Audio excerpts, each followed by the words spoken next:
All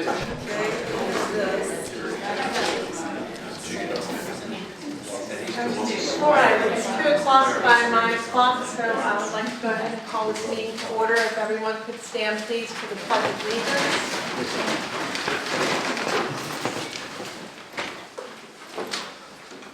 I pledge allegiance to the flag of the United States of America and to the republic for which it stands, one nation, under God, indivisible, with liberty and justice for all.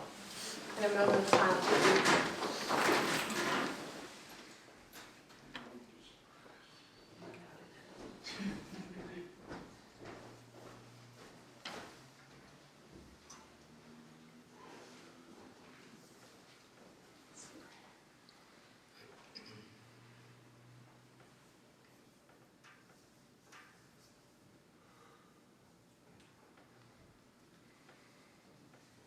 Thank you.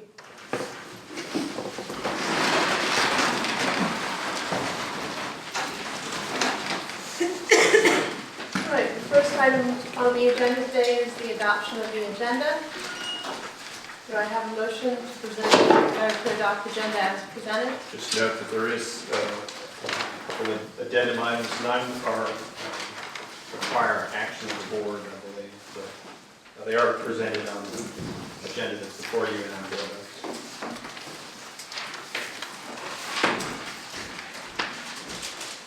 One is a presentation by the Library Board of Trustees, and the other is regarding some legislation working through the General Assembly.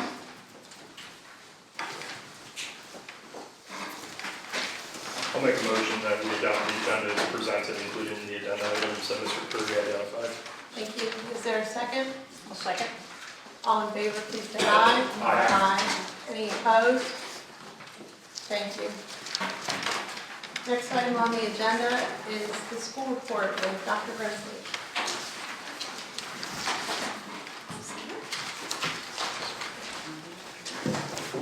Good afternoon. Hello, your friends in Pantherland. Things have been bustling since schools were back in session for the new semester. And as you probably witnessed if you follow our social media sites, we have passed the 100 days of school mark. So let's begin with some student accolades. The Rapp Middle School Battle of the Books team participated in their very first open meet last month at Auburn Middle School in Fauquier County. Our team scored very well with one of the teams, the Book Thieves, winning each of their individual matches and tying one. Battle of the Books is a voluntary enrichment reading competition which promotes and encourages students to read a variety of books from varying genres. Students are given a list of 20 books to read, and they must study and answer random trivia questions about those books. Our gifted and talented specialist, Lilo Wolf, truly loves bringing this program to our students as it not only makes them more eclectic readers, but also mentally prepares our avid readers for participation in Scholastic Bowl at the high school. Speaking of Scholastic Bowl, after ending the regular season at 10-2 with their only losses to Clark County, our Panther team took the Bull Run District runner-up on January 25th in Luray, defeating Strasburg, Page, and East Rock. Again, their only loss to Clark County, who went on to win the district championship. However, just this past weekend, the Quiz Bowl team clinched the BHSL Region 1B Scholastic Bowl Regional Tournament in Danville, beating Surrey County, Central Lunenburg, and Galileo Magnet School. The Panthers traveled back to Danville again this Saturday to compete in the Super Regionals, where they will be vying for a spot at the state competition. So congratulations to our Quiz Bowl team. They're doing an excellent job. Our Panther band has been very, very busy, and despite lower numbers, the band is marching full steam ahead. This last month, students in the Tri-County Honor Band performed a community concert on Saturday, January 25th at Fauquier High School. The performances were incredible and really gave our students perspective when playing with such a large ensemble. Congratulations to the Tri-County Honor Band students from Rappahannock, Lily Smith, Jaden and Peyton Sillo, Elijah Lowe, William Newman, McKenna Tarosian, Faith and Erica Beck, Lily Grimsley, Everett Zook, and Declan Perot. Band students also had an opportunity to audition back in December for a place in the All-District 14 band. Students earning a spot in the All-District band were Sophia Hernandez, Nino Kirchman, Julian Cordero, Augustine Garcia, Katie Cornan, Peyton Sillo, James Allred, and Isaac Claxton. The all-district band performed just this past Saturday with other selected students from across the district at Millbrook High School. Congratulations to our Panther Band students. Last week, scores were announced for the National Classical Etymology exam. Congratulations to the high achievement of Daniel Della Luca and Cassia Gaynor, both earning the bronze rating, Rachel Wedhorst and Miranda Jenkins for earning the silver rating, and Nicholas Claxton, Michael Newman, and John McKelvey all earning gold rating. I hope you were able to read about and see some of the amazing photos of our kindergartners who received their own $100 savings accounts this last month.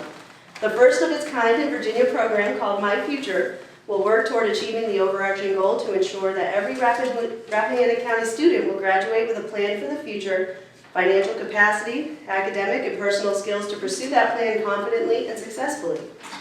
Part of this mission is also to build the financial capacity of our families and community. Already this month, we have held our first parent workshop on the Virginia 529 Savings Plan and how these programs are available to start thinking ahead for the future.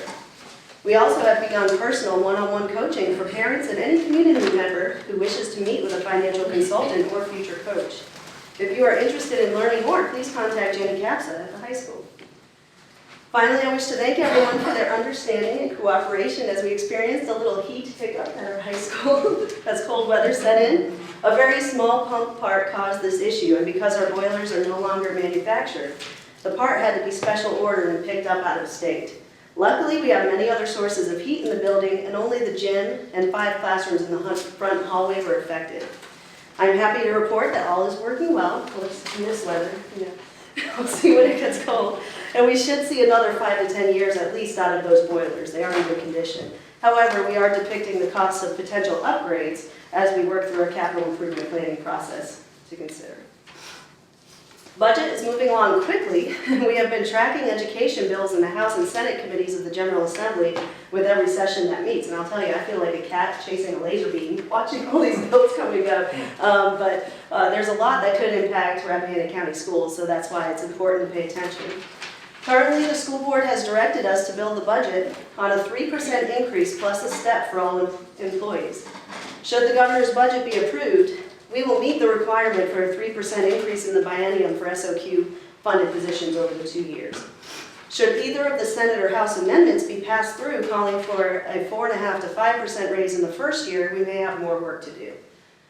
However, we remain very sensitive to the fact that our enrollment numbers in ADM continue to decline, and we cannot expect to see large increases in local funding making up the difference. We understand that. Therefore, we will be strongly advocating this final week of legislative session before crossover occurs on February 11th for enrollment loss reinstatement, as it is one of the largest, most direct state aid received to our local school division to make up for the loss of ADM without a local match. The patrons of these bills concerning enrollment loss funding are Delegate Chris Hurst and Senator John Edwards. So as you speak with your delegates and other legislative representatives, please call their attention to the impact of enrollment loss funding for Rappahannock, and that would be very helpful. Finally, thank you so much to Ms. Smith and Ms. Donahue and Mr. Curry for meeting together for our first Budget Strategies work group.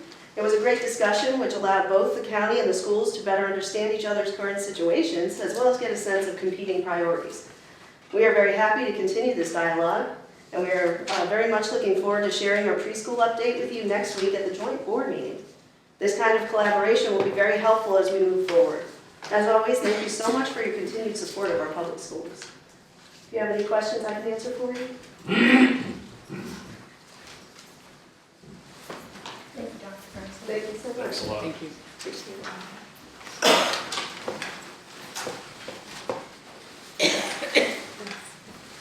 The next item on the agenda is the public comment period. If anyone wishes to speak, please come to the microphone up front.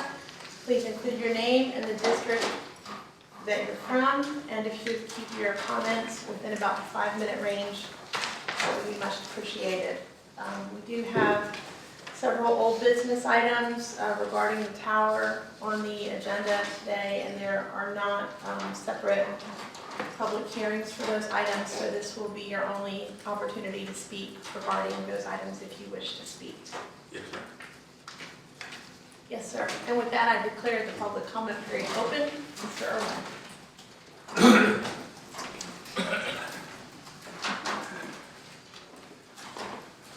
Thank you, Madam Chairman. Phil Irwin. Later this evening, you will be considering two issues which are very important to me, and I think very important to the future of Rappahannock County. Cell towers and billboards. As far as billboards are concerned, may I suggest that there are several jurisdictions in the state of Virginia that have, by statute, outlawed any electronic billboards that may be changed, the subject which may be changed electronically. They've just plain outlawed them.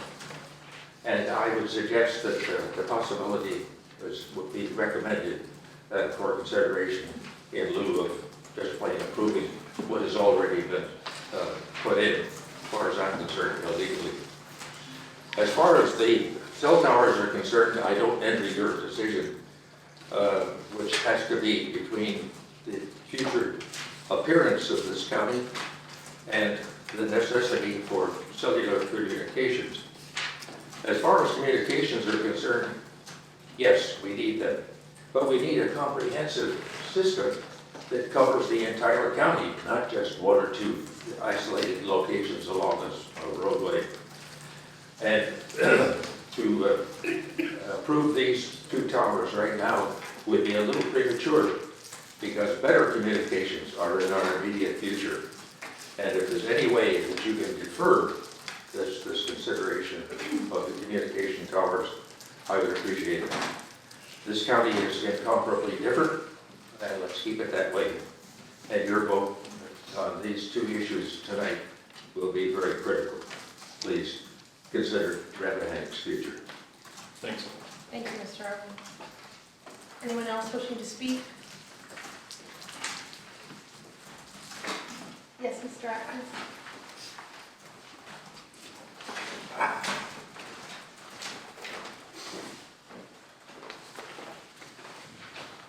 Jack Atkins, Amosville. I'm here on behalf of Amosville Fire and Rescue.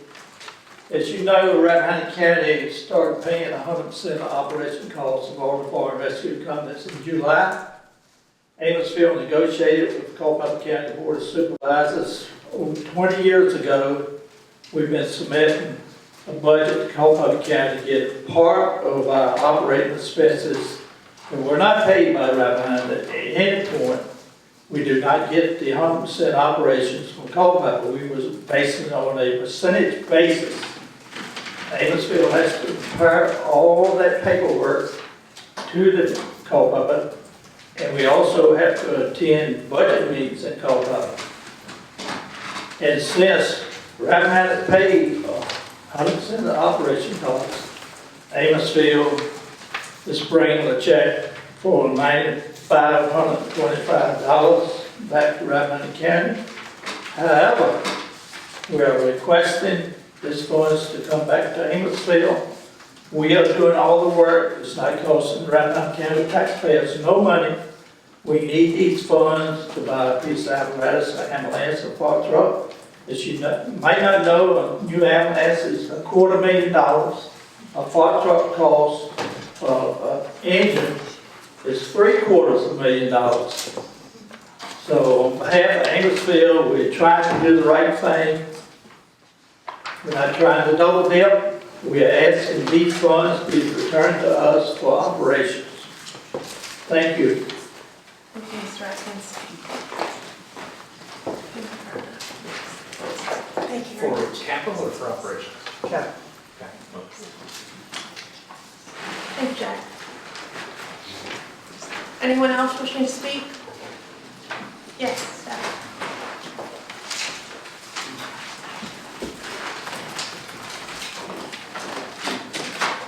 I'm Steph Ritter, and I'm from the Wakefield District. Thank you, Debbie.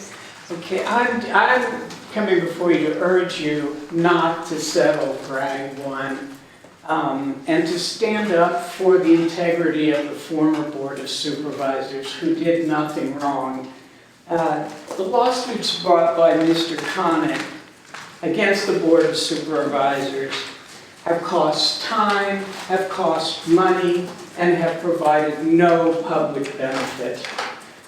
settling with him, providing him with money only encourages more lawsuits. For people who are concerned with procedural irregularities, that may have been, that the board may have engaged in, there are other avenues other than litigation to voice those concerns and to try to remedy those procedures.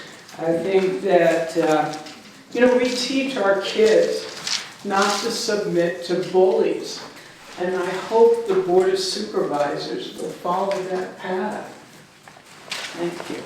Thank you. Thank you, Mr. Ernst. Anyone else wishing to speak? Yes, Melanie?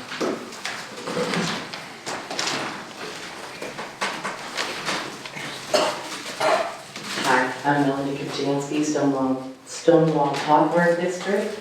And I'm John Jackson, Stonewall, Hawthorne District. This is just a formal letter that we didn't have signed by Mr. Jackson for the comments that were made at the public hearing the other week. Mr. Jackson's also received a letter from Mrs. McCreary, how do you say her name? I think the point. I just basically would like to see the tower help the fire and rescue in our county because it's a real big need. I have witnessed accidents on 522, and to stand out there with a cell phone in your hand and not being able to get help is pretty bad. That's my main concern, is to see that we approve it to help the county and adjoining counties to where someone's life is safe. That's my biggest situation. As far as the tower going up, the upkeep of the road is, basically what I would like to see done. And possibly the screening as well. As well. And preserve the trees around the screening of it to where somebody won't say the trees were damaged due to the tower. What happens if we have storms? Will the service continue to help people during storms? That's my concern. Mr. Jackson, we appreciate it, and I know you attended the meeting on Monday night for the public hearing, and Ms. Kopchansky spoke on your behalf, and then you followed up with a letter as promised, so we really appreciate you listing for us and for the applicant your specific concerns regarding road maintenance and screening. So thank you for coming again today. You're busy and you have a job, so thank you. Thank you. Thank you, Brad.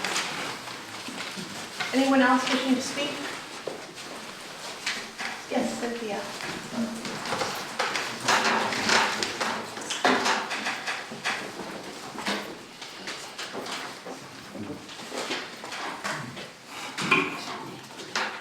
Everyone knows my views.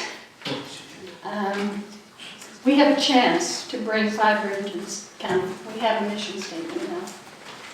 We have better educated, I hope, county officials and hopefully planning commission members. It's very doable. It brings in all the advantages everyone who wants cell towers want, including more jobs, better connectivity, and even better fire and rescue. It's just a matter of educating yourself on it. The all-fiber communities that we have information on are very happy being the way they are.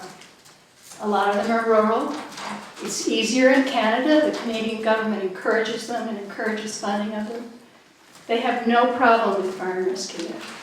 So we need to talk to other communities, including, there's 8 in Virginia who own fiber. We need to talk to them. The second thing is the engineer's maps showed very clearly we will have low frequency coverage all the way down 522 when Boston is very fully up. Low frequency is what most cell phones run on. High frequency is the 5G. Now, if you don't know what 5G is, it's being opposed everywhere. It's being opposed because it goes short distances It's a higher microwave frequency. It's never been tested on humans. They want to put extra infrastructure like mini cells on the electric poles and blast it into our homes close range. So that is the high frequency. I've given you material. There are thousands and thousands of scientists, environmentalists, and so on proposing this. So I don't think we need the 2 towers. I think we can get cell phone emergency service, any broadband you want, when the Boston and Sperryville towers are up and running from the engineers' color-coded charts. And I think in this county, the important thing is how can you do something with the minimal rather than the maximum radiation? And how can you do it on fewer towers rather than more towers? Okay. So I encourage you not to vote for these towers and for us to put our energy into our mission statement for fiber. And that it requires a little self-education that really pays off the more I read about it and the more I understand about it. So I have some comments on the credit card issue, but I think I'll save that for another Board of Supervisors meeting. Is that all right, credit card issue? We have one Discussion's on the agenda today, so. Oh, it is on the agenda? Yes, ma'am, so if you, we're going to review our credit card policy today, if you have specific statements regarding this Yeah. incident, that is not on the agenda today. Okay. If our current treasurer discovered irregularities, the first thing that occurs to me is, what about the 30 years before that? Did this go on as a way of life until she happened to discover it? Okay. And I'm thinking any county officials who hold credit cards should be listed so everybody knows who they are. Secondly, exactly what they're allowed to charge and not should be listed. Whether it's everyday eating in a restaurant, whether it's flying somewhere, should be listed. The third thing is the person who monitors whether they're holding to these stipulations, I think should be a non-credit card holder. It could be one of the staff in the county administrator's office who doesn't hold a credit card. It could be a supervisor who volunteers who doesn't hold a credit card. But that makes sense to me because this whole shocking thing that came out is sort of like the chicken garden, the chicken house. I mean, the fox garden, the chicken house. If you hold a credit card, why should you monitor it? Somebody else should. And that's for I don't know how many cards are out there, but for how many, I think maybe Lauren or maybe someone in the county administrator's office should have their checked. They do other confidential things. You know. Those are my feelings. So thank you. Thank you, Cynthia. Anyone else wishing to speak? Yes. Oh, sorry, it's not Patty and then Sheila. Sheila can go first. Okay, and Sheila and then Patty. Good afternoon, it's Sheila Gressinger, Hampton District. I wanted to address the cell towers. I was busy with my phone over the weekend, and I took some pictures because we're concerned about the view shed. So I took some pictures along one of the highways, and I found a lot of electric poles and electric wiring all over the place. I took another one and I circled it because what it is, it's an electric pole that goes back through the countryside, through a gap in the trees, so they're all over the place. So that's something that came a long time ago and people got used to it. Now, I do understand the importance of our view shed, but I want to call attention to the fact is, what is the balance between our view shed and the health and safety of our citizens? And that calls to mind all the volunteer rescue people who came and spoke, and the trauma that they're going through, I want people to think about. Because it's not only the people that they couldn't help fast enough, or while they were on the way to the hospitals, they couldn't determine which hospital was going to be the best one to do. And so you have the trauma of then they're volunteers, they're our rescue workers. So I think you need to take that into consideration. I did listen to the public comment, whenever it was, Monday, and it seemed to be, with a study that was done, there was a consensus that adding the Scrabble tower would help with that specific corridor and possibly postpone until another time or until another area could be discovered to be compatible with Woodville that would then complete the whole thing. But the importance of acting now is, I was on the road yesterday, midday, and 2 deer ran across the road on 211. Totally unexpected. Luckily, I'm a very defensive driver, and I put on the brakes and nobody crashed into me from behind.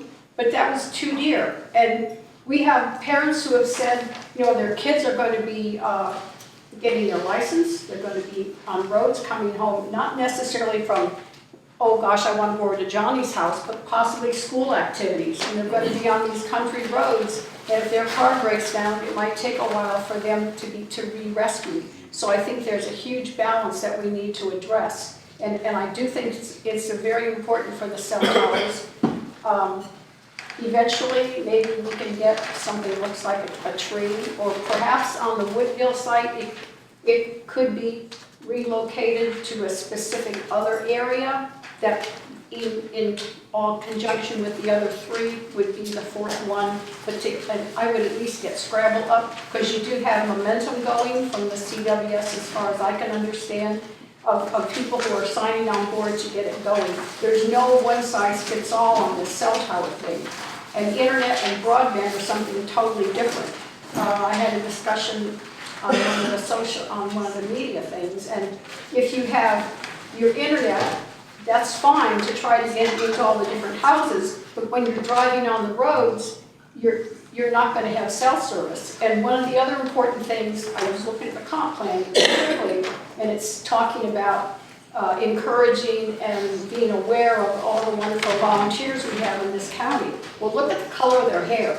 They're aging too. It's just like the rescue squad, they're all aging out. And if we don't give a welcoming atmosphere to the tourists who are coming in, who are then the potential people to be bringing families in, we're not going to have the next generation to be able to come forward and replace the people who are aging out. Thanks. Thank you, Sheila. Thank you.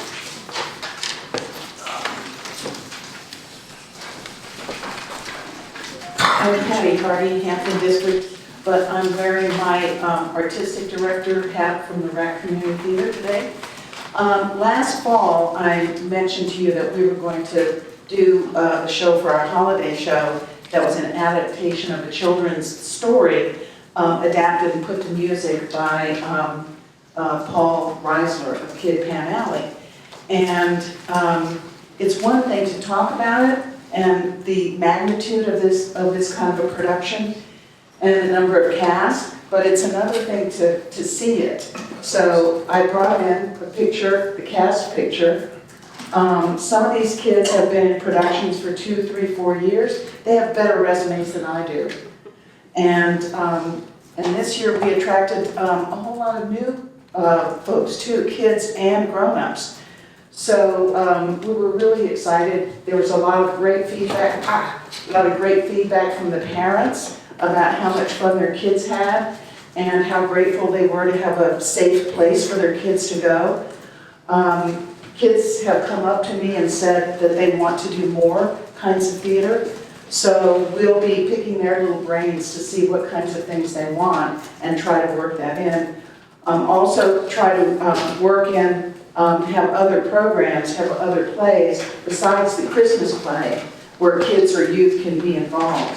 We're working on The Good Doctor now, which is it's a play by Neil Simon, and it's made up of 10 or 12 little individual skits that are spoofs of Anton Chekhov's short stories. And there's a chance for some youth to be involved in that, from like mid to upper teens. So we're really trying to increase what we do with the kids at the lower, the younger folks here in the county. So I just wanted to circle the loop since I had told you about it last year. Thank you. Thank you. Patty, thanks a lot. I took my children to see it, I think the last weekend. It was awesome. And my only criticism is you used about half the county for your cast. So you kind of undermine your audience, but. Well, it ensures lots of grandparents and parents and aunts and uncles. No, it was really great. Thank you. Thanks a lot. Thank you. Thank you, Patty. Next on the agenda, is there any other, Mr. Deacon? Good afternoon, Deacons, Hampton District. I feel like I'm working on a broken record here, but I want to continue my opposition to the cell towers in any form. I urge you to read the science that's been provided by Mrs. Price. All the scientists can't be wrong, essentially. It's a health issue, and as well as our beautiful view shed issue. And I urge you to disavow it. Thank you. Glenn?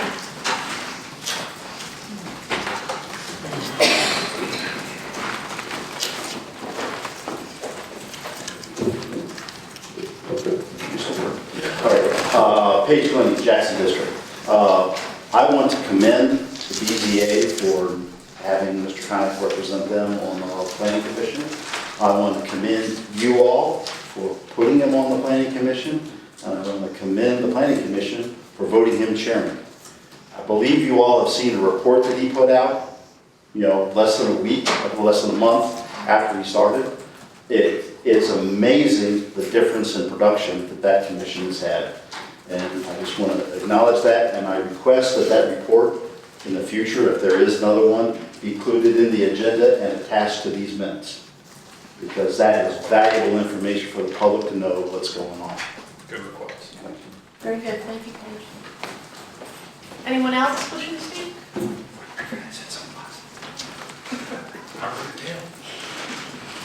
All right, that takes us to our consent agenda.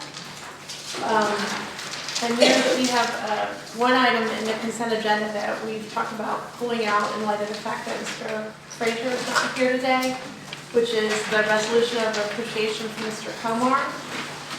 Since he wouldn't be here for the presentation, it may be appropriate to delay that until a later date. Have you heard anything further back on that, Gary? I have not, but the resolution is set up as others have been for signature by all 5 board members, so Mr. Frazier will not be available to do that. So I think it would be appropriate to push that to your next meeting.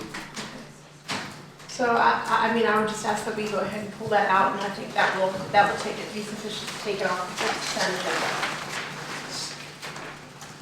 Madam Chair, I would like to request that we pull from the consent agenda. I promise to not belabor this and turn this into a long discussion, but I'd like to remove from the consent agenda item number 2, accounts payable. Okay. And then also item number 4, Board Supervisors contingency budget process. I had a couple of questions there that I think would be worthwhile to air publicly. Okay, so do we have a motion to approve the consent agenda with the amendment of pulling out item number 2, 4, and continuing 5? One second. Did you say supplemental appropriations also? I did not. I was. There's none there. So there's none there. Number 4, it's noted as there are no contingency budget items, but there's background there I'd like to talk about. So maybe the best way to approach it would be just to go ahead and consider the minutes for adoption if anyone has any changes to the minutes at this time. I'll move, since I'm complicating things, I'll make a motion that we adopt the minutes. Staff did an excellent job on those, and as far as my review goes, they are complete and accurate. Do I have a second? I'll second. All in favor? Please say aye. Aye. Aye. Any opposed? All right, that takes us to the accounts payable process. Madam Chair, I'm obviously new to this. This is month number 2. And I believe, if I recall correctly from when I listened to these meetings as a citizen, this has been discussed previously, but I wanted to at least ask staff to look into our CenturyLink billings. and specifically the mid-month check run, and my math might not be accurate, but to me it looks like $3,500 in telephone charges.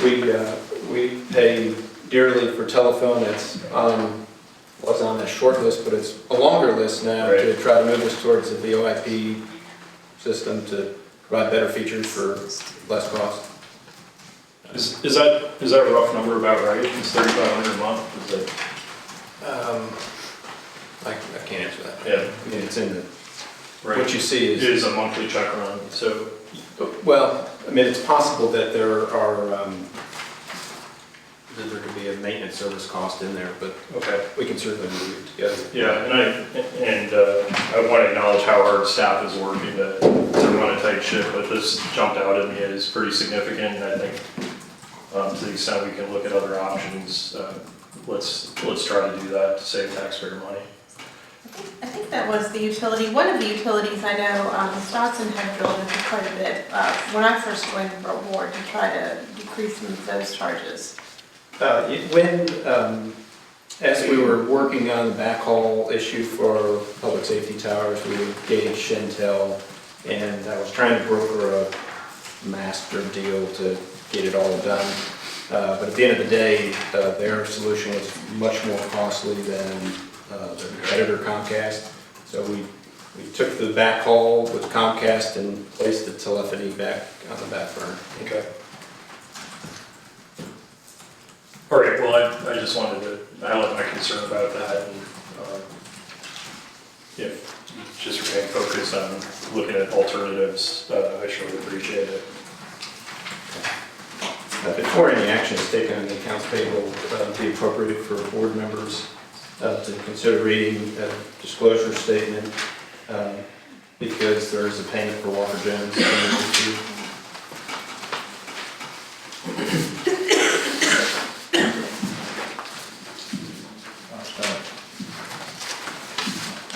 Pursuant to the Code of Virginia, Section 2.2-3115H, as a Board of Supervisors member, I may have a personal interest related to the approval of the accounts payable process that includes consideration of a payment to Walker Jones, which firm provides legal counsel related to the Brad 1 case. The nature of my potential personal interest is the fact that the named firm is providing for my legal defense as an individual and member of the Board of Supervisors. I certify that my involvement in action is as a group of 3 or more members of the Board of Supervisors which are affected by the transaction, and that I am able to participate in the transaction fairly, objectively, and in the public interest. Pursuant to the Code of Virginia, Section 2.2-3115H, as a Board of Supervisors member, I may have a personal interest related to the approval of the accounts payable process that includes consideration of the payment to Walker Jones, which firm provides legal counsel related to the Brad 1 case. The nature of my potential personal interest is the fact that the named firm is providing for my legal defense as a member of the Board of Supervisors. I certify that my involvement and action is as a group of 3 or more members of the Board of Supervisors, which are affected by the transaction, and that I am able to participate in the transaction fairly, objectively, and in the public interest. Pursuant to the Code of Virginia, Section 2.2-3115H, as a Board of Supervisor member, I may have a personal interest related to the approval of the accounts payable process that includes consideration of a payment to Walker Jones, which firm provides legal counsel related to the Bragg 1 case. The nature of my potential personal interest is the fact that the named firm is providing for my legal defense as a member of the Board of Supervisors. I certify that my involvement and action is as a group of 3 or more members of the Board of Supervisors, which are affected by the transaction, and that I am able to participate in the transaction fairly, objectively, and in the public interest. Pursuant to the Code of Virginia, Section 2.2-3115H, as a Board of Supervisors member, I may have a personal interest related to the approval of the accounts payable process that includes consideration of payment to Walker Jones, whose firm provides legal counsel related to the Bragg 1 case. The nature of my potential personal interest is the fact that the named firm is providing for my legal defense as a member of the Board of Supervisors. I certify that my involvement and action as a group of 3 or more members of the Board of Supervisors which are affected by the transaction, and that I am able to participate in this transaction fairly, objectively, and in the public interest. That there are 2 sets of accounts payable for your consideration mid-month, in the amount of $13,120.17. And then that for today's date, $212,206.07. Does anyone have any questions, or do I have a motion to approve? I'll make a motion to approve the accounts payable. Thank you. And a second? I'll second. All in favor, please say aye. Aye. Any opposed? Thank you. It does appear that there's no supplemental appropriation. There are, I guess there are supplemental appropriations in the form of your budget amendment public hearing tonight, and we'll consider that after public hearing. But nothing at this point in the agenda. Thank you. You want to discuss Which that? brings us to the contingency budget process. Sure, yeah, I just had a quick question on that. My wife always warns me not to major in minors, so I'm violating that basic principle right now, but I wanted to just mention, I noticed here $13,711 leave-related payout for, I believe, Jenny Capson and Jimmy Deal, who worked for us at Flatwood in Davisville. My question there, and I apologize if this is already stated in the policy, maybe Mr. Curry, you can clarify. Typically, to keep amounts, vacation payout amounts to a minimum to not surprise folks like us with a big check at the end of one's employment, you would have a limit to carryover time into the policy. I was just curious if you could clarify that policy and if we have one. Yeah, absolutely. We have we have a draft policy that very clearly summarizes all of this, and that's with Baker Tilly right now. Preceding that, we have a letter from the former county administrator outlining the process. The reason this payout is so high is that historically comp time has been allowed to be kept, and Mr. Deal had a considerable amount of comp time on the books. There is a limit to both annual vacation leave and sick leave payout. Well, actually, there's no payout on sick leave, but on annual. Okay. The problem is he worked for the county a long time and didn't take any time off. That's absolutely so. It's a scheduling issue. We probably should have had more bodies involved in those roles to have more flexibility. Okay, but in terms of Baker Tilly recommendation, that's important for me to hear. We'll be reviewing this further and maybe making refinements to our policy as needed. It's my goal to eliminate comp time as much as possible. Okay. Yeah, it just hit me as a big number, and just in terms of cash flow and budgeting, I just want to make sure that our policies are at least in line with the goal of reducing large payouts like these. So thank you for the explanation. And we will move on from the resolution from Mr. Komar for now. And that brings us to item F, presentations with the library board trustees. That'll be me. I will stand back. I do not have a quiet voice. I'm Janet Davis. I am just finishing my term as president of the board. I'm now vice president. Victoria Fortuna, who's next to me, is now president for the upcoming year. This is my final year of serving on the board after 2 terms. So this is my 8th year. I'm in the Stonewall Auburn District, so Mr. Parrish brought my name some many moons ago. It has been my pleasure to be on the library board all these years. And so what I'm here to do today, for really the first time that I can remember, is for us as a board of trustees to present to you what we've been doing to let you know a little bit more about what the library is and does, and for everybody else who's here to get to know us a little bit more, because oddly enough, there's probably lots of things you don't know, things that I didn't know in the process of getting ready for this presentation today even. So first thing I want to show you is that we have been working on a brochure, and I did the layout for this, and we've all been nitpicking it. It was briefly up on the agenda today, and then we do not have permission to have some of these children's faces on this yet, so we felt like it was inappropriate to release it to the public yet. But this is the library brochure that we've been working on about our staff and what we can do for you, what our mission statement is. Did you know the library has a mission statement? Like most of us in business, We do, a snapshot of our 2019 and our moving forward role. Yes, we're a library, but what are we really doing in the county? What do we do for our citizens of the county? And we like to think of ourselves more and more as a community center. Because we're not just the place that you go to check out a book. Actually, we're the place where you go to use high-speed internet, honestly. We provide meeting space at no charge. We have lots of groups that meet there. And ad nauseum, I can go on and on, I won't for time. So we like to think that our role is not just as a library, but a sort of a place that fulfills a lot of other needs that the county has. And as we move into the 21st century, we feel and realize that that need is growing and changing, and we need to be able to grow and change with it. The building as it exists has been there for 35, 40 years. Even at the time, the original architectural drawings had provisions for how it would expand in the future. So we know that even then there was an ode to what it would be like down the road. And of course, times have changed. How many of us would have thought of having an iPad on our lap, even a decade ago?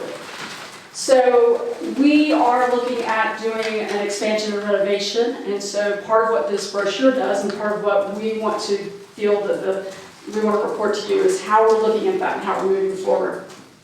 But a couple of things about our past year.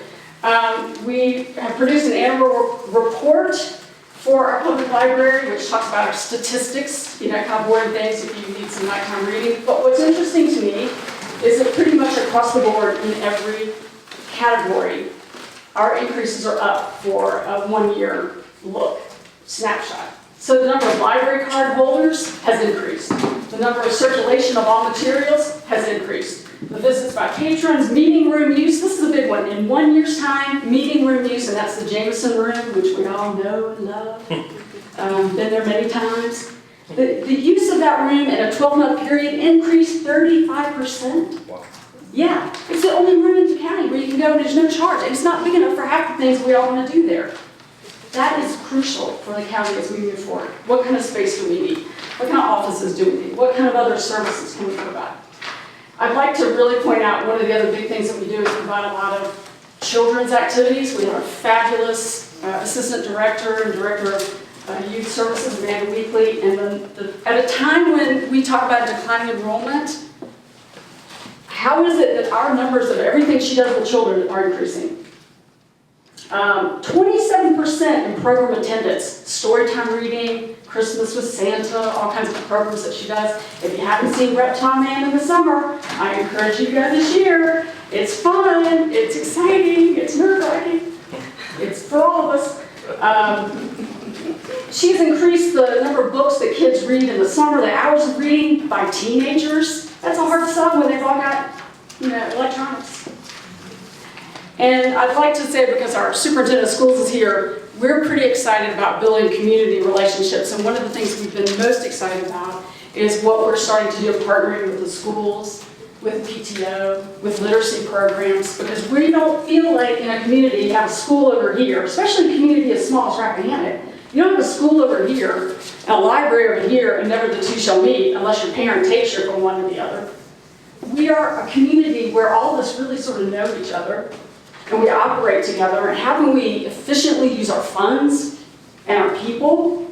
Limited resources, both of those things.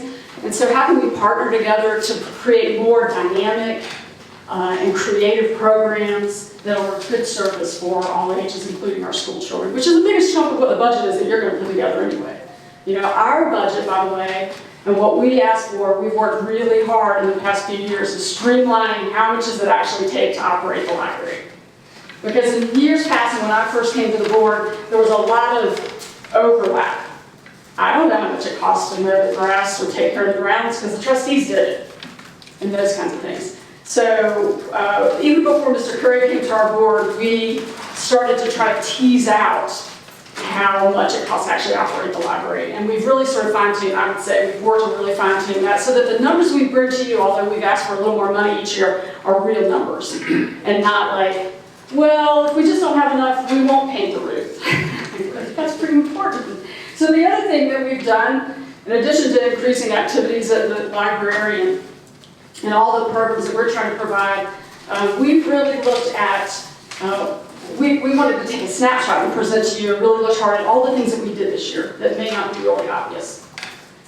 We really reviewed our bylaws and updated them. And most recently, the bylaws were like the original ones that we created on onion skin. Like, we didn't want to hold them too hard before they disintegrated. So we were like, wow, we really need to do some work as a board. We adopted a small purchasing policy and really looked at how we function as a board more efficiently, more appropriately. We moved our investments into the Virginia investment pool, which is a more appropriate place for them to be, where we feel like it's the right spot for tracking it.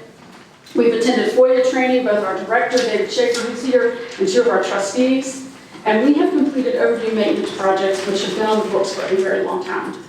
The roof was repaired and painted, and various things have been done. We are really excited about 2 projects we did this year, which we spent our endowment money on. And one was the installation of dark skies compliant lighting.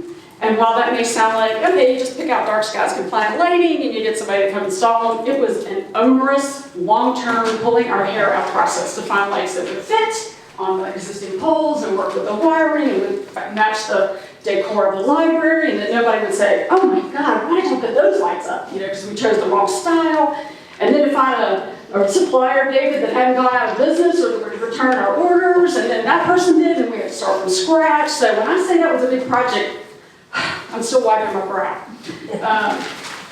We've also installed new carpet and done maintenance and painting in our bathrooms and our offices, which had the original carpet that was in wrinkles and you tripped when you went into the offices. And the Jameson room we've updated and painted that.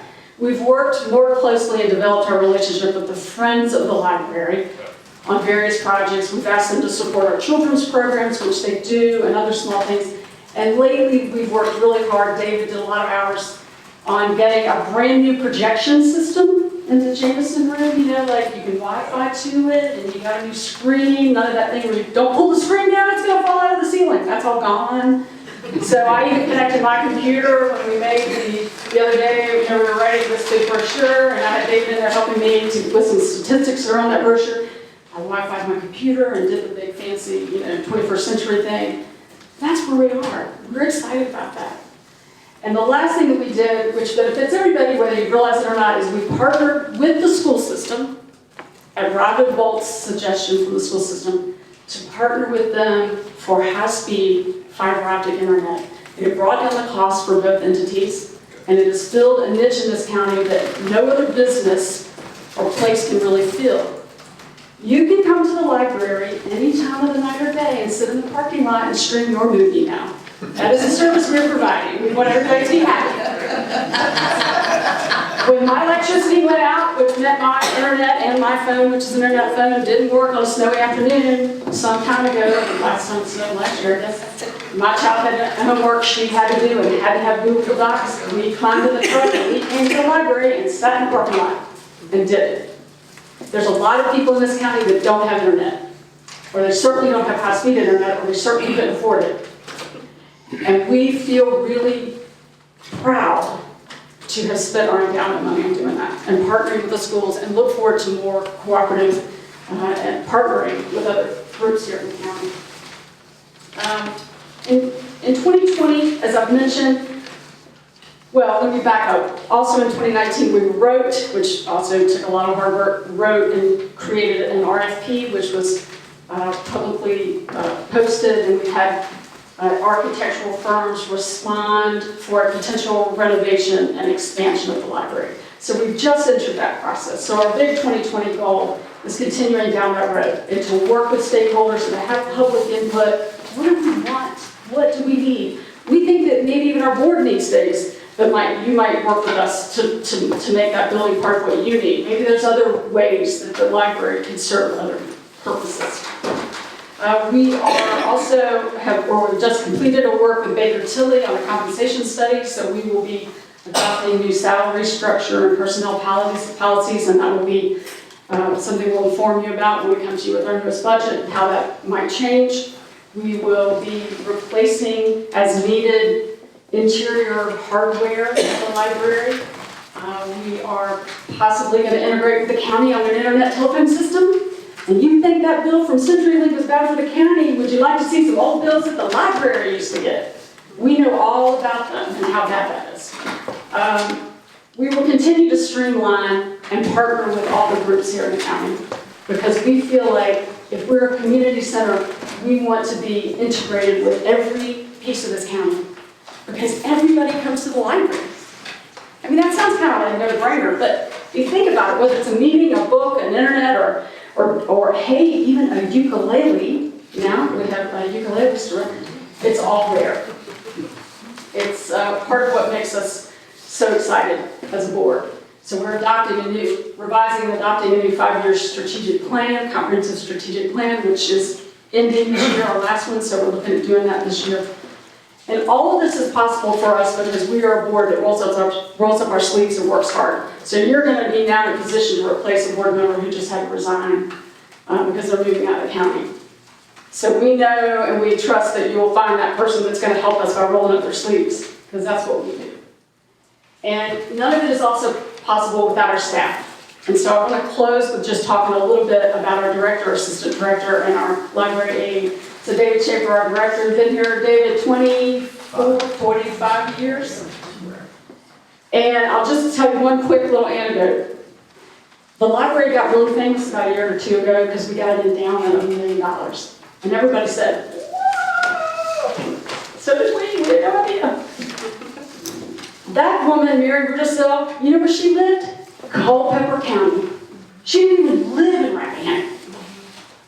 But she came to our library every week, like every Wednesday. David greeted her, how you doing, Mrs. Rudisill? He remembered her, he knew her, saw her for years. He knew what kind of books she was checking out. There was sort of a personal relationship there. And when she passed away, she left us her money. There is no doubt in my mind that is because of our staff and what kind of people they are and what kind of environment they have at the library. Because we don't have a fancy building. We didn't have high-speed internet, but she left us that money. But it wasn't that. It's the people and what they've made it. All those increasing children's programs, all that dynamic work, that's our assistant director, Amanda, who's been here, I'll say 8 years, Dave, been around that. And Denise has been with us closer to 15 or more years, now full-time. And if you like any certain kind of books, maybe you like murder mysteries, maybe you like romance, maybe you... He's on my board, I just had to get that in. Whatever it is. Denise is that's for Gary. Denise is the curator of the adult fiction and nonfiction book collection. And I've known Denise for years, and I can just kind of come in and I'll go, what's new? And she'll go, well, she's researching all the bestseller lists. She's looking at all the ways, what people are talking about, and all the ways that new literature is being written. And she's telling us about it, and she'll help you find the book for you. And I love that. You know, I go to, as a board member, I've been to lots of public libraries. Whenever I travel or go anywhere, I really want to go see, what do they do? What are they doing that we're not doing? What do they look like? And I really, nice people, but I'm telling you, there is something special here, and we all know it because it's Rappahannock. So, I'm going to wrap up. If you have any quick questions, please, I don't want to take up too much time. I've rattled on, gotten a little closer to the microphone as I've gone on. I'm happy to answer questions, and I really appreciate your time. This is the first time we've done this. We hope to do it on an annual basis, at least give you a quick report about our update you on our activities. So we appreciate it. Thank you. We have a lot of open board appointments on other committees, and you have a lot of energy, so. I have a really busy business. We'll see. Just an offer, we can harness it. Yeah. I know you're also a direction for you. It was a great presentation, really. Very much. Really good job. I think this to appointments. Would you like I can run through them? That would be great, Gary. Thank you so much. As has been standing on your agenda for many months, is one vacancy on the Agricultural and Forestry District Advisory Committee for our one member who is a landowner in the county. I have no applications for that. and unless any board members have any recommendations, we'll move on to the vacancy we just heard about regarding, for the Library Board of Trustees. Did have one resignation. Your policy recently adopted requires this vacancy to be advertised in the newspaper, and that will go in this week and next week's paper with a request for applications by the end of the month. So really just a notice of the vacancy here. Next is a continued vacancy on the Recreational Facilities Authority. That is also a vacancy due to resignation, and I have no applications for that. It was advertised in the newspaper, but unfortunately we've not received any applications for that as well. And lastly, just an update on the fire levy board. As board members will recall, the members of this committee are selected in a number of different ways. But this, the listing in the board packet simply provides information to the board to let you know that Chief Hollington was appointed by the Fire and Rescue Chiefs, and Dave Jarrell was appointed by the Fire and Rescue Association. Both of them have jumped right in and are providing valued service along with your individual members who lead them. And I believe with that, that completes the appointment section. Takes us to old business.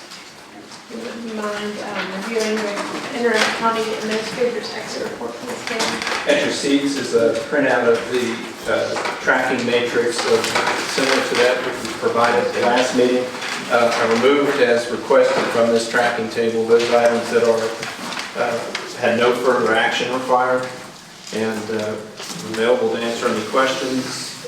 And let's get your advice on how to move forward. A number of these continue to rely on the actions that will come out of the new personnel manual that's under review by Baker Tilly. Many of them, when I reviewed, seem to come under Baker Tilly or ongoing work at the Planning Commission level.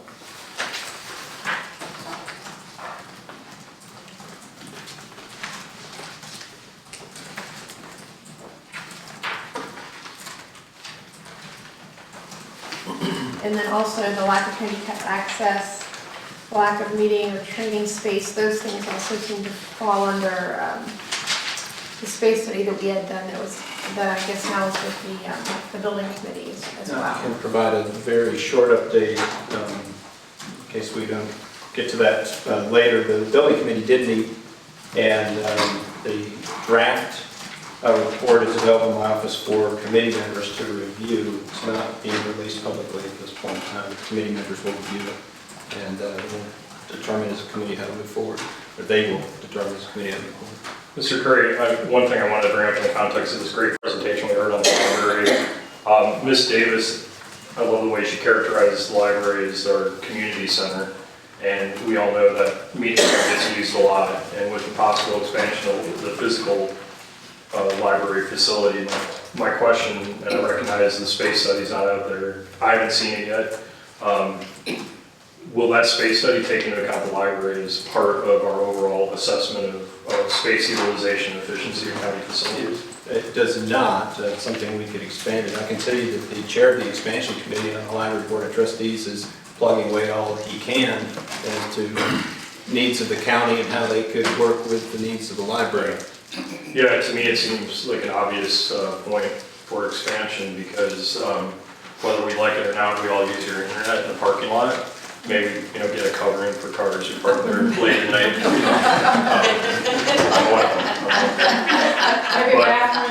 Right, yeah. But no, I think it's an important point because other people have talked about community centers, and obviously we run lean here, and so utilizing that facility to the best of our ability, and thank you for all your work in that regard. So we use it for a number of public meetings right now, committees of the board, budget work sessions, along with all the other Girl Scouts and everything else that meets there. Correct. So there is a significant need, and I think we could really... Yeah, I think that would be great, and your presentation certainly helped in our thinking in that regard, so thank you.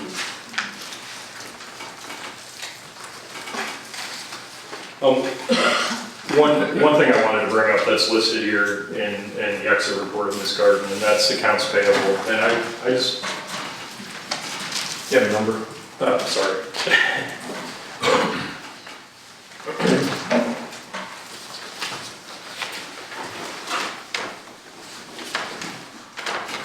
I'll find it in a second. I just had it. I apologize. Number 30.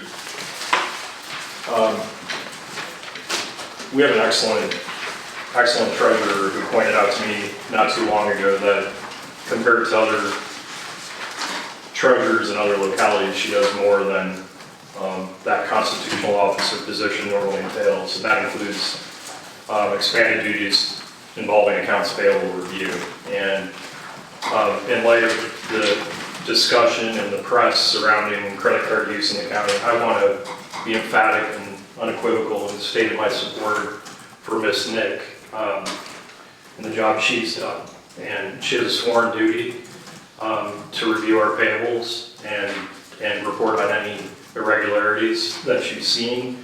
And the last thing I think any of us would ever want to do is question her commitment to fulfilling that duty. So I just want to thank her for her service, and we appreciate that you do a lot more than you're required to do as a constitutional officer in that position. So thank you.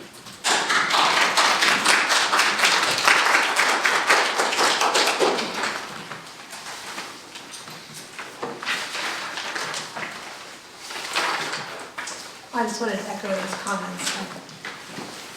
I think we could talk about that for quite a long time, but I'm always appreciative of a diligent and impartial job that Ms. Nick and her staff do.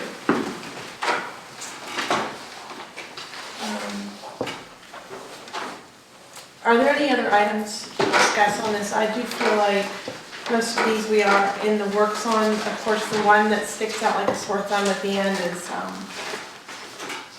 strategic planning. Yep. You can see my recommendation there that we've got a lot of irons in the fire, and let's get those cooled off, and then I believe strongly that that's an area we need to move to. Well, and I know we had that discussion at the during the budget cycle last year, and we do have a lot of things going on. I do think it is important to look ahead, but I know we promised to have the discussion about the finance committee later this spring.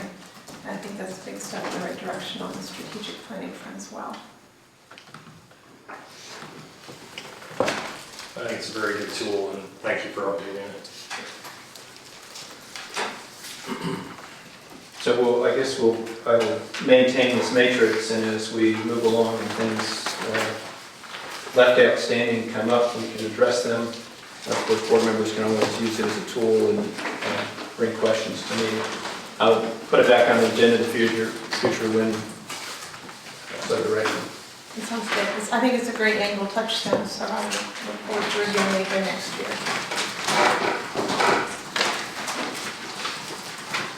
That brings us to the application for the Scramble Tower site. Yes, ma'am. As board members are aware, we held a public hearing on January 27th for the application submitted by CWS for a lattice tower, 198-foot lattice tower, 195 plus lightning rod. Since that time, they've offered to change the design of that tower to a monopole and offered to paint the tower to blend the surroundings at the will of the board, as well as eliminate an earlier request to not post a removal bond, and they've proffered to post a removal bond, essentially. There are a few other minor waivers they've requested relative to the limited period waiver for microwave until fiber is available, and then also the design of the access road to have it be as minimally invasive, intrusive as possible, recognizing that after construction there's very little traffic that needs to get back and forth. The Planning Commission has recommended approval of this application with the recommended changes. I voted 5-1 on November 20th.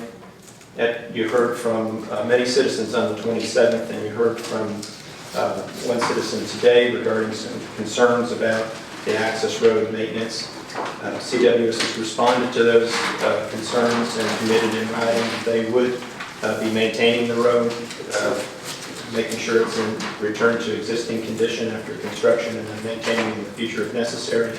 They've also provided a lease amendment to me with the landowner from whom they're leasing the property that expands the area around the 50 by 100 compound 10 feet for a tree preservation area. It is not clear to me the details of that would go along with that. If a tree were to die from disease or fall from a storm, how they may be replaced. But that is an item that came up after your last public hearing. I think largely those concerns that were raised by Mr. Jackson were addressed. There are two resolutions attached to the agenda that are available to the board if you're so inclined. One is would be used to approve the tower, and one would be used to deny the tower. They're crafted in such a way that Mr. Goff and I believe that they're reasonable representations of the board and how you could approach approval or denial. That said, the board could modify that information if you thought it was appropriate, and you can make a decision today or anytime between now and February 26th. Leave that to the board, and with that, take any questions you may have for me or the applicant. So my question is about the radios that the EMS uses. Are we in the process of getting the radios? Yes, so and would those radios cover all this area that we're talking about? yes, they should. Of course, the public safety users have radios in their cars, which work over a much broader area than the radios that they might carry on their hip, called portables. The propagation mapping from the public safety vendor Harris indicates that we'll have pretty good coverage in the car, not as great coverage for portables. And then that is reduced further inside. So there's been some discussion last year as we went through budget whether it would make sense to install additional antenna sites in the county. Right now, the public safety system with the new Harris system, all of the antennas will be located either in Fauquier or Culpeper County, and then projecting that signal into the county from kind of two sides. And what about Sperryville? What's going to go there? In addition to the radios that the officers and fire and rescue folks use in their cars or on their hip, are the pagers that the volunteer fire and rescue members wear around to be alerted of a call. Those pagers work off of a different system that's tied into the main system. That paging system will use 5 tower sites to blanket the county. The 3 of those sites in the county are the Sperryville Tower, the CWS Sperryville Tower, for which we have a lease, the tower behind the sheriff's office in Washington, the tower behind the fire station in Amosville, a tower in Rixieville, and the tower at Fort Upper. So the Scrabble Tower would not add to that. It's not needed for that purpose. It's possible that it could provide value for the 800 megahertz system, but likely not. If we were to move that way, the discussions we've had with Harris in the past would be to seek towers further into the county, knowing that there already is coverage from Culpeper and Fauquier. We were looking at the Sperryville Tower and the Washington Tower for that. Is the most interior to the county we could find. So we've got, 3 different areas here, pros and cons for having the cell towers. One's public safety, one's convenience, and one is, the view shed. So the public safety sounds like these radios and pagers will take care of a lot of that. these, until we have providers, we're not going to really know exactly what's going to be covered. If somebody's on the road and let's say there are providers, but the person's from out of town has, let's just say Verizon, and has an accident, that phone's not going to do them any good anyway, because the tower's probably just going to have, we don't know what it's going to have, Sprint or AT&T, but it may not have all of the others that are needed. I just want to find out more about that. And then, of course, people use these phones to text and to talk and get distracted when they're driving, so that in a way takes away from public safety. So I'm not really sure, the entire benefit that these would have for public safety. I get the convenience aspect that people like to stay in touch with other people, and they're going down the road and they're making phone calls for whatever reason. I understand that. I understand that people come out here and they buy real estate. They want cell service. They want to be connected, and people want to basically work at home. It's good for that. And I understand how it helps the school system and all of that. And then, of course, the other last thing that's a big deal is the view shed. And so I'm wondering, this is a little bit off the subject, but a few years ago we approved a tower for AT&T right there near near Scrabble, near Woodville, in between the two, and they never put the tower up. And if this, and I think it was strictly financial reasons for them, when they realized just how few people there were, how few subscribers would be out here. But I don't understand why nobody went back to that site. If that was good enough for AT&T, why are we looking at those sites? Just a question I had. And I will say, back when we approved the original ones for Sprint, it was a big deal. There was a lot of worry in the public about how that affected view shed. And when they went up, and it didn't really affect the view shed very much, in my opinion. I didn't even know where they were after they went up. There's a lot that I don't understand about this yet. So I just wanted to start the conversation since they're in my district, and then I'll let the other board members have to say about it.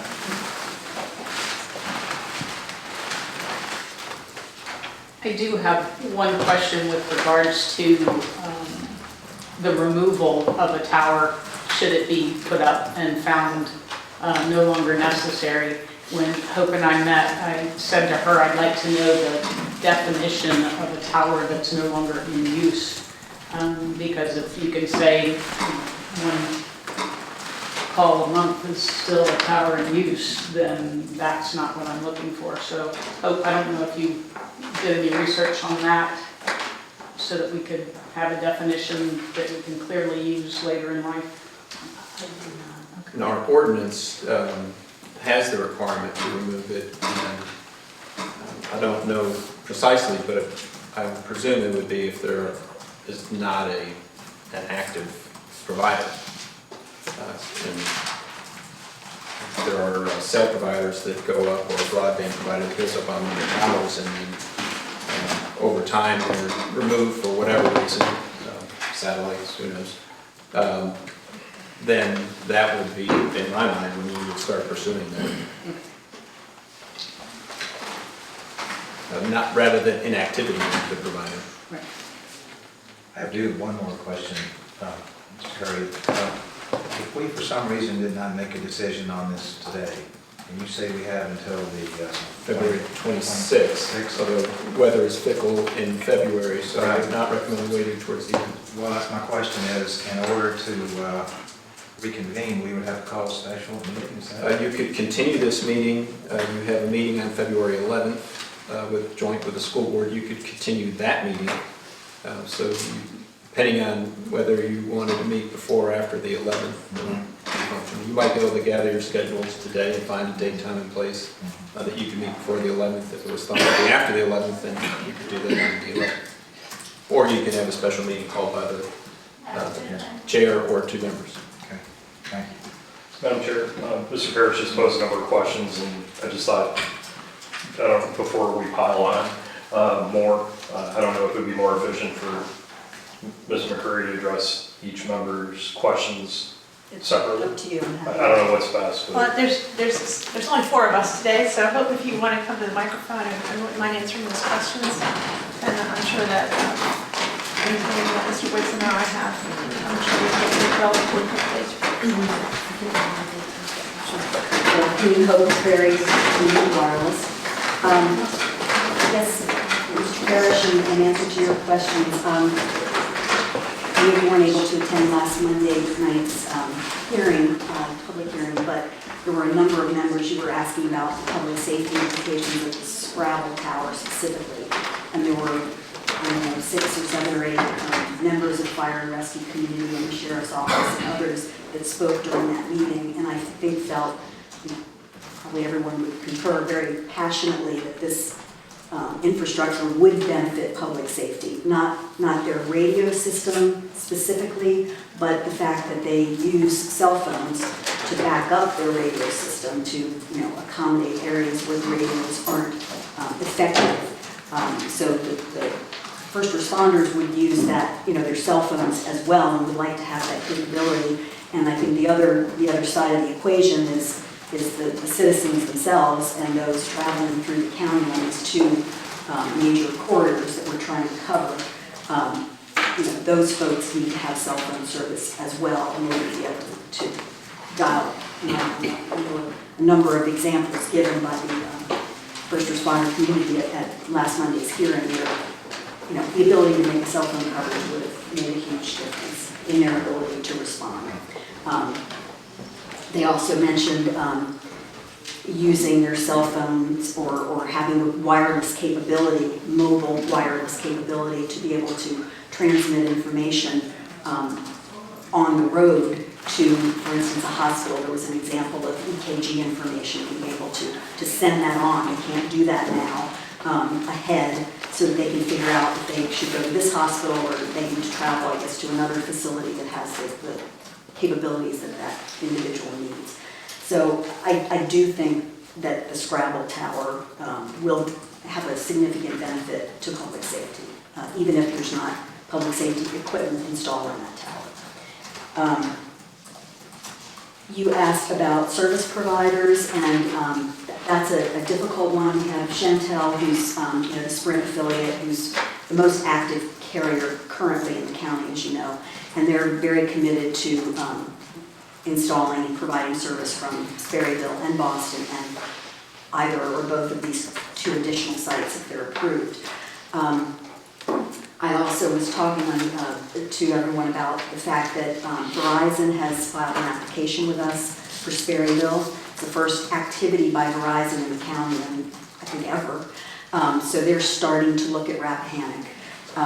They haven't looked at the other sites yet. They've only applied for Sperryville. And T-Mobile has signed leases with us for Sperryville and Boston, and we've put these new sites in front of them, and I said that would work for our network.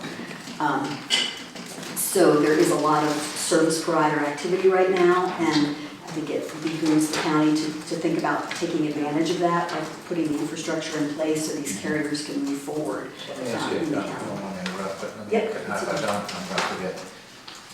So the reason, is the reason that T-Mobile has better coverage is because they're on a lower frequency? It seems to me like according to the maps, that they have better coverage than the other companies. Is that because they're on a lower frequency? Possibly. I mean, you're talking about those Propagation maps? I don't think that showed on the, you're talking about those maps that they file federally. The Form 477. Yeah. I think, yes. And then the other thing I'm wondering about is we talk about, 3G, 4G, 5G, what's the G gonna be on these? Do you have a way to limit that? Do you have a way to I was watching the Super Bowl and there were a lot of 5G advertisements going on. Why would you want to limit it? The 5G, because of the health, because of the radiation and the health, the detriment to that. I don't think that's accurate. There isn't, I don't know of any information or study that shows that 5G is going to have any greater effect, with radiation than any other technology. I think some would argue that the frequency, the higher the frequency, that may be linked with concerns for health. And in many areas, 5G is linked with a very high frequency in dense populated areas that will never work in Rappahannock County because we don't have that density. The radio waves just don't travel far enough. You can't reach enough people. That's why companies like T-Mobile are introducing 5G technology, which is really the package and language of how this works over lower frequencies, so it travels a long way.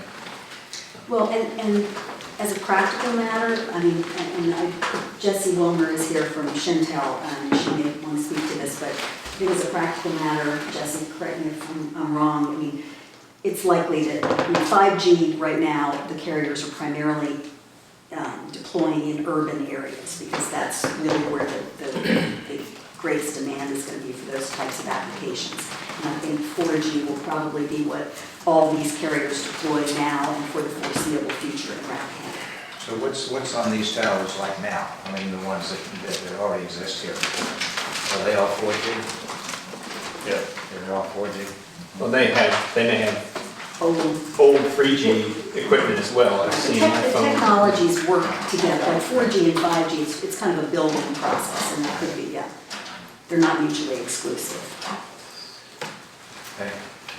So, T-Mobile has installed on the Boston tower, it just isn't live yet. And I presume that that's 4G, and they may have their band 71 5G, but it's 600 megahertz. It's not super high frequency. so you asked about the old AT&T site? Yeah, I was just curious about that. So we actually, when we first decided to look at Rappahannock County, I think it was in 2014, and we knew about, through our relationship with AT&T, we knew about their applications here. They had 3 sites approved, Sperryville, one kind of in the Boston area, and one at the high school. For whatever, because the carriers constantly are changing priorities and changing, where they're deploying their limited capital, they essentially abandon those sites over time. We decided, said, well, we'd like to come to Rappahannock, so wouldn't it make sense for us to try to do sites in the exact same places that they already had approved? That, again, would be the path of least resistance. So we went and got a ground lease at the identical spot in Sperryville. We tried to contact the, we tried to do something at the high school, and that was a non-starter. Right. And then the the AT&T Boston site, the ground owner had passed away, and there was no interest in pursuing a new ground lease, so the ground owner wasn't interested. Right. Once we had Sperryville identified, we started working with carriers to see, because we knew that Sperryville and Boston, our sense was it wouldn't cover that entire stretch of road. So we started working with the Shentel folks who, part of what they do is create what they call a search ring or search area. And they identified the approximate locations, between Sperryville and Boston where they would like to have sites to provide the optimal coverage. Not just coverage of the road, but coverage at least within a reasonable distance of the road into the communities and in-building, outdoor, so on and so forth. So that's when we started looking for a new site, and we identified the 2 locations that we applied for. Right. So let me ask you one more question. We have to make a decision by later this month. If we don't, you're automatically approved. My personal preference would be, to see what providers, how far they'll go in the meantime, we got the tower in Boston, we got the one in Sperryville. I'd love for providers to come there, and we would see if there's anything missing or not. That would be, the proof in the pudding, way to go.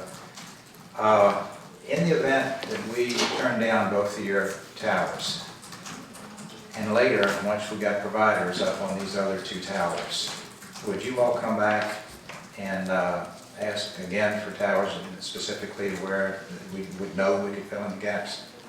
I can't say. I mean, we have limited resources and limited number of projects that we do at a given, and it would just really depend on the carrier need at that time. Again, one of the things I mentioned earlier, and I'm sort of hammering on this point, but right now the carriers want to, they've allocated some of their capital, Chantel has in 2020, for building out this stretch of Rappahannock County. If they can't do it, then they're going to look where else they can use their capital. And when you're ready and comfortable, they may or may not, it may or may not be in their build plan at that time. But for the time being, they're obligated to go into Sperryville County.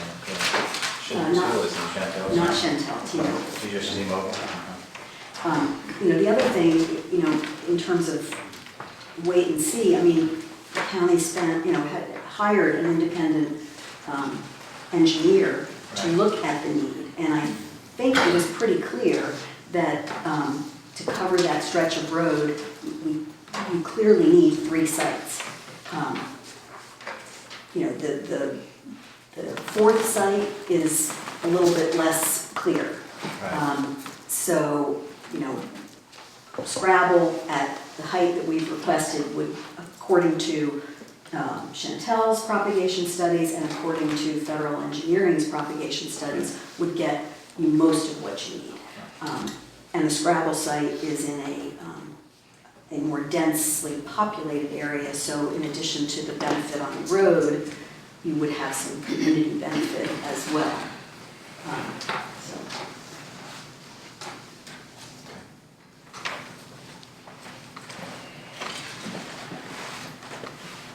Thanks a lot. I mean, I know you've been out here many times for planning commission hearings, or you're here on Monday, or here again, and I don't want to keep moving the target. This is really to complete the picture for me. So one area that I haven't talked to you about when we met, and then also didn't have a chance to bring it up at the public hearing, this State Historic Preservation Office determination, for the benefit of those who are in attendance and those who will watch a recording of this meeting, and for our benefit, would you just explain briefly what this requirement is and why you seek this determination, and what you concluded? We're talking Scrabble right now. What you concluded about the historic significance of the Scrabble site? So we're required to submit what's called a NEPA, a National Environmental Policy Act statement. It's an FCC requirement, essentially. So all cell towers are required to go through this process. And there are a number of pieces to it, environmental impact type pieces, things like that. But one of the pieces is a requirement to get what's called a notice of no adverse impact by the State Historic Preservation Officer. Whatever state you live in, every state has a person like that. And we hire a consultant who does a study for us and then submits it as part of our package to what we call the SHPO, that's the shorthand for the Historic Preservation Officer.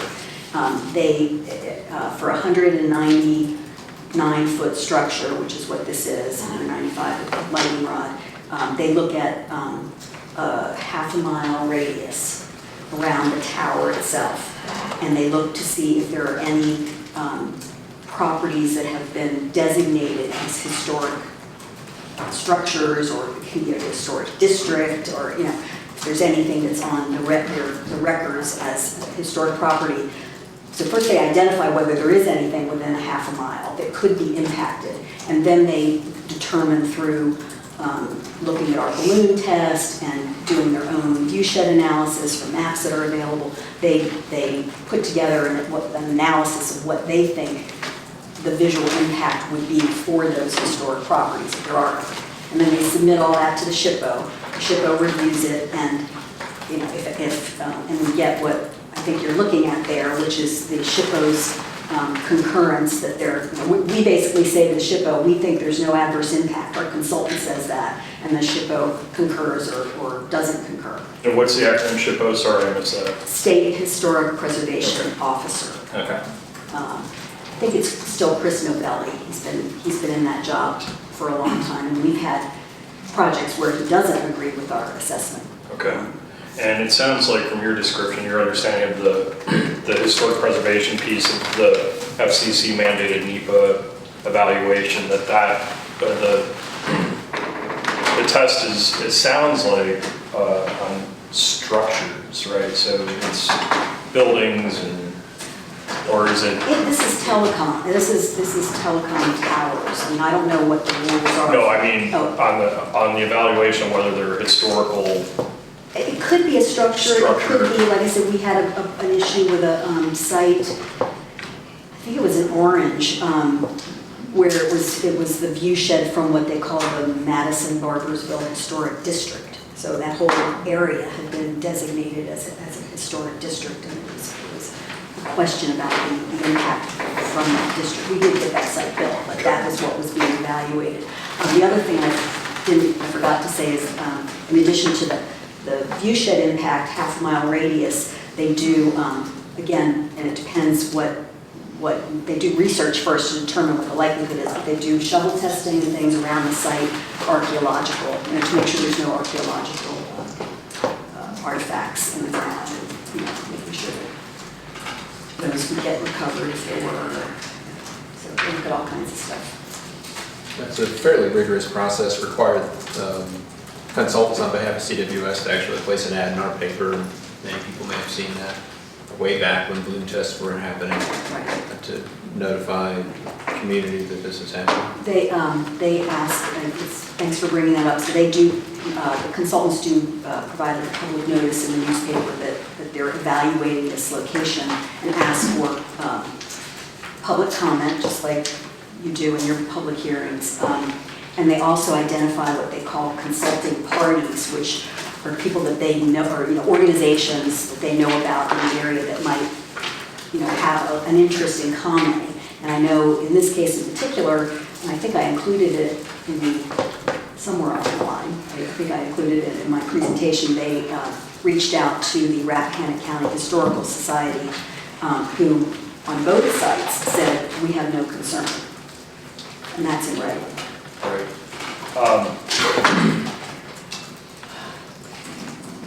I heard fire and rescue people loud and clear, and I want to make sure that corridor has some form of communication for public safety and for our fire and rescue personnel. I think Deputy Dodson and then also Todd Summers, who works for Sperryville Fire and Rescue, volunteers for Sperryville Fire and Rescue, both made an excellent case for the need for more reliable communication. So my reservations about this application do not at all undermine my commitment to doing something that works in that corridor in terms of improving communication. So my concern is really about what I view as a commodity offering in a locality that is anything but a commodity. And in a specific location that is anything but a commodity. We received a letter just this morning. It should be on board docs, and I'm sure you haven't had a chance to read it.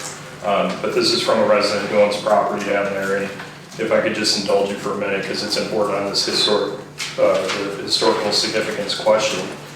The site in question, Scrabble, sits in a tranquil forest and conservation area at the bucolic intersection of Route 522 and the charming byway known as Scrabble Road. The location there lies between three mountains, Bessie Bell and Red Oak to the east, and Butler Mountain to the west. And while a traveler might pass by the spot today with little thought other than what a peaceful country area it is, in fact, it is rich in local history. The Scrabble School, currently the Rappahannock Senior Center, is located just down Scrabble Road from the site. The tower would be highly visible from this site and along the meandering country gravel road leading to it. While the African-American community in Rappahannock County has dwindled over the years, renovation of the Scrabble School highlights the strong community interest in preserving this important part of Rappahannock County history. The area around the Scrabble School, including the nearby site of the proposed cell tower, was and still is home to many of our African-American residents, several of whose families have been there since the days of the Civil War. The three dwellings that sit closest to the proposed tower location, two of which would be less than 400 feet from the tower compound, were built and are still lived in by African-American Rappahannock County families, members of which who attended Scrabble School.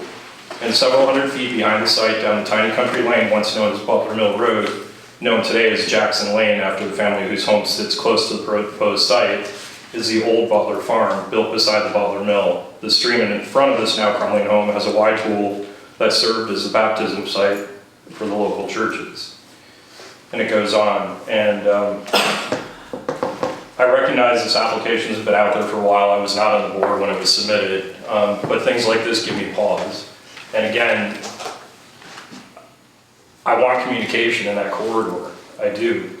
And I want to support fire and rescue to the best of my ability as one member of this body, but I do just want to express my concern that a 199-foot monopole in that particular location raises questions as to whether this determination is valid, and then also raises questions about whether this application in the context of our comprehensive plan and our zoning ordinance fits, and specifically principles 2, 3, 5, and 10 of our comprehensive plan. And in terms of comprehensive plan compliance, state code is silent on the extent to which a public body may turn down an application on the basis of its comprehensive plan. And our zoning ordinance also, I think, is quite specific in stating that these principles of the comprehensive plan are to be considered in the context of telecommunications related applications. I just put that out there for further discussion, and I just want to be transparent and let you know that I have reservations about this application in that particular site. So my thoughts on that, first of all, it's a 195, I'd say, foot structure. It is a heavily wooded parcel. We flew a balloon several times, and we've built a lot of these sites. There's rarely a perfect site, especially if you want, we all know the taller it is, the better the coverage, the wider the coverage, the fewer structures you will end up with in the county. Right. So that's a trade-off. From my observation when we flew the balloon, I don't know specifically about the view from the Scrabble School, and I know it's not invisible, but there were a lot of places where you couldn't see it at all. Yeah. A lot. And where you could see it, it was lit. The view was not the entire tower, it was the very top of the structure. I think we were guesstimating, 30 feet, 40 feet, depending on what you're looking at, or where you're looking at it from. I don't think that people driving up and down, I really don't believe with this site, I wouldn't make that statement with regard to the Woodville site. I don't think that people driving up and down 522 are going to go, oh my gosh, a tower. It is a minimal view shed impact, in my opinion. Yeah, and that's where I get stuck because, well, I wasn't on this board when the Sperryville Tower was discussed, but I mean, but if the Sperryville Tower, when it gets painted, most people will not see it at all. The other thing I want to comment before I forget is, the person, I don't know who wrote that letter, but they were expressing concern for the residents. Agreed. Mr. Jackson is here tonight. So he's speaking for himself. I agree. I think someone's using, so. Mr. Whitson, I did attend all the balloon tests, and I ran a view shed analysis. I'm quite certain that you will not see this tower from Scrabble School. Okay. Now, you can see it from other areas, but not from that location. So, you said that It is true that this is on the intersection of Scrabble Road. There is a whole bunch of houses going up Scrabble Road. Do you have any idea how many extra houses this would service? I don't. Yeah. I mean, there is a silent majority that really want cell service in that area. I mean, they've been kind of, they've been neglected, and in every other part of the county, you know, at least it's, I don't have it in my house, but I can go out to different parts of the farm and get cell service, but, We heard from Mr. Jackson, who's, you know, the closest neighbor, supporting, there's this gentleman, I think his name was Mr. Smolinski, I'm not sure. Across the Jackson. Yeah, he came to one of the planning commission meetings and said, you know, started out his discussion by saying, I can see this top, you know, see the balloon from my front porch. And I thought, you know, and then he said, but that's okay because I really want service and I'm happy to bring service to the community.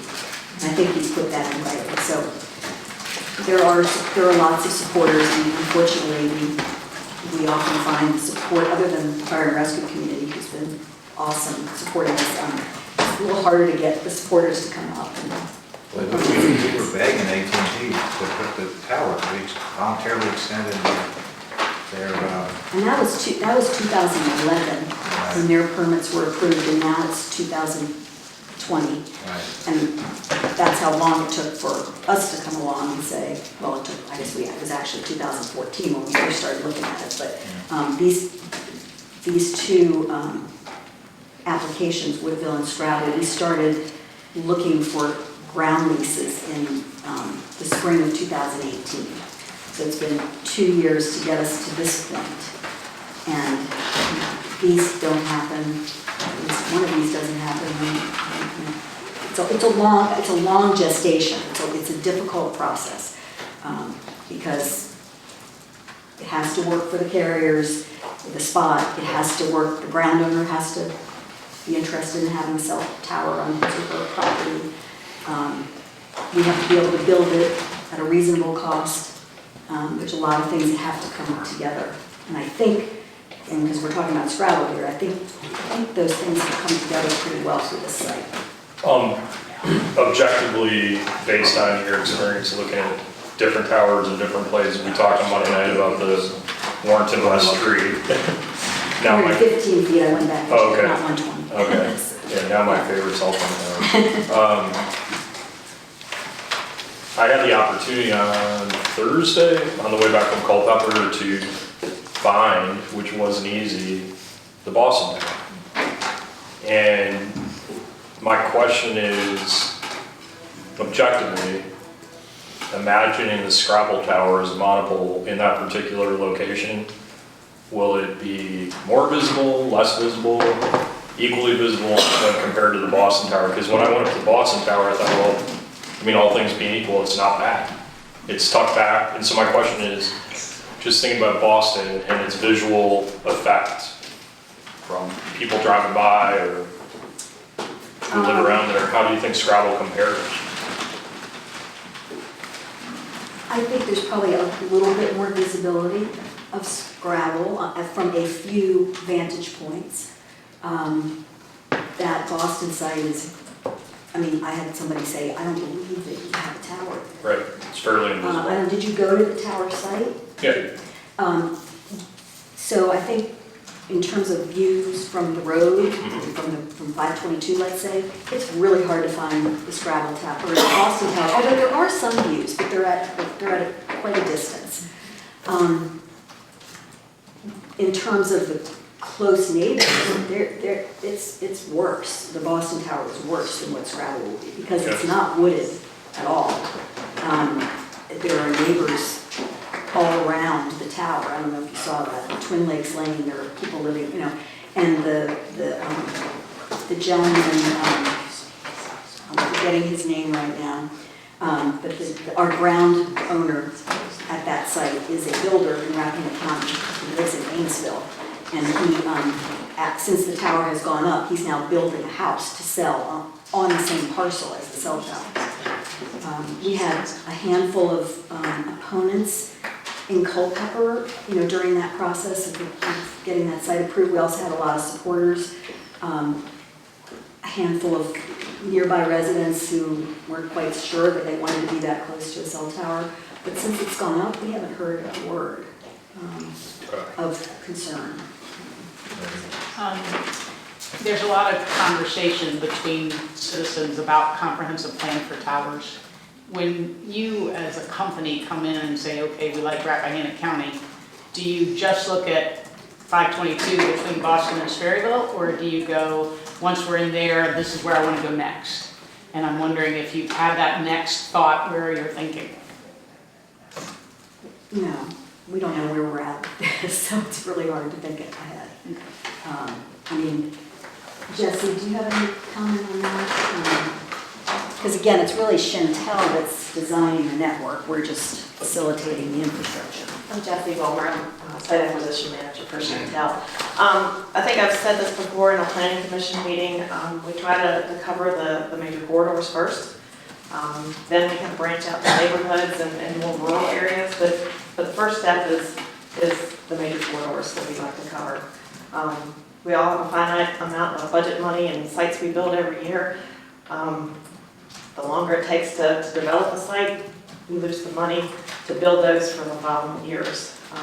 So the faster we can build things, the more that we look to future coverage in that area. I want to make one thing clear. You mentioned a letter earlier that we received and maybe on board docs. We do not place citizen letters on board docs. That's my fault, okay. Just to make sure we don't, that could get out of hand very quickly. I'm sorry, I have one quick question. I believe it's a pretty quick question for Hope. And thank you for coming out again today. I've lost count of the amount of meetings that we've had together. And I think I've seen you at every balloon flight. I think we were both there for all of them. So thank you for your hard work throughout the process, regardless of how the votes go today. It has been a process, and having preserved in the Planning Commission and been through that with you all the way, I really appreciate your good nature to see the applications through, and your commitment to supplying details as we go through the process with you. I do wonder, has CWS ever removed a tower? Have they ever had an occasion to remove a tower? And if so, where, when, and why? You have? Oh, okay. Could we hear a little bit about it? Sure. So Chantel also builds our own tower. Sometimes we partner with a tower company like CWS. Sometimes we build our own towers. So we have had several that we've removed over time. Some counties, I'll pick Albemarle County as an example. They, back in late 99, 98, they would only require wood poles. And as technology advanced and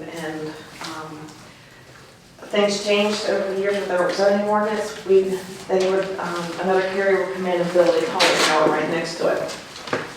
So we would take our old wood pole down and locate it on the traditional tower. We've also had another one down Roanoke, Rappahannock County. It was in a median between Route 11 and 81. They were doing a widening, so we had to move that one. Just moved it on a different piece of property because it was in the right of way at the time that they wanted to do an expansion. I'm trying to think of, most of the time we haven't removed any because lack of coverage, or we had coverage there, we didn't need the site. It's more so that we had to move them to a different location because of certain things that have happened. Thank you. For Mr. Jackson's sake, I'd like to understand a little bit better the screening of the trees and how they're maintained. Should we have a big storm come through or anything? What is the plan on making sure that buffer stays there? I don't have a plan for that. I mean, it's a wooded site, as I said. The trees that are there are, what you would expect, a combination of scrub trees and, older, more established trees. I'm not sure how you would really define We've identified it with the ground owner as a tree safe area. He can't come in and take down those trees. If a tree falls or, a couple trees fall in a storm, I think other trees would have grown up in the meanwhile. It's not like, if we plant a landscaping, which is what the ordinance required, if we were to take down all those trees and plant shrubs, we'd be responsible for theoretically replacing those shrubs if they died. But given the tree canopy in that area, it would be very difficult to keep those shrubs alive, I think. Conversely, it would be difficult, I think, to just, start planting replacement trees and whatnot. I think what's going to grow there is going to grow there naturally. And that's everywhere we've ever been that we've had a tree save area. We've never had any specific requirement to replace anything down. And there are a lot of trees, there are a lot of trees beyond the tree save area we've identified. So it's not like if a couple of trees in that area go, there's no screening. I mean, it's densely wooded. Those other trees could be logged at any time. Could be. Logged. They could be. You can't log. But, as a practical matter, even that's not going to be clear cutting. It's going to be. Could be. It could be. So, we have another application of an entity that promised to maintain the road, and I was down that road lately and wasn't that well maintained. They full of potholes. That is a dirt road that goes back in there, so I remember when I went back to the when that's right. It's a road. A dirt road? Right, yeah. Gravel road. Right. So, could you let us promise, in the event you got this, that when you finished, when you were out of there, that you would put a fresh surface of gravel down on that road? Because, you can put gravel down when you get there, but, by the time you go back and forth, it's going to work into the ground. Well, It'd be nice to leave it. There's gravel on it now. Right. We wouldn't typically put more gravel down until we were done. Yeah. So you're saying when you're done, you're going to put it? We will restore it to its approximate current condition. We take photos and, to the extent that the trucks create potholes and different things and tear up the gravel, we will fix that. We're not going to, improve the road beyond, where it's been. But we will commit, and in our ground lease with the Mr. Johnson, who owns the parcel, he asked for that same provision. And it specifically says in the ground lease, to you, probably not without my glasses. It says CWS will restore Jackson Lane to the conditions existing at the start of construction, once construction of the communication facility is complete. So that's in our lease with Mr. Johnson.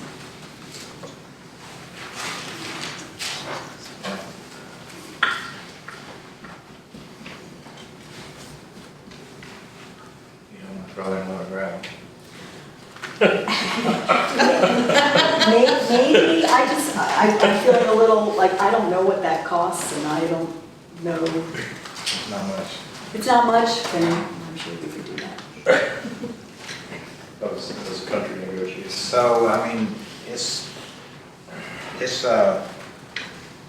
it's elected officials representing the population of the county, it's occasionally brought up to me that we're obligated to vote the way that the majority of our constituents feel their wishes. And I have to say, I have real reservations about this, but I have to say that ever since I got elected 10 years ago, it seems to me like I hear about that people want cell service. And it's not necessarily people that want to work from home or promote tourism or whatever. These are the people that are here.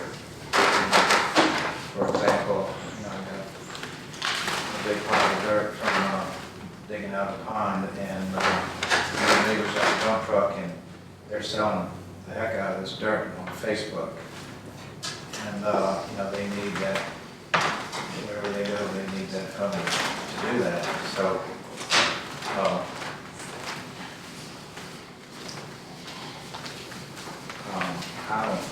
don't know. I'm not sure how the other board members feel about this. We'll get to it tonight. Not sure what you gained by doing that. Yeah. Yeah, I did want to bring up two other items in the conversation. One is to inform on the path that this application came to the planning commission. We did have multiple meetings on it. Ultimately, when time came to make the recommendation to the board, we did have a motion by Ms. Ishii and a second by me to recommend that this not be approved to the board of supervisors for the same reasons as the Eldon Tower is recommended to not be approved. And that motion and second was defeated by the planning commission, which resulted in the current, the vote sheet included in the packet today, resulted in that motion and vote that brought that to the board. So that's just a little bit of background on the planning commission side about what the approach was there, and that there was very much sort of a mixed feeling on that body as well about it, and it ended up being ultimately a pretty decisive vote to bring it up to the board for the approval, with the recommendation for approval, but there was talk of disapproving it initially. I do feel like we vetted it well on the planning commission. I do think that this board did an even better job by further getting the studies done by federal engineering. I think that was money very well spent, and it really showed us what our options are through that corridor. I did want to also mention that one thing I have heard about public safety that I didn't hear anyone else mention, and that was the concerns that were raised at the public hearing the other night, which is that one of the main concerns of public safety by our volunteers is that when they do have to communicate with hospitals, if they're using radio technology, it is an open channel. And on that open channel, they can only say so much because of HIPAA violations. And they are not able to transmit test results as they would be able to on a wireless connection. And so those are two things that are very specific, and I feel like as a representative to the Public Safety Committee, if I didn't mention that those are specific concerns that are public safety concerns, I would be remiss in representing them. So those are just a few points that I wanted to bring to the conversation to further inform questions that have come up today. All right, well, I'll go ahead and don't forget to load the gravel now.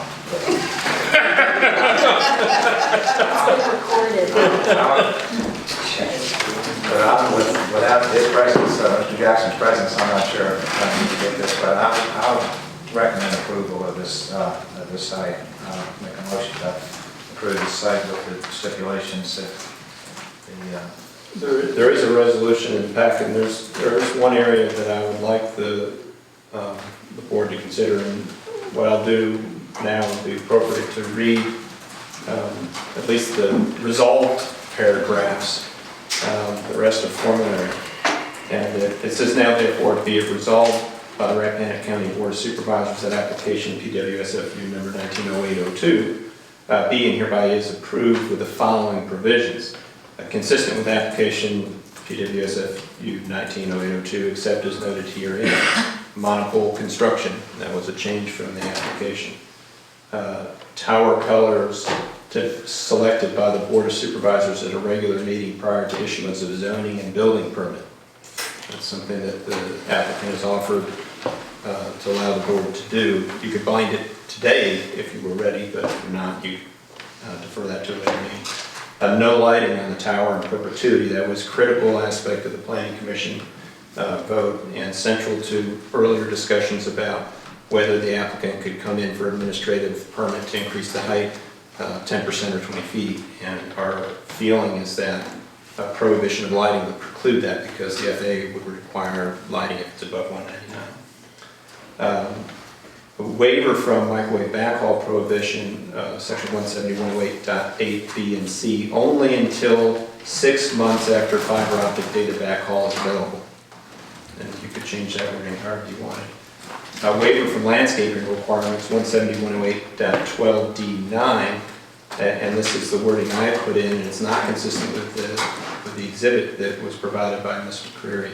Only if a 20-foot existing tree buffer is protected by an easement precluding the removal of existing trees. If trees within the buffer are removed or lost by any manner, the waiver is void.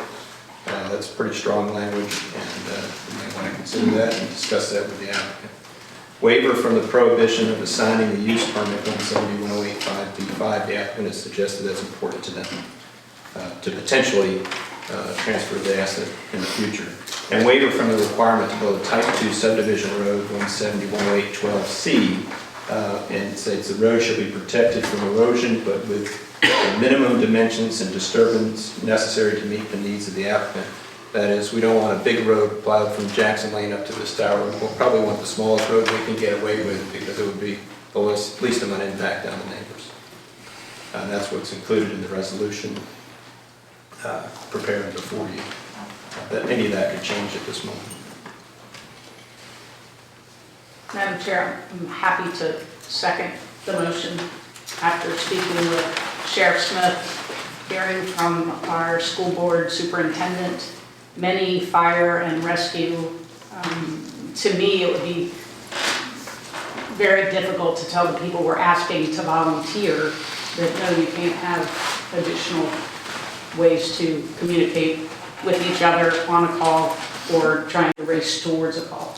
So in my opinion, this is the best option with the least view shed impact. Not perfect, but I don't think you get perfect. Very good. So we have a motion and a second. For discussion, shall we drill into the waiver for landscaping requirements? I hope, do you have any concerns with that wording as it's presented? I don't have the right with the ground owner to do a 10-foot. 10 feet is what the ordinance specifies. So that's what I went back and asked for. So if you put that condition on and the property owner doesn't want to grant it, then we can't build the tower. And I can say that I typed 20 feet thinking that might be appropriate, did not cross-reference it with the ordinance. I have it with me if you want to share it with me, but it requires, the ordinance requires a 10-foot landscaping buffer, which I think we would all agree would be a lot less effective than leaving the trees in place. So, I don't want us to get sort of penalized by,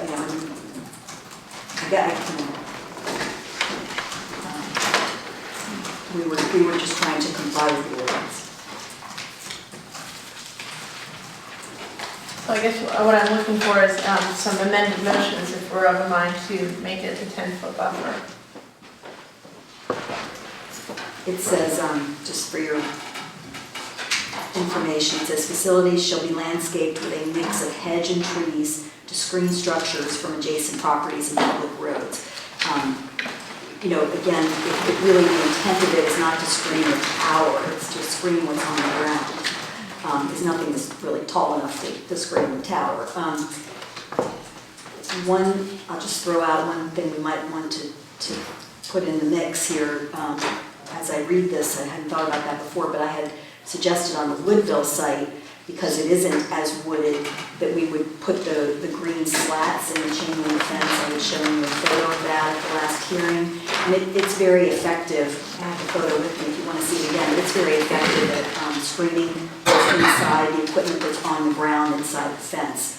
So we could do that with a combination of that with the 10-foot buffer and that tree save area level. And I think that would accomplish what we're trying to accomplish. We could not require her to landscape 20 feet. We may be able to require her to protect 20 feet, but I don't know if that's necessary, if there's a combination of the proffered slatted fence and 10 feet that maybe does the same thing.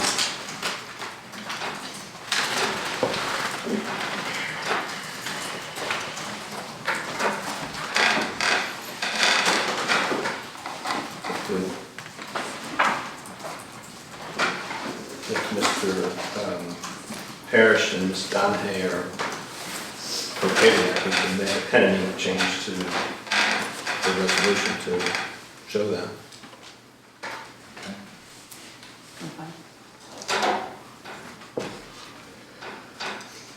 Can I ask one other question? What were you calling the screen fencing?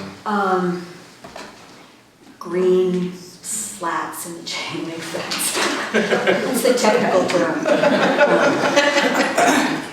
I wanted to clarify on the painting, and your wording on the painting. Do you think that wording would give you the option, if you so chose, to not have it painted at all, which could be the right solution for this tower, considering Yes, because so anyway, it so I just want you to have it that. says tower color, parentheses, yes, selected by the board. So that could be painted, not painted, nothing, we can get into the material, but if it will be a galvanized tower, I'm sure, if they choose that. So we have an amended motion and a second. Is there any further discussion? Yeah, I don't want to beat a dead horse. I can't support this application. For me, it just, again, comes down to that particular structure, that particular place, I think goes against principles 2, 3, 5, and 10 of the comprehensive plan. And I expressed my concerns about the history in that area. My concern is when the tower goes up, that's going to be the first time that we're all going to be able to agree whether or not it looks decent or not. And I know you have a lot of experience, you do this every day, and you've asserted that you think it won't be too visible. And I went to 2 balloon tests, and I can see that argument, at least having seen one of the balloon tests where the wire is extended completely. My frustration really comes down to we're left with not a great choice. It's a monopole 199 feet high on a hill behind some trees, and as I said on Monday night at the public hearing, when you look along 211 and 522, we don't see that, but yet we have cell coverage, and you've educated me on the extent to which silos are no longer a workable solution. I appreciate that. State code precludes us from getting into your business decisions, and so I recognize any profit regarding the structure, the height, or otherwise has to be made voluntarily. And so I had hoped that maybe you might have voluntarily offered some modification to this structure in that particular site, which you haven't. And I certainly don't hold that against you. I understand, as I said before, you're in business. But the application in its current form, that particular structure in that particular place, in light of our comprehensive planning zoning ordinance regarding the same, I can't support this resolution to approve the Scrabble Tower. And thanks again for everything. We have a motion and a second on the table. There's a resolution with the amendment as provided in the packet. It's time to vote. Needs to be a roll call. Ms. Donahue? Aye. Mr. Whitson? Nay. Mr. Parrish? Aye. And I also. Motion passes.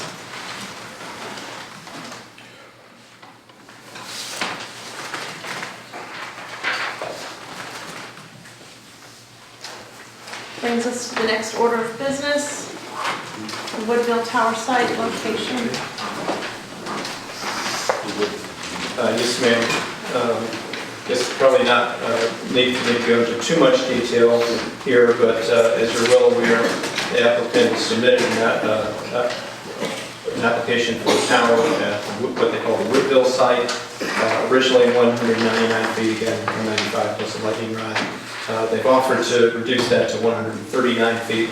They've offered to change their original application for a lattice tower to be monopole. They've offered to allow the county to pick the color.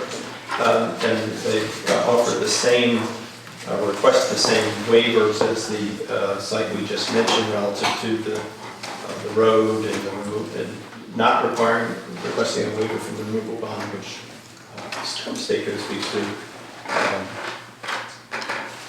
The planning commission did hold a public hearing on this, and they recommended by a 4-to-1 vote that the board disapprove this tower and pass that on to the board. There was a lot of public involvement in this site over time. More than one public hearing at the Planning Commission, and then your public hearing on the 27th, significant interest. As with the Scrabble Tower, there are resolutions included in the packet for consideration that could be used to approve or disapprove this application. So, to save time, I'll go ahead and make a motion that we deny this application. I appreciate that, Mr. Chair. Oh, Is sorry, go that- ahead, I thought you were done. Is that a motion to approve the resolution in the packet tonight, or something different? Yeah, whatever. If that's, perhaps I should read the critical portion of that resolution, if that's the case. Again, this is in the packet relative to personal wireless service facility use permit 190801 called Woodville by the applicant. Now therefore be it resolved by the Rappahannock County Board of Supervisors that application PWSFU number 190801 be and hereby is denied based on the availability of existing wireless support structures within a reasonable distance that could be used for co-location at reasonable terms and conditions to provide cellular service to the area proximal to the proposed antenna support structure.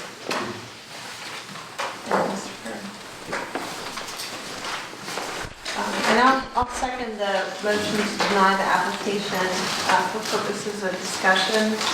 And I would just like to add that in addition to the other reasons outlined in the packet, I do think when we look at the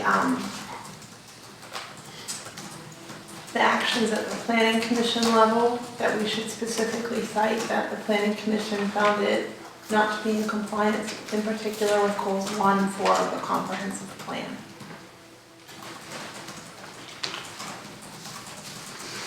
So that would be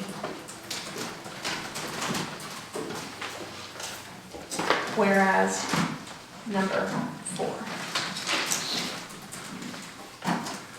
And I would ask that the motion be modified to reflect that addition to the resolution. Can you very prescriptively tell me what you modify? And the fourth whereas, where it says whereas the Rappahannock County Planning Commission held a duly advertised public hearing as voluntarily modified by a vote of 4-1, base this recommendation, or the basis for this recommendation was this application was not in compliance with comprehensive plan goals 1 and 4.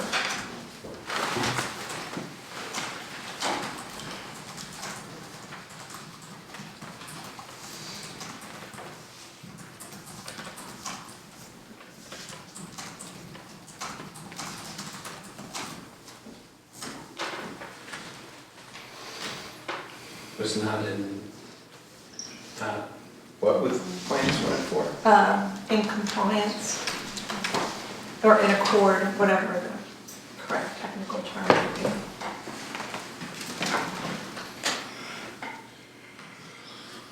Did not align.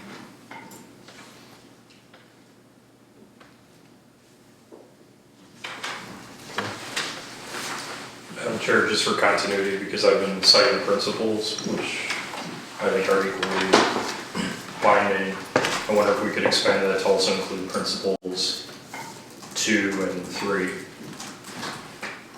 I think my addition is specific to the Planning Commission vote. Okay, And I don't remember that being, I can check Okay. the vote sheet and see. That's fine, I'll stand down. Yeah, it's therefore inconsistent with the comprehensive plan goals 1 and 4. Okay. And we could reference Rappahannock Code section 170-52J. You can make that addition if you're willing to, Mr. Parrish.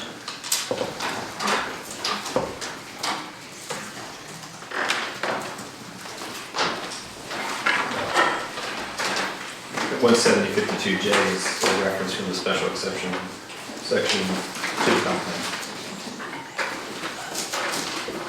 If I recall correctly. Thank you, Mr. Curry. Anybody have any further discussion? We have a motion and a second to the resolution as presented. Ms. Donahue?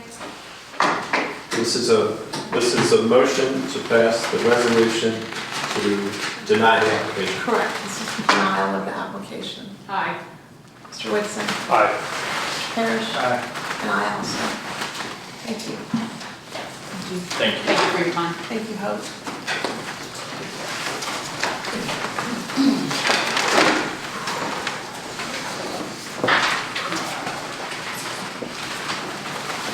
Update, Central Volunteer Fire and Rescue borrowing, local government borrowing. Mr. Curry.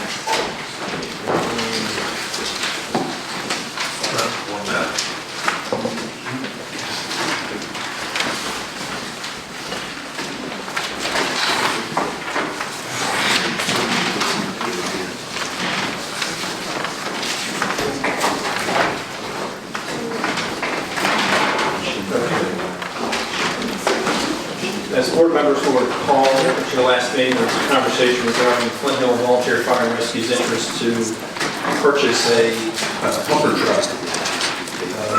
And the understanding that I received from Mr. Williams was that Flint Hill Volunteer Fire and Rescue wanted to use a tax-exempt bond process to purchase, to get funding for this pumper truck, which is guided by Internal Revenue Code Section 147F. After communicating with Flint Hill President, Mr. Burke, he referred me to a bank in Front Royal who told me that they were not pursuing a tax-exempt bond process. And then we understood from Mr. Burke that they changed their mind. And I understand principally, so they do not need to secure the board's approval. In performing the research for this, the board's approval is simply needed to authorize the use of these tax-exempt bonds. The reference to the Internal Revenue Code requires approval after public hearing by the issuer and of the host government, and you would serve the role as the host government. All that being said, no action is required at this point in time. Thank you very much. Let's take a brief recess. That's okay with everyone. About 5 minutes.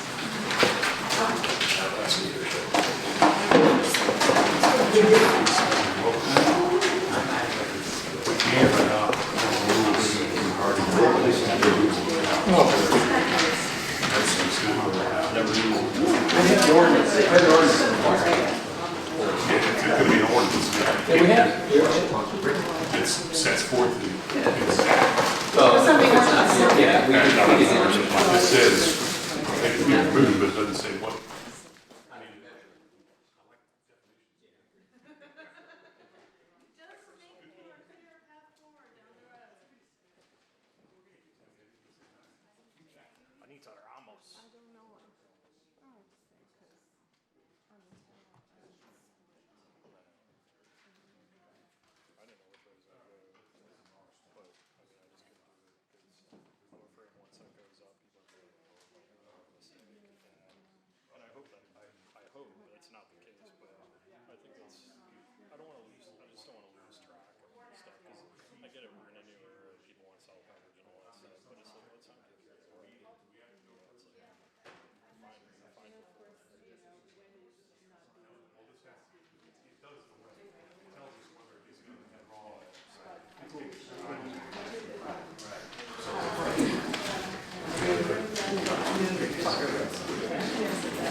Yeah. So anyway. So let's see. I'd like to see what the other two hours now. Yeah, and unfortunately we got corners. Yeah, and that's the other problem, that, it's set up for the other side. I have to stay longer because I want to hear the new business stuff. I should be talking to Chris. What's on their list? It's the Chesapeake Watershed thing. I Okay. don't know what that is, but. Oh, yeah, that's a, I don't hey know. Paige, how are you? Fantastic. I'm glad. Uh, I'm glad you can draw inspiration from meetings like this. That's when I'm leaving and not coming back. No, I have She's something gone as far else as you can go. I have something else I need to do, but anyway. It's good for you. I'm glad you have something else that you need to do. Sometimes I wonder if people who come and see go to Rappahannock. I can't imagine a worse. No. I came from a funeral, I missed the reception. No. I think it's great that people come. I'm just saying, I don't. Oh, I know what everybody was here for now. Thank you for your research on this graph. Good job. Well, thank you. Was that? And second, your question to Ron about What are you looking for? the trash. Yeah. Yes. Oh, that's great. All right, great.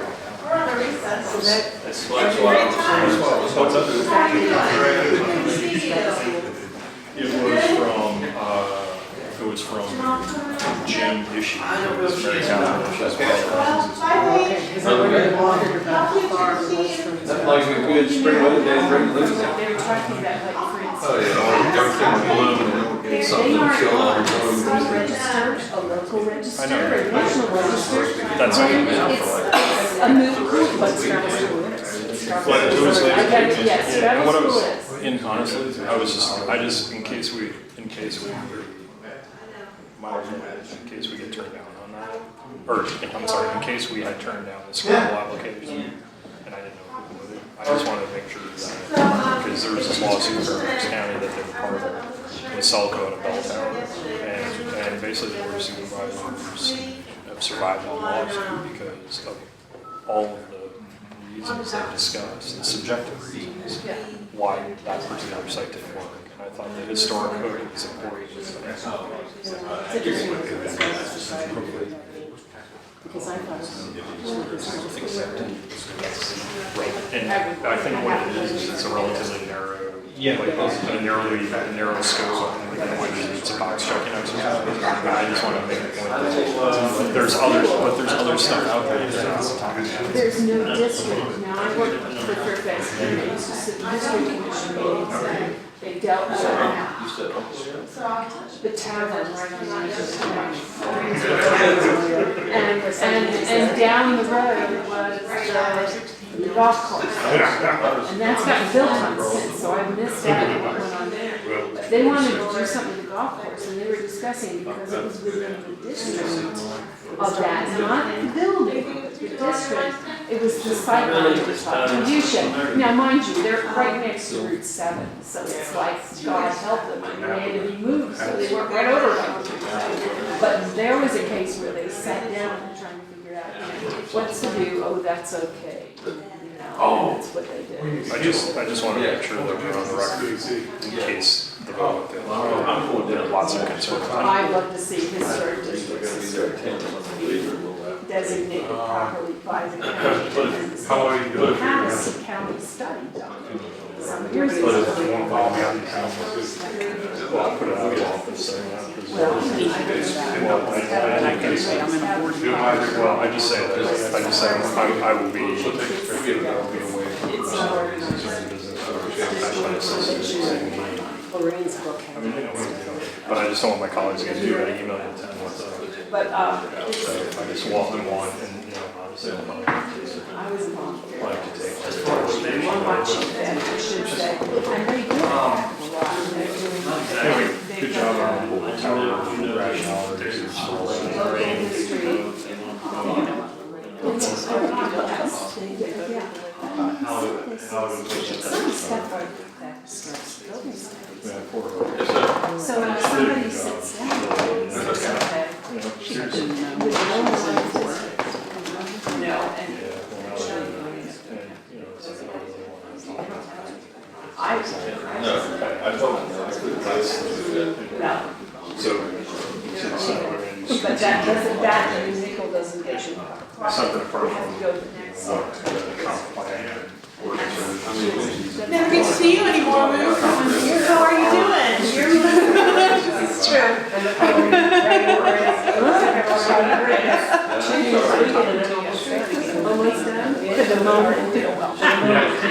gonna take care of that issue with Lauren? What time do you close? 4:30. Yes. Well, I want to hear, I'm on, I have one more issue. Oh, it's 4:29. No, you're not. Is it really that late? Yes. I guess if we're calling the meeting back to order. I thought it was fine. You did it wrong. Clock isn't helping us get here. With this clock. It takes away time today. Been 7 up for a long time. It's a strategy. I know, I keep looking back at it, but no, it's only lunchtime. Hey Chris, how are you? How are you doing? You done one?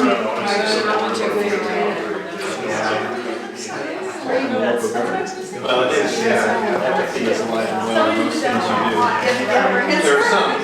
If there was a gun in this town. Maybe the occasional baby shower at the best.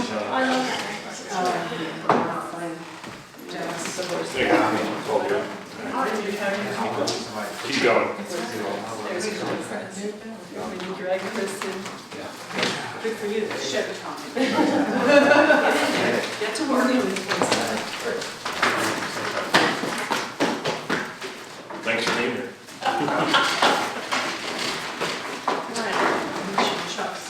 Thank you for That brings fixing us my to husband's. the review board of supervisors policy 301 and credit card policy, please.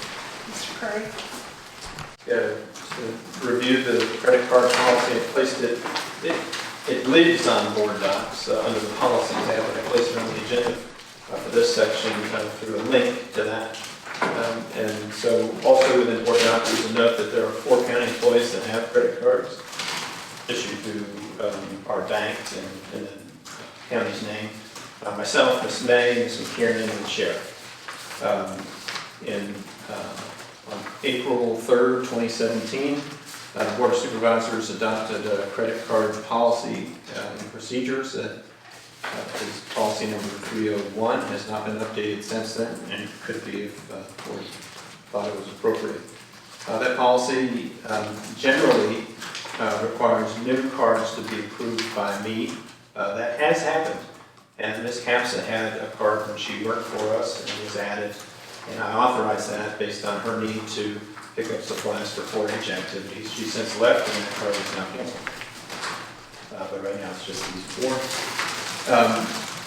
The policy largely identifies what are acceptable expenditures and what are not acceptable expenditures, both in the type of purchases and the magnitude of purchases. It also has provisions to make clear that personal purchases are not provided, nor purchases for parallel agencies such as the fire companies. And I think that is something that happened in the past where we would help them out by buying something on a credit card to get them through, and then they would reimburse, and we don't do that anymore. We know that from time to time there could be an error that happens where somebody pulls the wrong card out of their wallet, pocketbook, or whatever. They may make a personal charge on a county credit card that provides a process for that employee to return the payment. And that we have done that, and there's a form for that. It comes up very, very rare. There are other forms provided if there was, we have to, well, one, when you seek a new card, it's a form that needs to be filled out why you need a new card. The acknowledgement of receiving the card, which an employee would very clearly state that they understand that that their use of the card is restricted, and if they use it for the wrong things, it's a criminal matter. And then lost credit card receipt form. We do require receipts to be provided, and in particular, there's sections regarding travel, and that is parallel to the travel policy. That receipt must be provided. If it's not, then the employee gets to pay the way, and very clearly states that tip can't be any more than 20% and cannot purchase alcohol using a county credit card. And that's why an itemized receipt is required, not just the little running credit card run. So it seems to be working for us. I have bumped up to issues occasionally where $1,000 limit has been problematic, but it's been rare. Times where we had to do something quickly, but I don't think there's really anything that needs to be changed in this policy unless it's the desire of the board. How does it, in terms of the purchasing limit of $1,000, I mean, how often does that happen, and then what's the remedy? And someone, you call it a credit card company, or? Oh, no, that's an internal policy, so. Okay. The credit limits set on the different cards, they vary. Okay. Mine has the largest, and we increased that coming out of last summer with the understanding that if we have emergency management issues and we need, we may be in a situation where our system's down, we can't cut checks, and we need to make stuff happen. So we work through the process to increase my particular limit. The other ones are pretty tight, but that's our internal policy of $1,000. Okay. I would just add to the discussion that I do receive not really detailed credit card statements from the treasurer's office, but a sign off by the different card holders that they are authorizing those charges on a monthly basis. Ms. Dotson in the treasurer's office does send me those as well, just because when I did join the board, I had concerns over just voting on something that was only described as card member services and not knowing any more about it than that. And so Ms. Dotson does email me those every month, so I can see that the different card holder has signed off on the charges. And on the rare occasion that I had questions regarding the details and asked a question about them, they were answered very quickly, and it was just a matter of what's going on here. So. I think there has been a lot of work to provide guidance and transparency in the credit card use, and I don't really see a way to improve it at this time.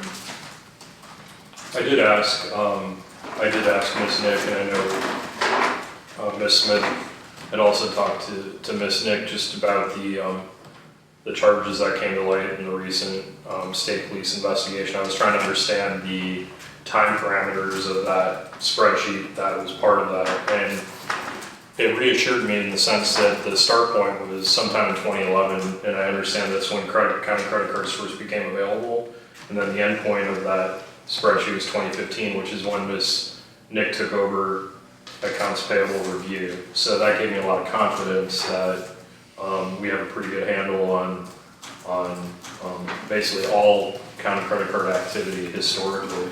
My only question is, right now we have 4 individuals who hold cards.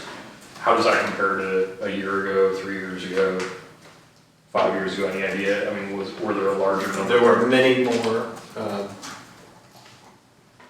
Over the 2 years I've been here, there have been 4 or 5. Okay. And we've gone from 4 to 5 to 4. Okay. Before that, there were many more, and quite frankly, they were very difficult to get rid of. Not because the cardholders wanted to keep them, but because you have to fight with the banks to get rid of them. Yeah. So when you say many more, it was like a dozen? Or? No, 4 or 5 more or something. Okay, all right. Yeah, anyway, I mean. And most of the other employees don't like them to good enough history. Right.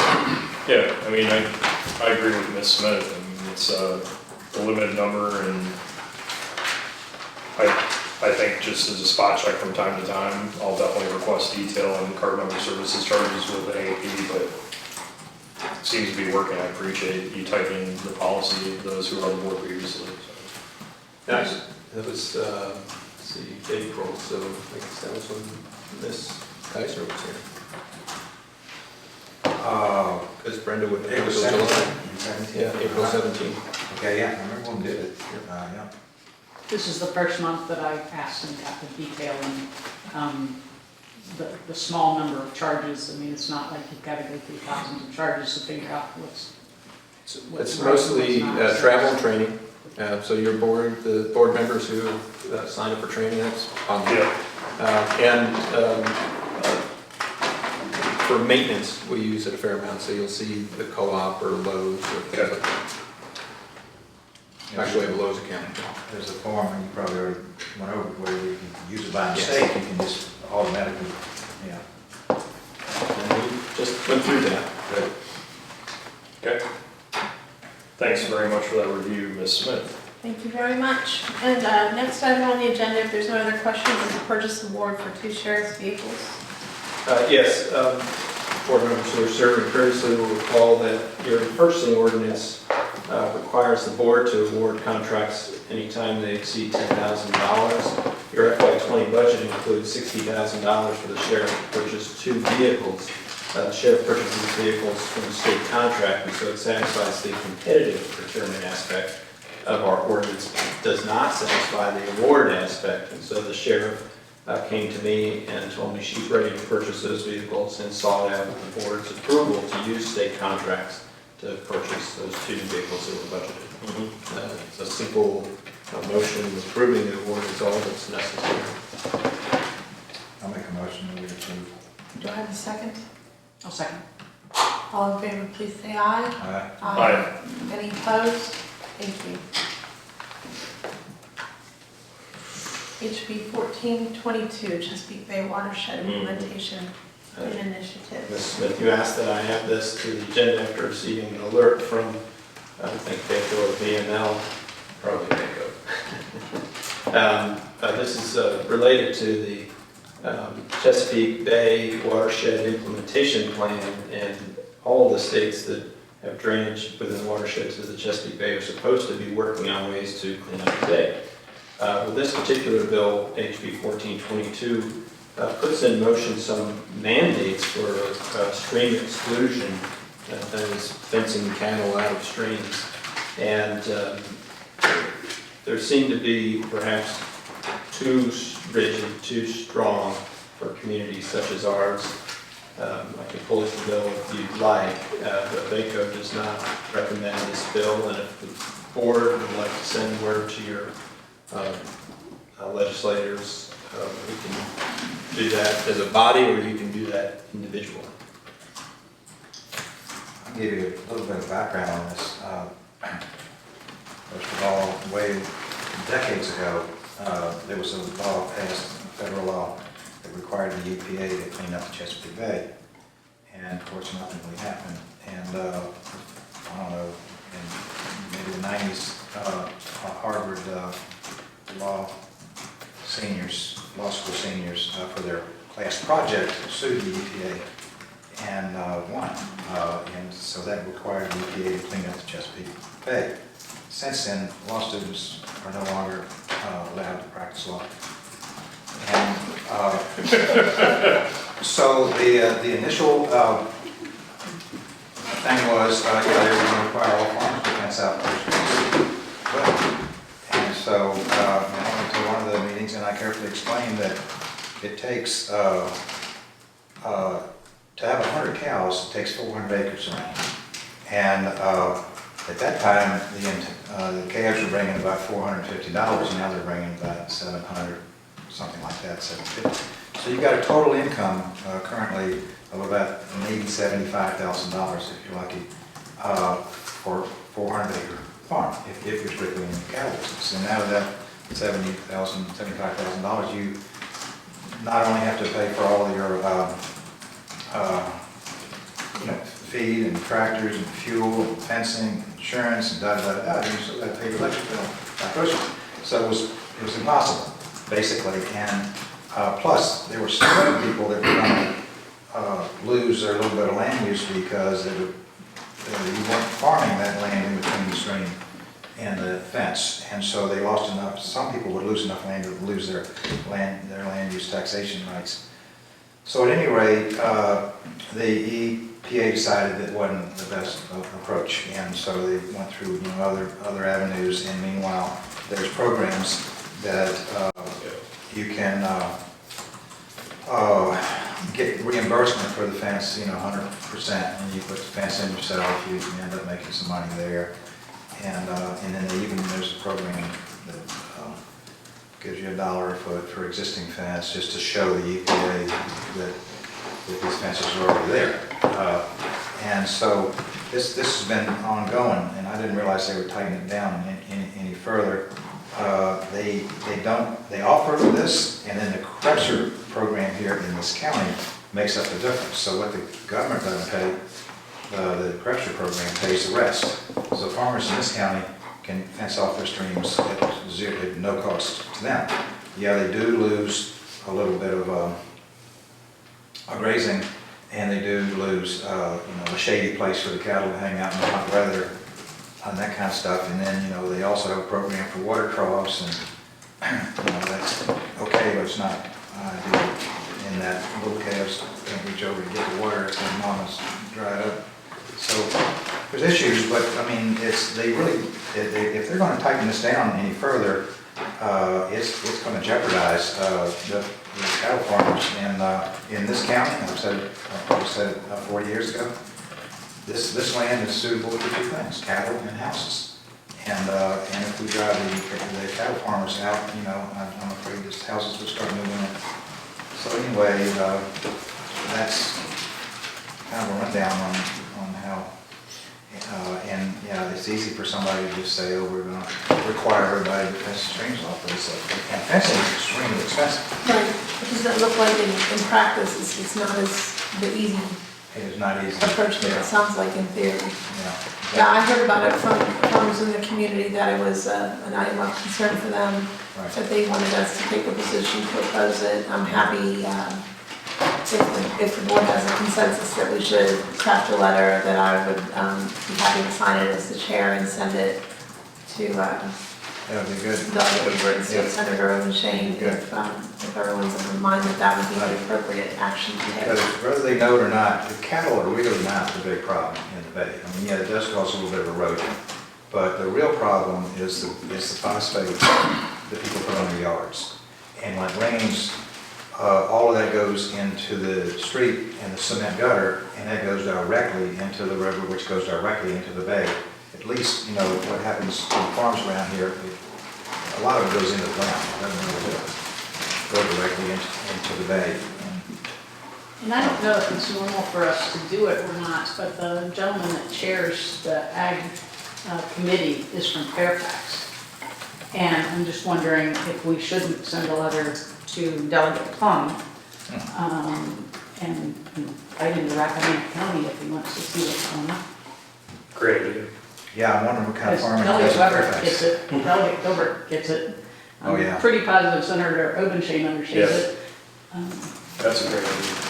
Yeah, you're preaching to the choir if you're sending it to Obenshain and Weber. Weber's a big cattle farmer. Right. So it's- Yeah. Yeah, that's a good idea. No, it's the Weber's maybe Well, you don't have to worry about Weber, he's going to vote against this one. Yeah, that'd be a good. Yeah, Fairfax, definitely. I sometimes am concerned that because it is sort of what he does for a living, that it might be good for him to have a letter in hand that shows that this is Doesn't hurt. coming up from the Right, grassroots. right, yeah. So that's sort of why I sometimes think it's good to send a letter. And if the board is of a consensus, or do we need a vote to do that, Do you Gary? need a motion? You would carry a better mandate if you could say to the board, voted unanimously to. Let's maybe take that approach then, if everyone's of a mind to pursue this. So I'll make a motion just authorizing Ms. Smith as our chairperson issue a letter to appropriate individuals within the House delegates. Would also be state senate or both. Noting our board's strong opposition to this legislation as proposed for concern of increased costs for cattle farmers and impingement on property rights in particular. I'll second that. All in favor, please say aye. Aye. Any opposed? And one little item I left out. When manure goes into the road, within 3 miles it's purified. When it goes over the rapids and all like that, it's just like its own septic system that cities have. All the aeration purifies the manure and urine out of the stream, so it purifies itself by the time it gets to the plant. Great background. Thank you, Chris. Business training opportunities. The board asked staff to look into what training might be available. This is principally offered through Virginia Commonwealth University and the Land Use Education Program, and the UEP provided a link to their site within the board doc. VCU offers many specific courses for planning commissioners and BZA members, and actually they have certification processes for both. And some of our planning commissioners, BZA members, have been through that recently. In addition, Ms. Summers reached out to Dr. Keegan with the LUVP and asked if we could have training here in Rappahannock that wouldn't necessarily be the certification path that takes several weeks and months, but could be offered kind of more broadly to planning commissioners, BZA members, board of supervisors members, anybody, I guess the public who would want to come to the big picture land use law conversation. And from that, she said absolutely they do that. We could design a course to suit what we think our needs are and provide some pricing approximately as shown for a half day or a full day. And I've heard from board members that a half day wouldn't possibly be enough to get all the information, and a full day would very likely be too long to be able to comprehend all the information coming at you. So that doesn't breed consensus, but it may mean that more than one half day may be appropriate so that you can actually absorb what is provided. You can see the expense. This is something we could try to do in FY20, or you could use this information as input to your FY21 budget process to budget in funding for such a training next year and use some time to plan that out. And Michelle and I'd be happy to work to try to get something figured out relative to scope and agenda and time. I mean, I'm happy to take a first swipe at this in terms of, what would be the amount of training and when. I mean, I think I would look forward to this sort of training. I think that recently seeing 2 new members of this board, having changes on the planning commission, possible changes, happening soon with the BZA, I would think that we would want to pursue this training sooner rather than later. In terms of half day being too little and a full day being too much, I can see where that's true, because if it's all the same day, then it is a lot to digest in the course of that 8 hours. I wonder if there's an option where we could do an afternoon session and then break overnight and then take the morning session the next day. Someone normally stays in the area anyway when they come and do a training, either the night before or the night of. And we could break it up that way, so it wouldn't be 8 consecutive hours, it would be an afternoon and then the next morning. That's a good solution. Then I guess it just comes down to a question of this year or next. I think my only observation, just thinking out loud, there's that we see that the planning commission is picking up steam regarding comprehensive plan review. So it might make sense for us to get some training on the books this calendar year, just so that we're receiving training as the planning commission is working on these tough comp plan and zoning ordinance revision questions, just as an observation. I think that makes sense. What do you need from us to carry it forward? Or just a consensus on what we... Yeah, I don't think you have.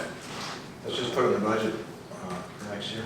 If I can make it work for this fiscal year, I think you probably would want to wait till after we're done with the budget, because we're about to be all in on that process and be to thread this into that, which puts you into May, June. So maybe we can, Michelle and I will look to see if we can figure anything out for June. I'm sure that we could find available funding sources, even if it is the U.S. contingency. But it's likely other areas in the budget we could make a transfer, which I will come back to in a subsequent meeting. So maybe you'll allow Michelle and I to do a little more research on how to pull this together. Great. Thank you so much. Thank you.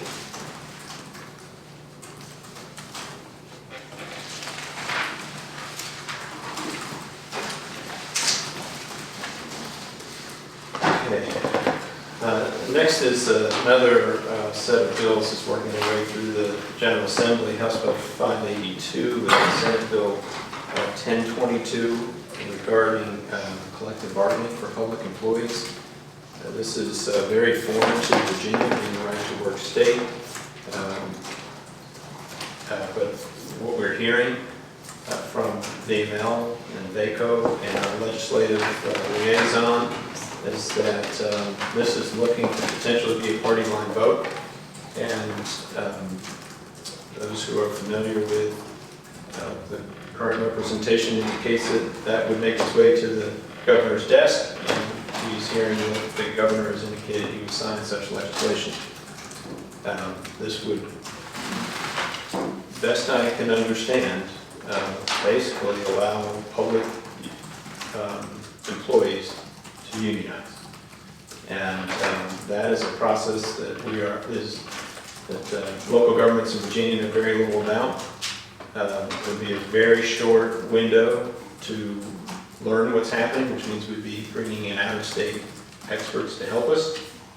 And if this can't be stopped, thoughts are that at least the implementation could be delayed a year, so we're better positioned to work on this. The House bill has left committee and is on the full House floor. They are moving fast on this, so just I'm sure our representatives will not support this, but our representatives are not the majority. So anybody who has contact with our public, this will hit the wallet, this will hit the tax rate, in the long run has significant potential for that, particularly with the schools, to increase our expenditures and decrease your control over salary budgetary process. I don't know what more I can say other than that it doesn't look great. Well, I want to thank you, and I stated this at a meeting on Friday with some citizens, how much I appreciate you keeping us informed on this stuff, because we're all busy, some of us have full-time jobs, and we try to do this job as thoroughly as we can, so I'm really grateful that you continue to feed these types of legislative action to us. So I did contact Delegate Guzman's office and Senator Boysko's office this morning, and at least registered as one member of this body my strong opposition to any collective bargaining approach to doing business vis-a-vis public employees. And I noted the size of our locality, potential increased costs, and I think the key point that it would remove from public view salary-related negotiations and discussion, which flies in the face of what we value in a small community where all of this should be heard publicly. So for the record, I've registered my opposition both with Delegate Guzman and Senator Boysko, and I would encourage my colleagues on this board to do the same. And if there are other people we should contact within the House of Delegates and State Senate, let us know, and I'm happy to continue making phone calls. Yeah, the committees are the committee on the Senate side is key. If it could be stopped to the committee on the Senate side, that'd be great. But otherwise, it's basically any Democrat representative. Just need one couple. Thanks a lot. Takes us to committee reports. They're the sponsor. So if anyone has any updates from any of their prospective committees, we would hear them at this time. Gary, do you want to update on the building committee quickly since... Very quick, I mentioned earlier, the building committee did meet. Full representation was present, talked through a number of building maintenance type projects that have occurred over the last several months since the committee met. Of principal interest was the draft study from Wiley Wilson, and those members will be reviewing that study over the next weeks before meeting again to discuss next steps. That's probably about it for that. Broadband Committee is scheduled to meet the second Tuesday of the month at 6 p.m. at the library. So we've got a meeting coming up. All over. The Public Safety Committee is scheduled to meet on February 25th at the library in the evening. Facilities Authority. Yeah, I can. Their meeting is going to be, and I don't know if you know this yet, Mr. Whitson, it's going to be in the Visitor Center due to a scheduling conflict on February 13th. Okay. Yeah, and I did attend the last meeting, and as I've stated before, I'm so happy to be our board representative on the or on the Recreational Facilities Authority. Very active. The Fodder Stack 10K race will be taking place on April 18th. We have at least one member of this board who will run it, and he might have competition this year from another. So get ready. I might. I've seen you out there. I put my money on Chris. And I walked it as quickly as I could. Yeah, I know that Ms. Downey helps with the water station. My family had a water station last year, so hopefully we'll do that again. Also, a big item that has come up, and I just want everyone to be aware of it, as part of ongoing improvements at the park, there is discussion within the Recreational Facilities Board to construct an ADA compliant restroom facility. And so those plans are underway to the extent that they're getting quotes from contractors, and they've looked at various configurations of that existing building to accommodate that type of facility.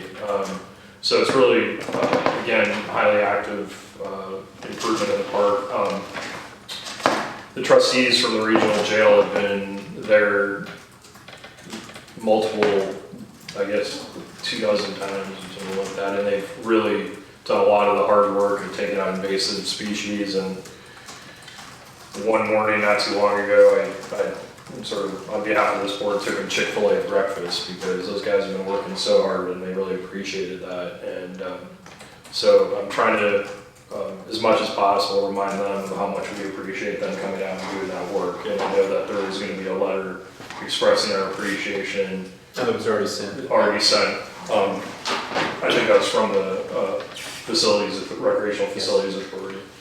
June 6th, and we'll talk about this more as we get closer to the date. Rush River Conservation Day. Rush River runs through the park, and that coincides with Free Fishing Day, which the Department of Game and Inland Fisheries allows during that same weekend. And last year, a number of citizens, including me, donated pretty hefty rainbow trout for that effort, and we'll be doing that again. And then I would just direct people to the newspaper, Facebook, to see all the different activities that are planned for the coming year, some of which are dark skies related, and others like this Conservation Day that are just general park initiatives. So great board and very active. Thank you. Thank you.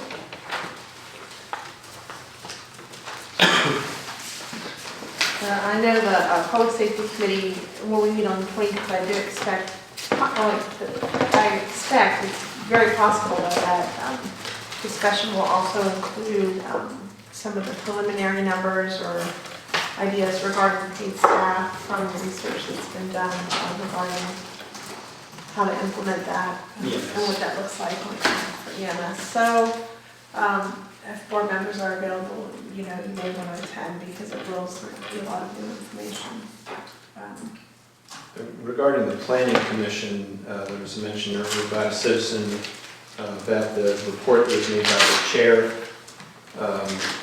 I'm not sure if they will continue. I suppose they probably will if the board indicates that they're valuable. And if that is the case, would you like me to attach those reports to this section of the agenda? I think that's a great idea.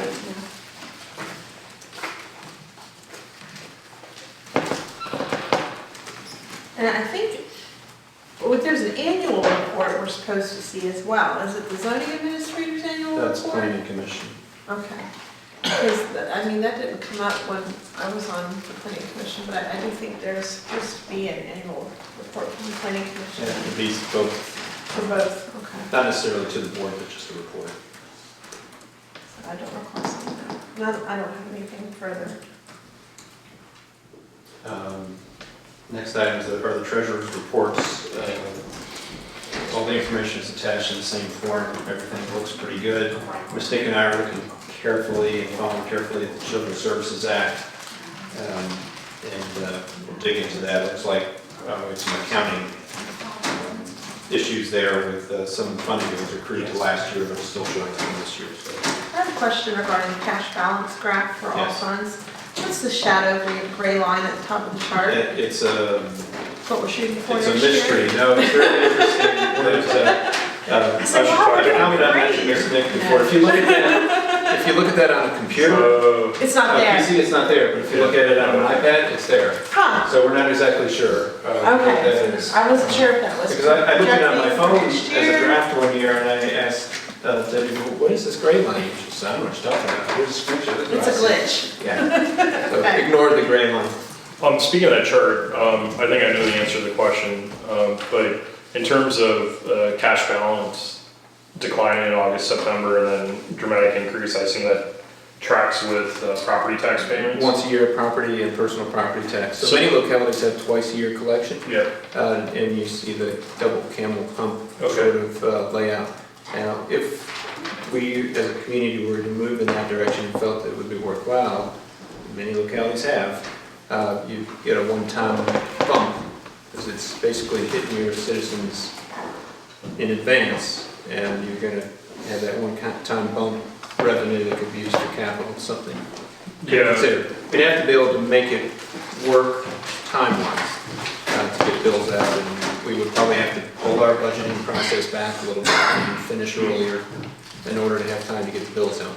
I was just going to bring up something far more incremental and benign and easier to implement than that. It's already been implemented, and that's, and I do it, for citizens who don't escrow their property tax payments as part of their mortgage.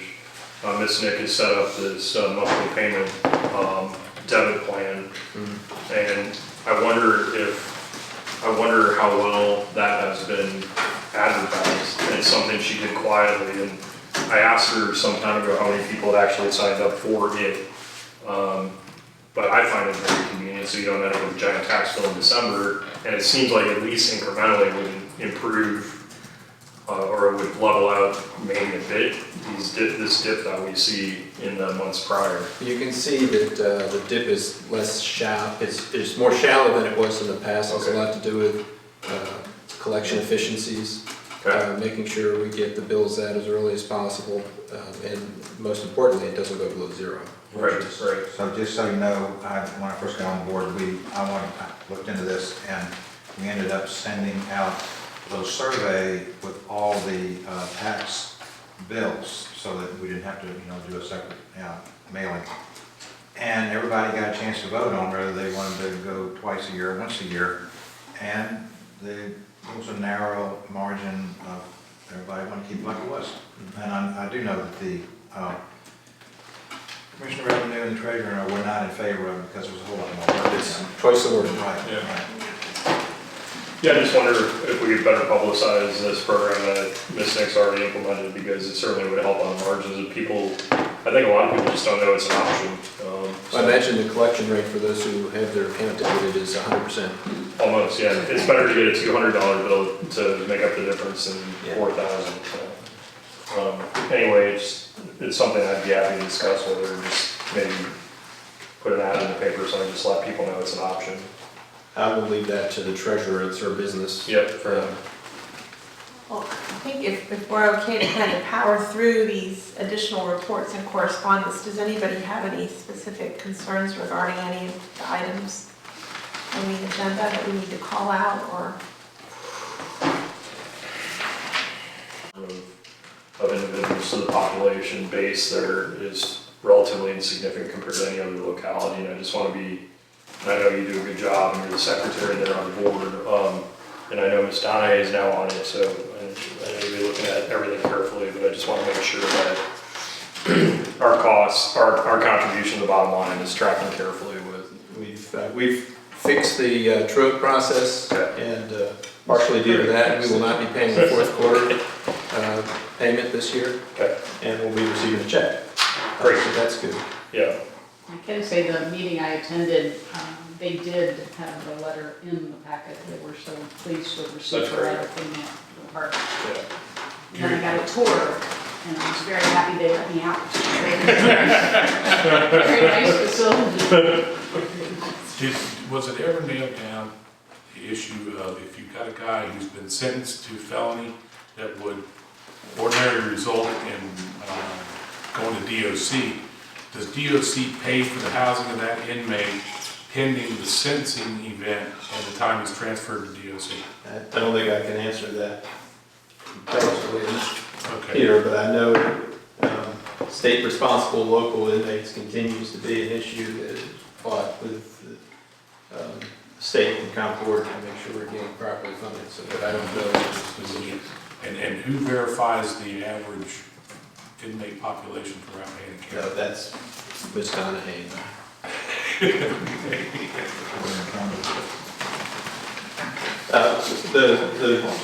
The contract is, really works in our favor because we know that Shenandoah and Warren are going to grow in population, citizen population, fairly, they probably want that to happen. And their inmate population is going to grow, and our population isn't growing so much in our inmate population. So the total numbers, our percentage will continue to drop probably because their numbers will increase faster than ours. Good. Pie gets bigger, we get smaller. Yeah, exactly. Okay. Thanks for your work, both of you on that. I would suggest that maybe we move item K, matters presented by the board, to the, replace item R, new business, on the evening agenda, which has nothing there. Okay. I would suggest that we move matters presented by the board to, between Q and S this evening on the agenda so that we can, get into our closed session. And I would make that a motion if someone would. I'll gladly second that. All in favor, please say aye. Aye. Any opposed? Okay, that moves the discussion, board discussion to this evening, because we really didn't get into too much last month, and I do think that is important. Just, Madam Chair, just from my own understanding, under J of the agenda, we obviously skipped over things like building permit report, zoning administrator report. I just want to understand, is that our normal approach at certain meetings depending on the time? Well, normally we would say that that was the next item of business, and Mr. Curry might go into different, various levels of detail depending on. Most of the time, I would just say the report's attached. Okay, that's all I need to know. Unless there was something that really came out. Okay. Do you think we need to amend the agenda? No, because they're all presented in the packet. Right, everything's on the record. Okay. Yeah, and I had no specific concerns other than my one observation on the regional jail report. So I just wanted to understand that for the future, how we handle all that administratively when we have so many items in that section. Motion and second to move matters standing. So I would need a motion to go into closed. We haven't voted on. We haven't voted on that on the rearranging the agenda. Oh, I'm so sorry. I thought we said all in favor. Please say aye. Did you? Yeah, Oh, we all were very agreeable about that, Gary. Well, write it down so it didn't. Welcome to the new era. All agreeable. Great. All right. I move that the Rappahannock County Board of Supervisors conduct a closed meeting in accordance with section 2.2-3711A of the Code of Virginia for the purpose of consultation of legal counsel pertaining to actual litigation where such consultation is open meeting would adversely affect the litigating posture of the public body. Section 2.2-3711A 7. Consultation with legal counsel employed or retained by the public body regarding specific legal matters requiring the provision of legal advice of such counsel. Section 2.2-3711A8. Discussion of the award of public contract involving the expenditure of public funds, including the interviews of bidders or offerers, and discussion of the terms or scope of such contract or discussion in an open session would adversely affect the bargaining position or negotiation strategy of the public body. Section 2.2-3711A.29. The subject matter of the closed meeting will be Rappahannock Board of Supervisors case number 16-000180. Rappahannock Board of Supervisors case number 17-000204. Item number 3, refuse and recycling contract terms, scope, and expenditures. I guess I would make that motion. Second. Roll call vote. Ms. Donahue? Aye. Mr. Whitson? Aye. Mr. Parrish? Aye. And I also.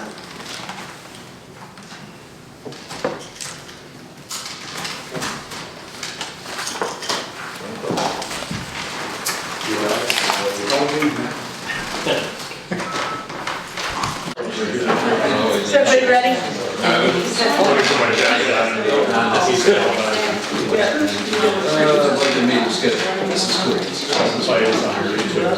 Hey, good to see you. You look very, Thank you.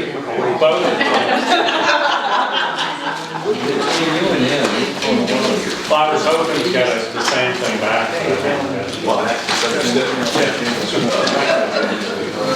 All right, if everybody's ready, it is 7 o'clock, and I would like to go get going on the portion of the agenda, so I'll just call the meeting back to order at this time. First item on the agenda for this evening is the public hearing, special exception. Before we get to that, we just need to... Oh, we did the certification for closed meeting.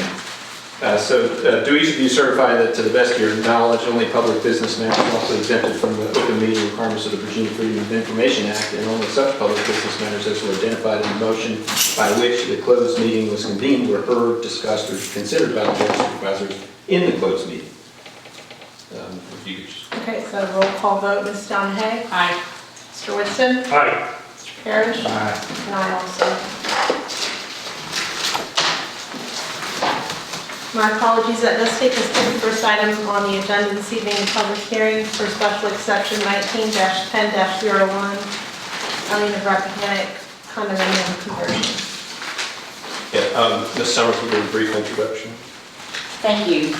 Alex Sharp, agent for Allen of Rappahannock LLC, owner, desires to change the ownership type of the property from single ownership to condominium ownership for property identified by tax map number 13-31, 113 Allen Road, Flint Hill. Since 2004, the Virginia Chutney Turner Foods LLC opened a business in the building, a wholesale trade establishment, which is not a permitted use by right within the commercial general zoning district, and given the earlier approval, is considered an existing non-conforming use. In addition, the applicants have included in their application a request to expand the non-conforming use from 9,600 square feet to 13,600 square feet. The Planning Commission voted 7-0 to recommend approval of the conversion to condominium, as the existing nonconformity is not likely to be adversely affected by the condominium conversion, but not with an expansion of the nonconforming use at this time. The board was originally scheduled this for public hearing at their December 2nd, 2019 meeting.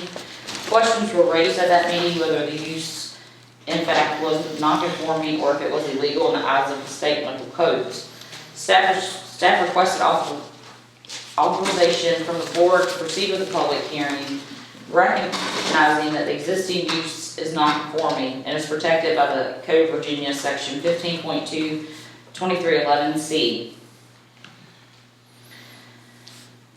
Again, staff requested authorization to renotice the public hearing to take place at this meeting, in which the board moved to do so. I'd be happy to answer any questions, and the applicant is present if you'd like to ask them any questions as well. Does anybody have any questions? I'm just wondering if there's been any neighbors complaining or any issues whatsoever on that. No.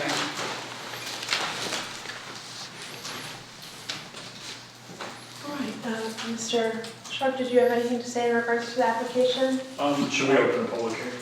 It's okay, typical for the applicant to speak. I could just make his case. Yeah, just briefly.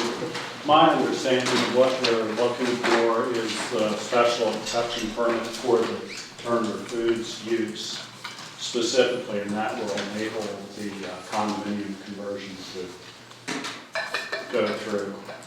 So related to use, Oliver Turner is here if there's any questions about the use itself. I did want to clarify, I don't know if you have the actual application, but they do package food. I don't know if I actually put that in the application, but that is something that they package food for sale, both retail and wholesale. So if that wasn't covered, I hope that would be. I think that's about it, unless there's any questions. Right, so just to be clear,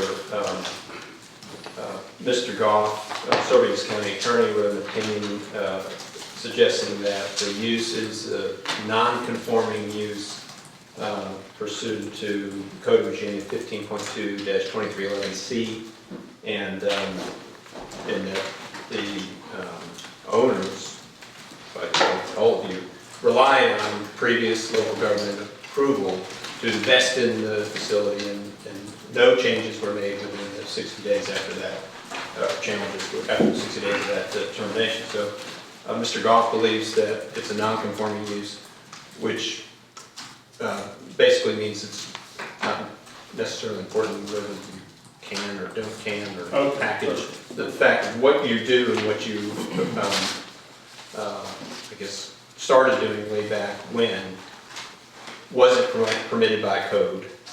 However, you're doing it, and you're doing it in full reliance on county staff.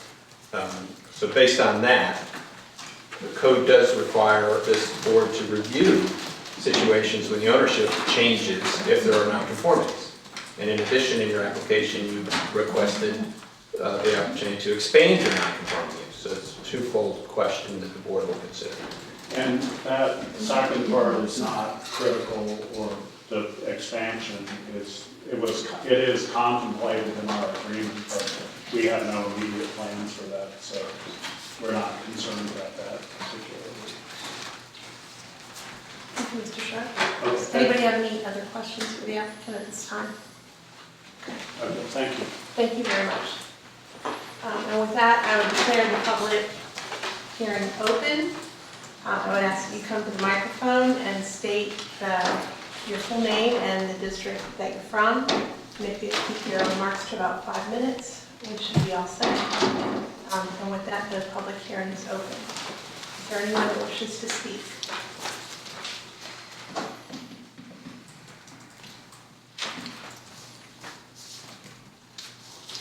All right. If no one wishing to speak, I will declare the public hearing is closed. That will take us to see if there's any motions or further discussion. Madam Chair. Yes, sir. The alien plant is located within the Hampton voting district, which I have the honor of representing. I was one of the board members at the January meeting that requested a legal opinion from our county attorney regarding the provision of state code just referenced in Mr. Curry's summary. And I am satisfied that based on the totality of circumstances surrounding the operation of the Turner facility, that this is a non-conforming use, and that the applicant relied upon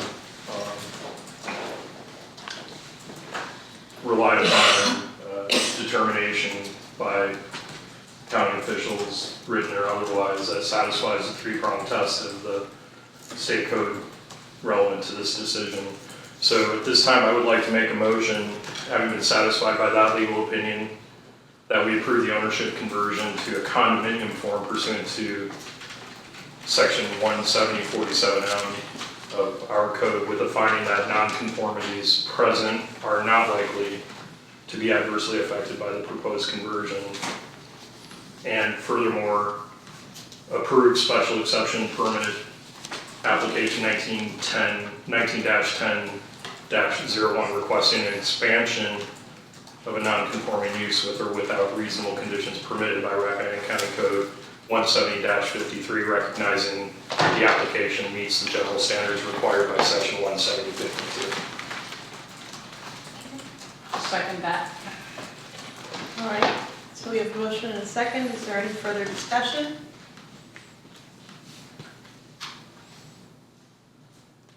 I would ask whether there are any reasonable conditions that the board would want to attach to an expansion.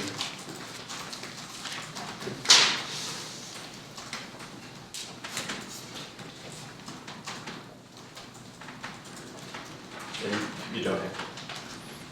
Am I make up something? No. You're,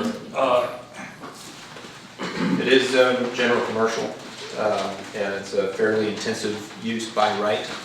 I would expect in many instances those uses would be more intensive than what is Turner Foods is right now, from the aspect of cars coming and going and things like that. And they don't have a significant environmental impact in any way, in noise or odor or anything like that. So I really can't think of any conditions you might place. I guess my only question there would be administratively, if Turner Foods pursues expansion of their existing facility separate from a building permit, what other opportunities would county staff and/or the planning commission? They would have to apply for a zoning permit to show that their use meets the totality of the zoning ordinance. And this permit, and if there were conditions in this permit, then they would have to meet those. Right. Right now, it's simply, the application is seeking specific square footage increase. And so that would be wrapped into, what the approval is, from 9,600 square feet to 13,600 square feet. Outside of that, there would be no limitations on their use. But it would have to be consistent with the current non-conforming use. What you're already doing. Now, some different use that they would have to come through and get a permit if they wanted to have some other sort of manufacturing or something. I would add one thing to that if it helps. There would be no separate entrance or new routing of anybody or anything. It's just sort of in the back. Yeah, I'm not sure that would be important. Wondering, truck traffic, I would assume you're gonna have larger trucks because of your success. And Putney Road going out onto 522, you could only go south because if you tried to go north, you hijack a truck pretty quickly. So I don't know if there's any. What truckers do is they go out and turn around and come back. Okay. It's the only way they can't possibly make that right turn. I think my main concern is that, we're trying to kind of clean up a situation that was left over by previous staff, and I do wonder if we shouldn't refer this back to the planning commission so that they can think through what future scenarios might look like and get that written up, so that, not everyone has to go through this. Yeah, and Madam Chair, if I recall correctly, at our January meeting, we asked staff to prepare draft ordinance revision language that we would then send out to the planning commission. My understanding is that draft will be ready at our next meeting in March. That's correct. I don't know if that's. That would be, I don't want to have to do this. I don't think it's fair to the applicant. Yeah. To kind of come up with these, trying to make the round peg fit in the square hole every time, just make the whole, the peg square and the whole square too. They'll do some work for the board to consider just what sort of uses can or otherwise would be appropriate in the general commercial zone, and where those general commercial zones are, and what stipulated conditions would be appropriate for them. Yeah. Mr. Goff and I will work through that with Ms. Summers and bring a recommendation to you. If that will be ready by March, then I think that's fine. Thank you very much. Mr. Curry, just to be clear, so if you could just walk me through, future expansion would require what permit? It would require both the zoning permit as well as a building permit? Correct. Okay. That said, I think it would be premature for us to sit here hypothetically and imagine what conditions we place on this without knowing what form future expansion might take. I heard the square footage increase, but as long as there's a permitting process that tracks with whatever they decide to do with that physical plant and we'll see it, then I'm comfortable moving forward as I've already moved to do it. Can I ask one quick question? Yes, sir. The permit required would be a special exception to expand the non. No, that's what's happening now. Oh, that's And you would need just a standard zoning permit. to expand. Right. Which would be great if you had one of those in hand right now. Okay. From Okay. back in the day. Okay, I got it. So, motion and a second. We do have a motion and a second, so it should be a roll call vote. Kim. Ms. Donahue? Aye.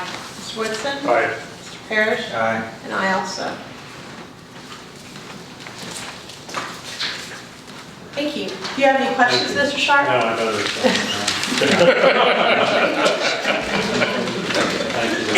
Thank you very much.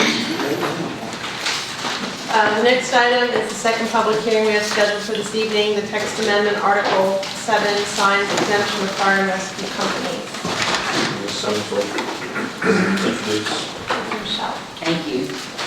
In 2017, the Rappahannock County Volunteer Fire and Rescue Association requested the Board of Supervisors to approve a text amendment to add volunteer fire and rescue companies as a listed entity exempted from submitting sound permit applications by adding the words "or fire and rescue companies" following the words "public agency" in the Rappahannock County Code 170-94M.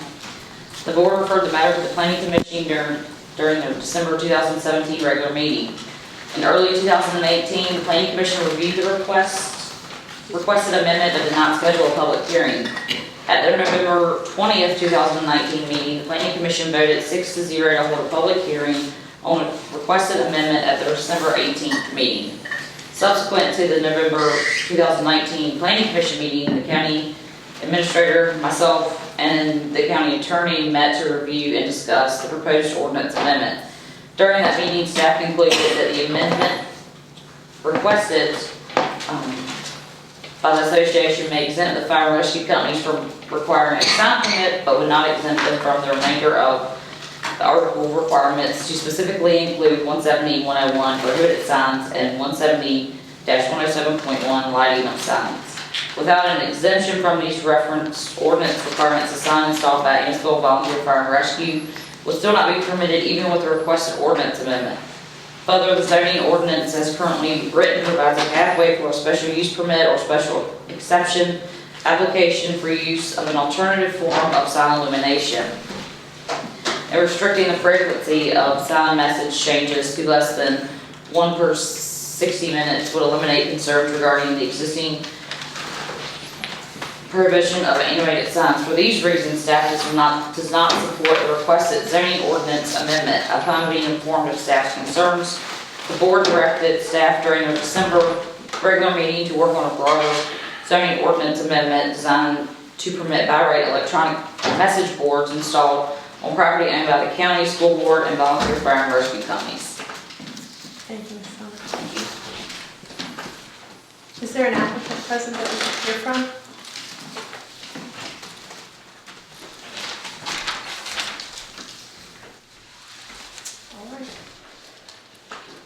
Check in at this time to see if that was something that we needed to hear presented. If there's no one wishing to speak as applicant at this time, I would just declare the public hearing open and ask that the same rules as the earlier public hearing be followed again. Public hearing is open. Who wishes to speak?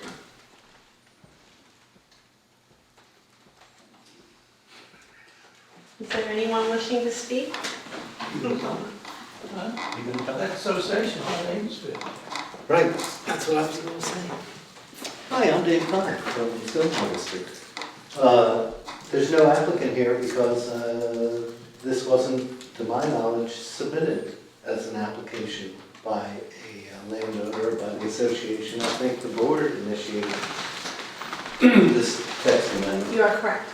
So I do represent Amesville Volunteer Fire Department, as the board knows, and we support the change. The change wasn't really exactly Amesville's idea, as you stated, Madam Chairman. The change was proposed by the Fire Rescue Association in collaboration with the former zoning administrator and Mr. Goff. That's where this language came from, and that was their solution to a problem that's been going on for a very long time. And I just want to say that, you know, in contrast to the immediately previous matter that the board dealt with, where you once again twisted the ordinance into a complete pretzel to get the result that everybody wants, which makes utterly no sense if you read the ordinance and know what happened. There's no possible way that you could call that application a non-conforming use. A non-conforming use is something that was legal when it started. And then because of a change in the ordinance became illegal. The vested rights article that was read has nothing to do with this because the zoning administrator, besides attending a ribbon cutting, never did anything never took any Yeah, action. I think we have a point of order here in that public hearing. Well, okay, fine, I just want to contrast that to this. The Fire and Rescue Association had an issue. They tried to resolve it in the right way. They came to the board, they met with the zoning administrator, they met with the county attorney, and they, not the association, the county officials came up with this. And it's a point of law that the administrative interpretation of the ordinance has some weight, especially when, as here, there's some kind of ambiguity. And a sign of the exact same type and almost the exact same size was put up by the school board, and nobody said beans about it. They didn't get any permit. They didn't have to comply, as was sort of hinted at just now in the report. And I want to make it very clear that don't let any of this splash on Michelle, and don't let any of it splash on Mr. Carey, because they had nothing to do with this, and they had nothing to do with that. But why is it a completely different interpretation or method of interpretation in this case? Well, I'll tell you why. Because there's some personalities involved. That's what's driving this. That's what's been driving this for already 2 or 3 years. And so this may or may not go the whole way to cure whatever it is that the board seems to have a problem with in the ordinance, but it would be a sign of good faith that the county, which suggested this proposal itself, albeit prior to Mr. Curry, prior to Ms. Summers, that county is the one who came forward with this. So I think if you will do that, it will go a very long way to smoothen a lot of hurt feelings, and I think it's all going to come out okay. So that's the main reason, aside from all the technicalities, of why this ought to be approved. Thank you. Thank you, Mr. Conlon. Anyone else wishing to speak?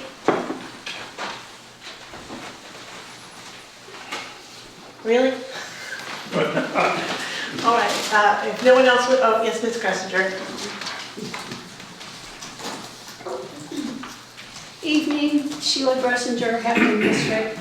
I've read all the information about how this signs issue came to be, and it seems to me it is a specific issue for that specific sign only. So any kind of amendment or something that would try to involve more companies or that type of sign to be available in other places, I don't think would be appropriate. I think I had read that this particular issue was being addressed specifically, and so what I wanted to talk about is there's been so much language about protecting our view sheds and about the gateway to our county. And so my point is, as I understand this amendment would be to open the door to other places being able to put up a sign like the one that's in Amosville, would be inappropriate if you're coming from Shenandoah National Park. Do you want this type of a sign to be the first thing you see when you come into Rappahannock, which is the Sperryville Fire Station? And if you're going into Little Washington, is this the first kind of sign you want to see when you're coming in on that particular road? I don't think so. This is fine for where it is. It's already there. I think it needs to be addressed and taken care of specifically for that. Nobody in the world wanted anything to be disparaging about any of our volunteer firefighters or anything like that. That was a very unfortunate thing that happened when they were saying how much they worked for our county, and we know how important they are. So this issue needs to be just specifically contained where it is right now. Thank you. Thank you, Ms. Gressinger. Anyone else wishing to speak? And with that, I would declare the public hearing closed.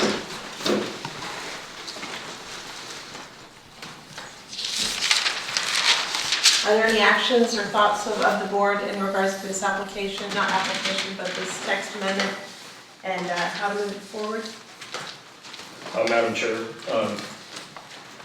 At the January meeting, we had I would say, a much more advanced zoning amendment change on our agenda, and I voted the majority to not send that to the Planning Commission, primarily because upon hearing from constituents, I determined that there was not widespread support for the idea of an outright exemption for fire and rescue companies, schools, and other public bodies under that language. And I understood from communication with our county attorney that that draft language was intended as a potential fix to put to rest any ongoing frustration on the part of Amosville Fire and Rescue, and I thought there might be a better way to address Amosville's specific concern. As part of my vote, in the majority to not send that to the Planning Commission, I stated very specifically that, at least from where I sit, not my voting district that I represent, I support fully Amosville Fire and Rescue. The sign is up, we're not going to take it down. Nobody has that intention. And I ask simply that Amosville Fire and Rescue go ahead and submit a special exception permit request, and that, at least from where I sat, it would be approved. And that so far has not happened. As a result, we have an administrative orphan out there in the form of a notice of violation that has left bad feelings on the part of Amosville Fire and Rescue.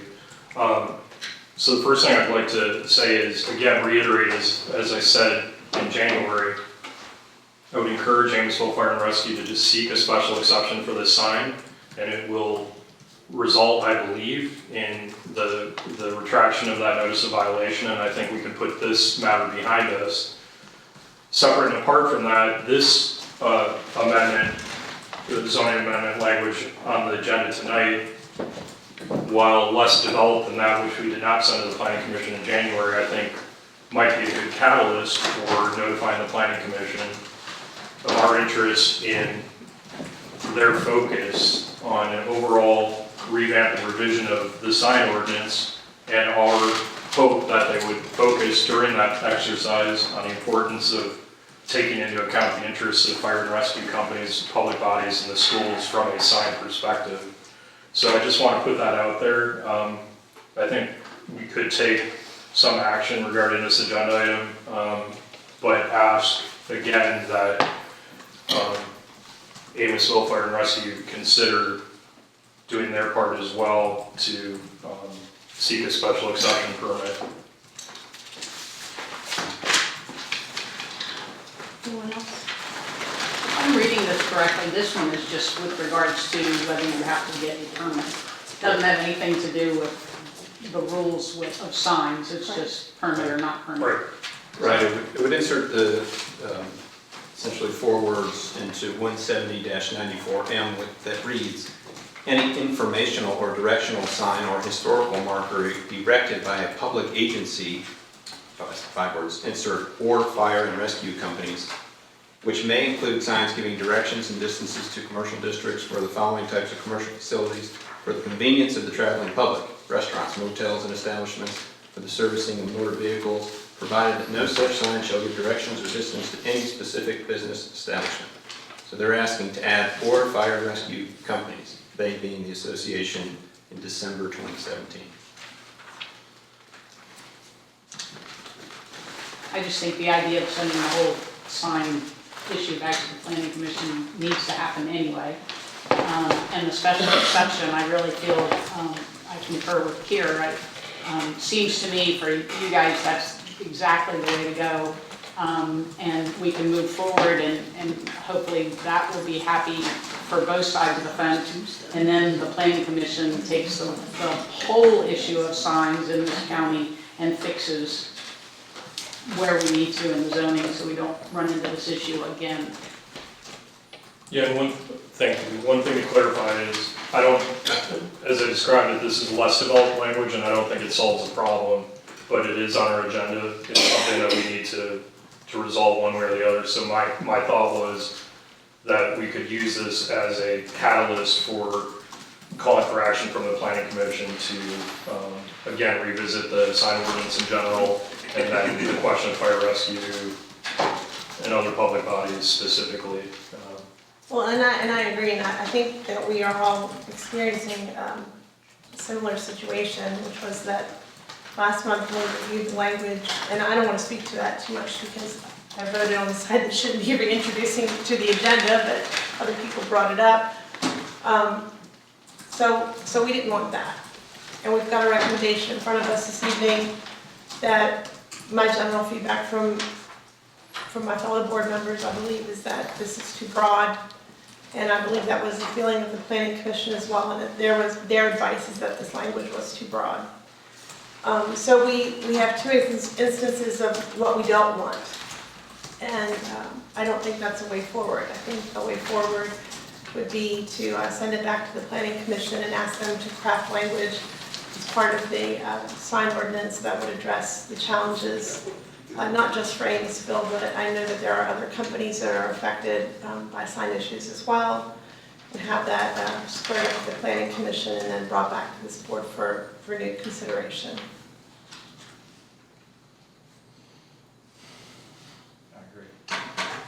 If I have consensus on that, I would put it in the form of a motion that we send this down to the planning commission with instruction to take it on as part of the broader sign ordinance and address it in regards to the nuances that the different companies present.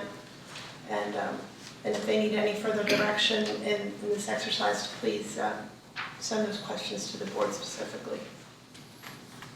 That's my motion. I'll second that motion. All right, we have a second and a motion. Our motion and a second. Ms. Donahue? Aye. Mr. Whitson? Aye. Mr. Parrish? Aye. And I also.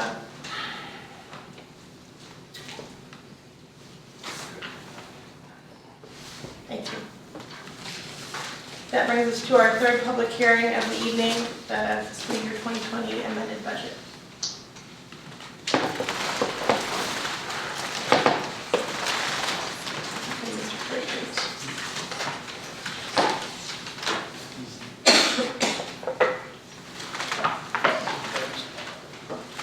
Typically in November, December of each year, I come to you and ask you as a board to Thank you, amend the agenda following a public hearing because supplemental appropriations that have been made since adoption of the agenda have exceeded 1% of your total appropriated amount.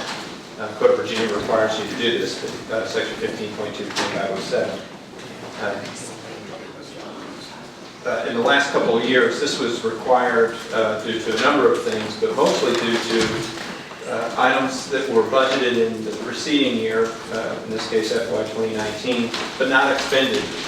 But they were not budgeted into the FY 20 budget because it wasn't clear whether the work would be done in the preceding year. In board docs, there was a listing of items that need to be added to the budget through supplemental appropriation. Those totals do exceed the 1%. This includes an appropriation to the fire service fund in the amount of $277,400 from the fire service fund balance to cover the final payment for the Harris radio system that's been delayed a couple of years. We expect that to be done by June 30th now, which is really a positive movement. In addition, recognizing slightly increased state revenue for the aid to localities, carrying over from the fund balance $9,000 to pay for the calendar year 2018 audits, which ran long and weren't finished and paid until FY20, even though they were originally budgeted in FY19. Recognizing additional public safety answering point grant funding for Next Generation 911. That's increased state revenue. Recognizing some small insurance reimbursements that would normally go through the typical supplemental appropriation process, but because we had a total exceeding 1%, they're thrown into this bucket.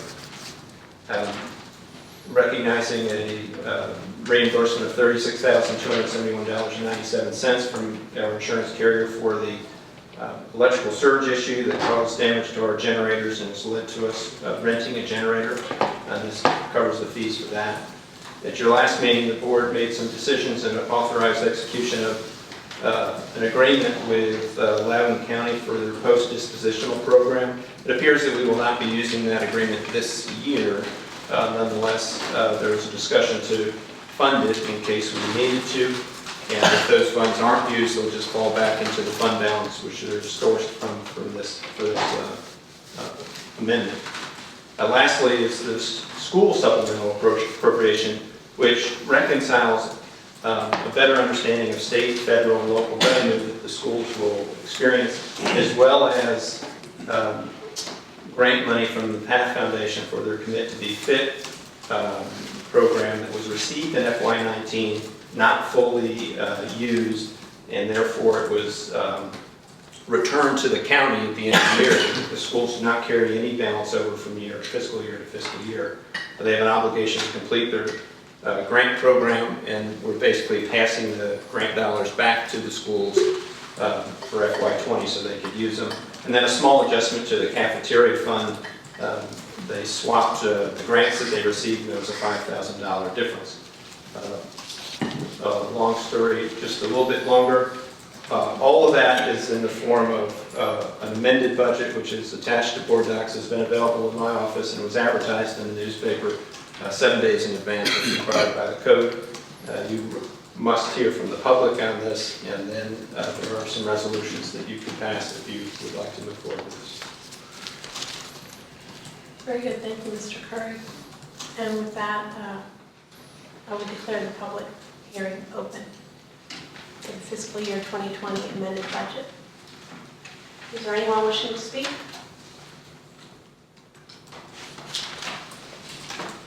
I believe it's a similar number of people that spoke the last 2 years. Something else. All right. There's no question. Yes, sir. Okay. Thank you, Al. No questions. So I guess since it's amended budget, it's okay. I'm not quite sure where this falls. With is there going to be a camel around sticking his nose under the tent when everything gets worked out on the landfill sanitation disposal? Is there going to be something coming there, or is that very well established within this budget? The board will be considering some issues related to refuse later in the meeting that may impact the budget positively or negatively, and that's a big swing. Yeah.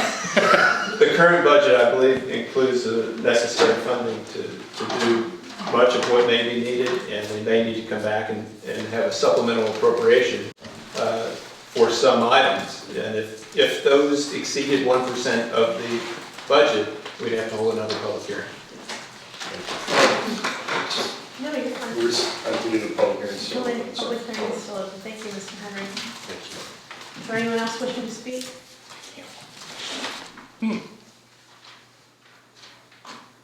The public hearing is now closed. All right. If there's any discussion or a motion relating to these resolutions at this time. Oh, Madam Chair, I just had one question, just for my own background. So the 1% threshold, what's the Mr. Curry, what's the ballpark denominator being used for the 1% threshold? The total budget, which is a little bit confusing because it includes transfers. So there's some double counting money there. There is double counting? Yeah. Okay. What's the number, general, rough number? $376,000. Rough number.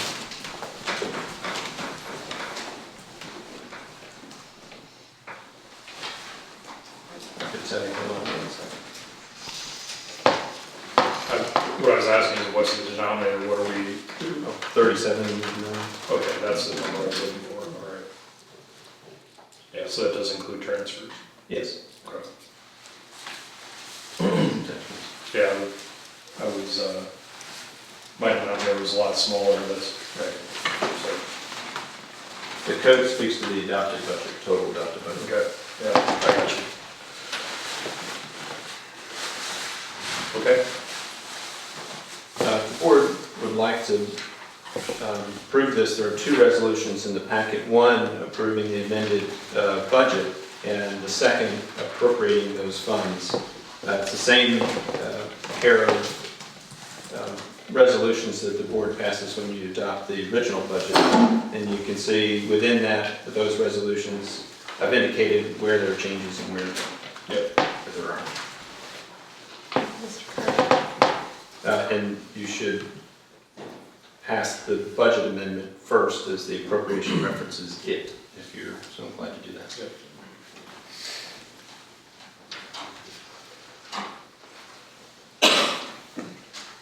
Any further discussion or motions relating to these items?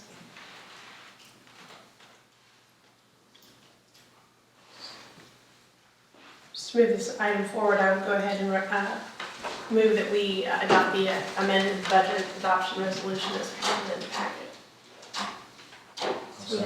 Thank you, Chris. All in favor, please say aye.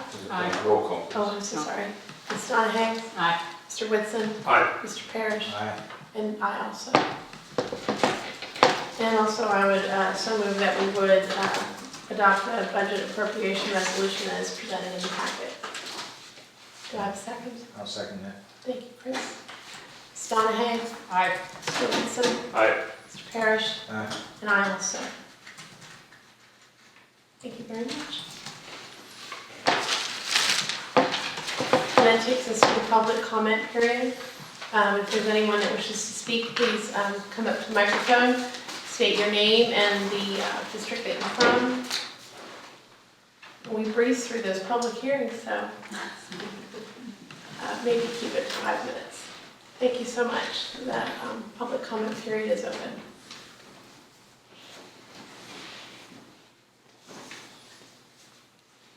All right, with there being no takers apparently for the public comment, we move on to presentations. Do we need to take that off of the agenda? Yes, ma'am. I would make a motion that we remove the presentation, appreciation to Paul Comar for the evening because of the absence of Mr. Frazier. We'll schedule this till the next regular scheduled Board of Supervisors meeting. That's my motion. I'll second it. All in favor, please say aye. Aye. Aye. Any opposed? Thank you. So we'll do that next month. That takes us to the solid waste management operation discussion. Thank you, Mr. Curry. Yes, as board members are aware, and the public certainly aware, there were some changes to operations in our refuse and recycling centers some months back when our contractor had equipment problems. That's led to the situation we have now with several 30 cubic yard open top containers being used for refuse as an interim process while the board has been contemplating opportunities with other options, and we've talked openly about the potential to work with our neighbor in Page County and possibly continue operations with Updike Industries or one of its subsidiaries. The board has reviewed this in great detail, and I'm hopeful that I've provided enough information to the board for them to move this forward. Certainly expound for the public's benefit if board members would like, and answer any questions the board may have. Madam Chair? Yes, sir. I just want to, first of all, commend Mr. Curry and our county staff for working as quickly as possible to find some good options for us, for our citizens in this regard. I've been very interested in understanding the details of the two possible solutions. And last week, had the opportunity to visit the Battle Creek landfill on the western side of Page County, and also visited Updike's MRF facility, recycling facility in Culpeper. Again, I think we've been presented with very good options, and I think the most encouraging part of this, and partial response to Mr. Henry's comments, is that it appears from the numbers as they shake out, we're looking at a significant savings for taxpayers, regardless of the option we pursue. So I view this as a great opportunity to start fresh, and just again want to reiterate my appreciation to county staff for working so hard on this, and hopefully we can show some leadership and get the ball rolling and get things cleaned up, both at Flatwood and Amosville as quickly as possible. Thank you.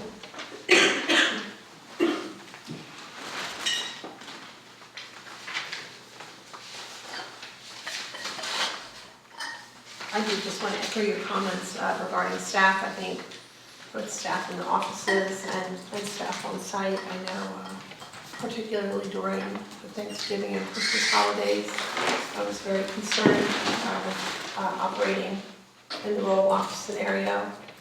And I know staff worked diligently to make sure, both on site and in the offices, that we got the best service that we could to get us through that very precarious situation. It hasn't been pretty, but I think most people understand it's an issue we had zero lead time on, and we really did have to take some time to figure out the right solution, not just a solution. So I feel like the end of the road is in sight, and we should be able to make not just changes, but improvements at both sites. We'll offer a safer, cleaner, more efficient scenario for both places as a result of the efforts of staff. That's about all I have to say. Madam Chair, I just wanted to add a couple more details. With regard to the Battle Creek landfill and the Page County solution, I do believe that's our best choice of the two presented. And I wanted, just for the public's benefit, note a couple of things about the Page County solution that will benefit all of us. Number one, recyclables are important to citizens, and under the Page County arrangement, my understanding is that we will be receiving a revenue credit against our expenses for any recyclables that Page County sells that they collect from us. So while not a lot of money, I think that's an important principle, that we'll actually be receiving a revenue offset against our expenses if we enter an agreement with Page for those recyclables that they'll haul away. Number two, my understanding from Mr. Blevins at Battle Creek in Page County is that they will dedicate to us, and Mr. Curry, correct me if I'm wrong, but they will dedicate to us a new truck that will handle the lion's share of the hauling from Rappahannock County over to that landfill. That's an important point, because obviously between here and that landfill on the western side of Page County, we have a national park in between. And I think it's important that we're all cognizant of the fact that we will be taking refuse up to 2 times a day across 211 in the national park. And while that segment of the overall route to the Page County landfill is small, it's still a sensitive one. So I appreciate that they'll have new equipment, reliable equipment, and that'll certainly make me feel better about our refuse going that route, even for the short distance that's within the national park boundaries. And finally, Mr. Blevins made a commitment to me that if we ultimately enter an agreement with Page County, that Page County will be actively involved in helping us reconfigure the sites, both at Amosville and Flatwood, make them efficient for our residents and guide us in how geometrically to arrange those sites, and would even lend heavy equipment to help us get the work done. So all that said, I'll let the rest of the board members make comments if they have any. Mr. Curry, you might want to speak to the use of hang tags or something with regards to. So there are a few actions that may be appropriate for the board to take. One, of course, would be to authorize the chair to execute an agreement with Page, if that's the direction you wanted to go, and share an agreement with you, then approved as formed by the county attorney.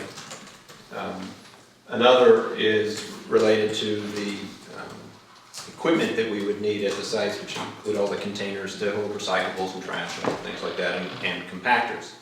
We did release a bid, and we do have prices back on that. But there are some questions about whether we may want to change a few of those materials, but it's important for you to understand the firm price for that rather than estimated price. Yep. And lastly, we've had an ongoing discussion as we've talked about this with whether the county should continue with the arguably handshake agreement with Culpeper, wherein our citizens can go to the Culpeper transfer station and leave waste there, and Culpeper citizens can come to any one of ours, namely Amosville, and leave waste there.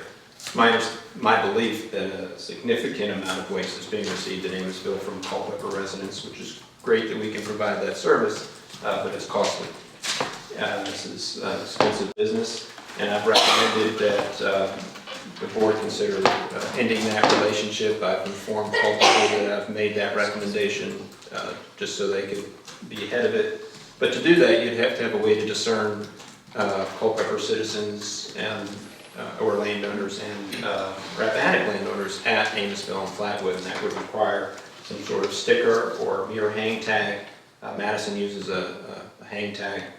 And there are processes involved, and I've been working with the treasurer on how to implement such a thing, and whether her office could be involved. There's a lot of work left. And of course, there is a cost to do that and a cost to track that, but I believe it would overall benefit the community by restricting waste received to that is generated by our citizens and landowners. If not for cost, liability is important.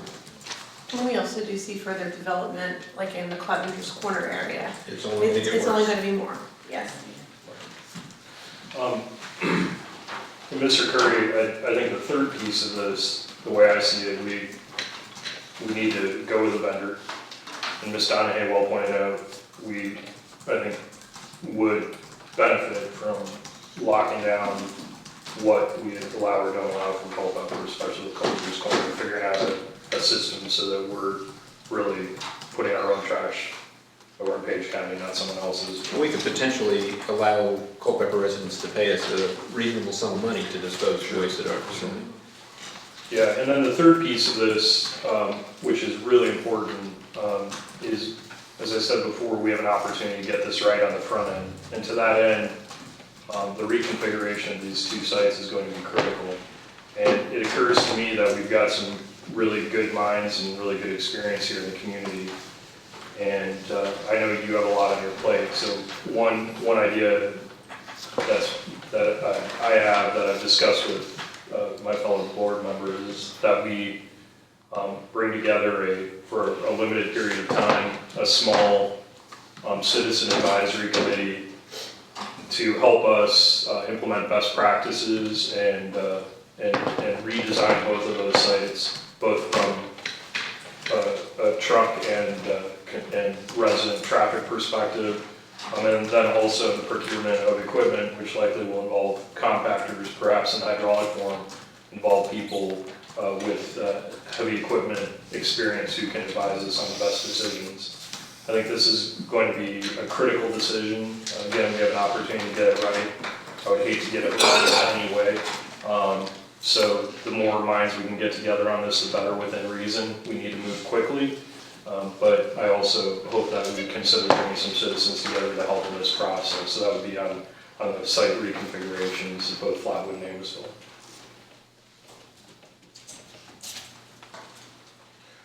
Well, the first thing is to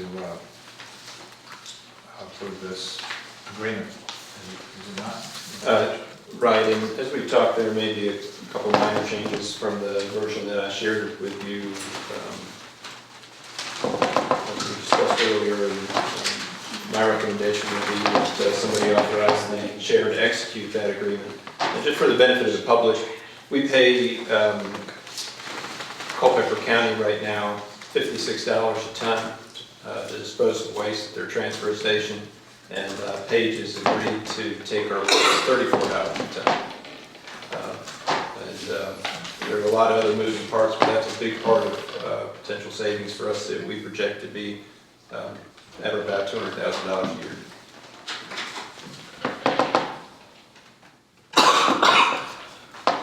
Is there any public comment on this? You missed it. Yes or no? Well, it would be up to the chair. And And that would be me. She just realized she's a Well, I'm stalling. You know, we did have public comment come and go.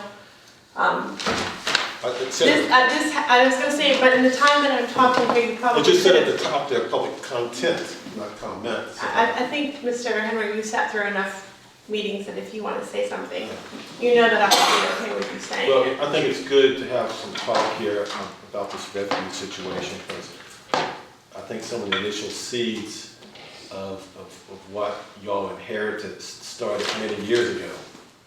That when we declared a public emergency, it solicited only one vendor that became a legacy vendor for decades.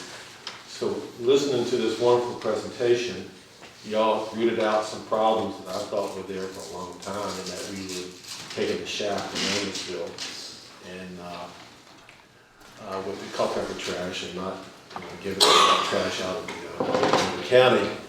And listen to this wonderful presentation where the cost differential between Page County and what we were doing with Culpeper. And then Page County is going to give us a truck, a brand new truck to haul this material. My one question is, why do we need Updike? We would not. We would not. Okay, so there's no Updike. That's correct. That wasn't clear. I'm so sorry. We're not there, yeah, we're not there It yet. wasn't, yeah, Okay. that wasn't quite clear in the presentation. I thought Updike maybe was here some way or another. No. The two choices basically presented to us would be Page County or continue with Updike in some form. Right.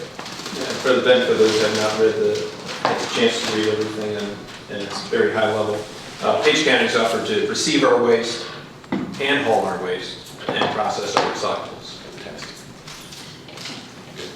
Thank you. Henry. So, are you saying there's some refinement to this before we? Yeah, there's some authorize it?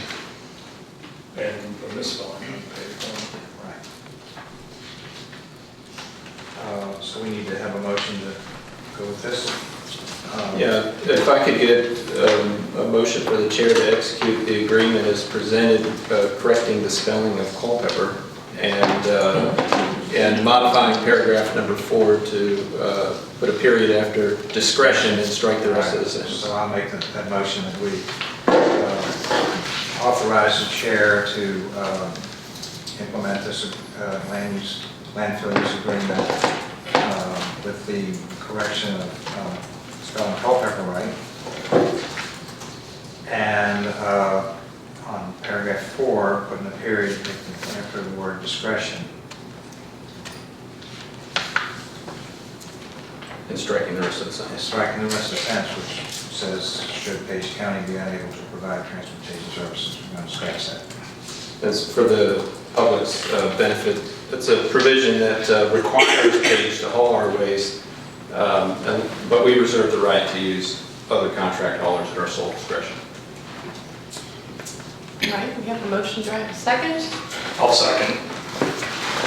All in favor, please say aye. Aye. Any opposed? Thank you very much. Do we need a motion on the hang tag?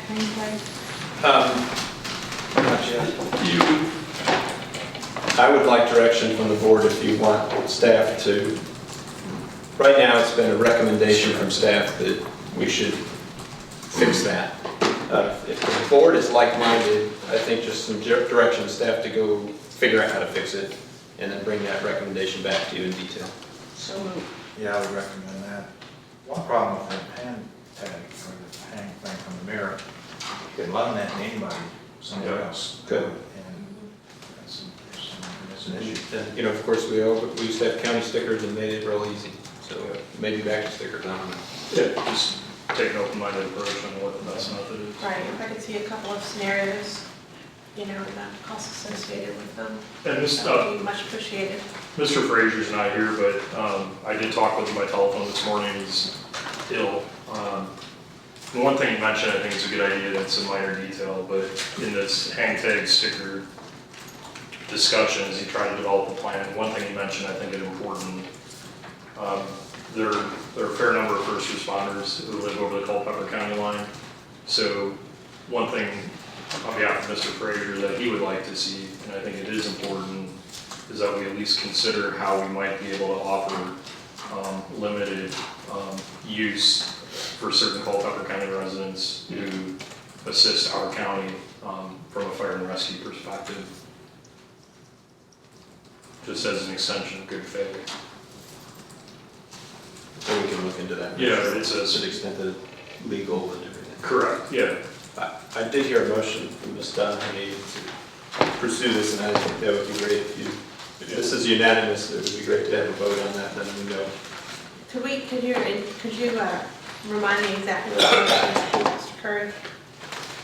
My understanding was for staff to develop a process through which we would limit Culpeper waste from being allowed at Amesville and bring back options to the board. I'll second that. All in favor, please say aye. Aye. Any opposed? And then I guess the third piece of this was this notion of putting together some citizens. I don't know if that needs to come in the form of a motion. I also have names of 3 individuals who would seed that citizen committee with the hope that other board members would appoint qualified people. Well, what's wrong with your getting together with them and getting their input and bringing it back to us? Well, I think the idea is that, I mean, Mr. Curry and I have already met with one of the individuals who I have in mind, so it's a question, and there are a couple of other people who I think would be good, so I'm willing to, I just like to get him help. I've had this discussion with a couple of board members, and I can pull in as many citizens as I want and work on this from time to time. And there's flexibility to that, so I wouldn't have to have a notice meeting, et cetera. However, if you have a formal committee of the board, well, you do have to notice those meetings. It's open to the public. And not only those citizens that are specifically named to participate, any citizen could come and they would know that it's happening. So all citizens would know that they have the opportunity for input at that very kind of formative level, and there's value to that. So I'm happy with either route that the board thinks is appropriate. And I assume the timeline is still, you're going to try to get the committee together pretty quickly and have any input within a short period of time, because I think there's a sense of urgency out there. Absolutely. Obviously, we know that if we want to just buy the equipment that we bid out, there's still 10-week or so lead time on some of the tougher, so we have that time to really start cranking through. But if there's some thought that the equipment may need to change, that just tweaks that window. If the board wants to have a committee, it should come through motion second, and it should be fairly clear as to what you want the committee to do, and not necessarily exactly how long you want them to serve, but when you want their feedback. Right. It might be simpler for Mr. Curry to have the names of those people, and he can call them in at will and get their advice. I'm reticent to form a separate committee because sometimes it gets cumbersome, and and everybody's they come in fresh and they got to be re-educated on what's happening, and it's may accidentally slow things down. But if you can give Mr. Curry the names of those people that are willing to help, he can call them in at will and extract whatever information he can from them or help. Yeah, I defer to you on that. I just know that we've got some really good people who are ready to jump in, so whatever administrative mechanism we do that, use to do that, it's most efficient, I'm for it, so. I do think it is a good idea to get some public feedback and buy-in in the designs of the sites. The other side of that coin is that you don't want to make it a more cumbersome process by having a lot more people involved. And we do have a history on this board of having an ongoing discussion about whether forming committees and how does that work. And for something that hopefully will be a short-term project like this, that we do want it to be agile. We don't want to take all the time to form those cumbersome committees and then figure out what to do with them later. So, if it's agreeable to everyone, I would think that if everyone could come up with a couple of names that they think would be people that would have substantial input into the subject matter and furnish those names to Mr. Curry. Mr. Curry could call those individuals in as he saw fit to discuss the situation as it evolved. I don't think having lots of committees that the county administrator organizes and that don't comply with FOIA and aren't transparent, I don't think that's a situation that we want to get into as a county. Right. But I think in this situation, it may allow us some leeway that we would not normally enjoy. Yeah, well said. So with that, I'll send you a few recommendations from Piedmont District. I'm sure I can get you a couple as well. And you did say that the people in Page County landfill would come over and help. Oh, yeah, they've been with us all. Yeah, they've been doing it all along, so they know what to do. Yeah, so I mean, the goal is just to get it right, and I think it's a small part of it, but an important part of it too. Fast.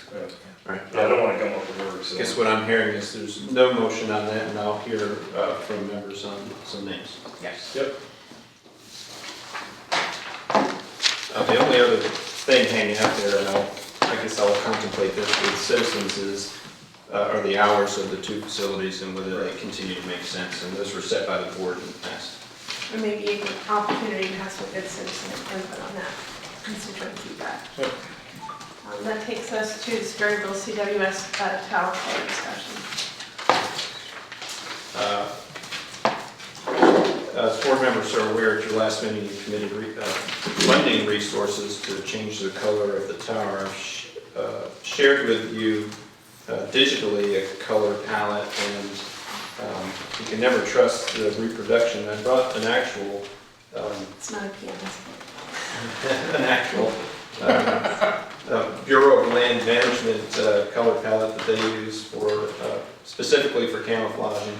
BLM is a representative that I spoke to, who came recommended by the National Park Service, recommended the color Yuma green, which is actually a deep brown color, for the Sperryville Tower, particularly when viewed at distance, but for most people.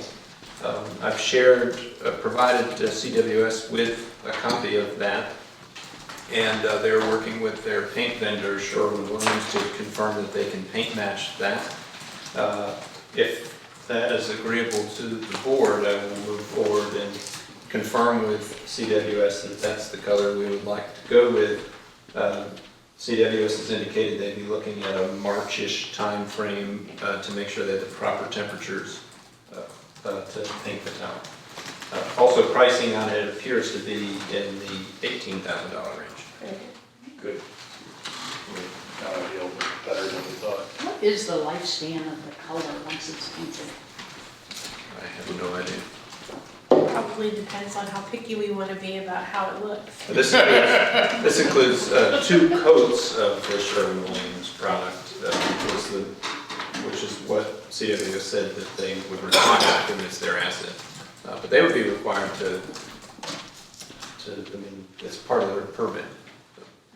So, one related question, this afternoon the board approved the application for the Scrabble Tower site. For those who weren't at that meeting, what is the painting process related to the Scrabble Tower that was approved? The approval states that the board of supervisors would select a color prior to issuance of a zoning permit and building permit. Okay. And that may be a painted color, or it may be galvanized, and that's yet to be determined after some further consideration. Okay. The one advantage of not painting it at all is you don't have to worry about repainting it. Do you know what the colors been in? 2 different colors. If you actually look at it closely, the top is darker than the bottom, and I noted that the top actually blends much better. Shenandoah National Park wanted to see a dark brown, independent of their referral to BLM. So if the board thinks that Yuma green is an appropriate color, I would like to have that form of motion. Never imagined. I'll make a motion that we approve the Yuma green. And on the second. You want this to be a roll call vote, Gary? All in favor, please say aye. Aye. Any opposed? Thank you. Thanks for working on that, Mr. Curry. Okay.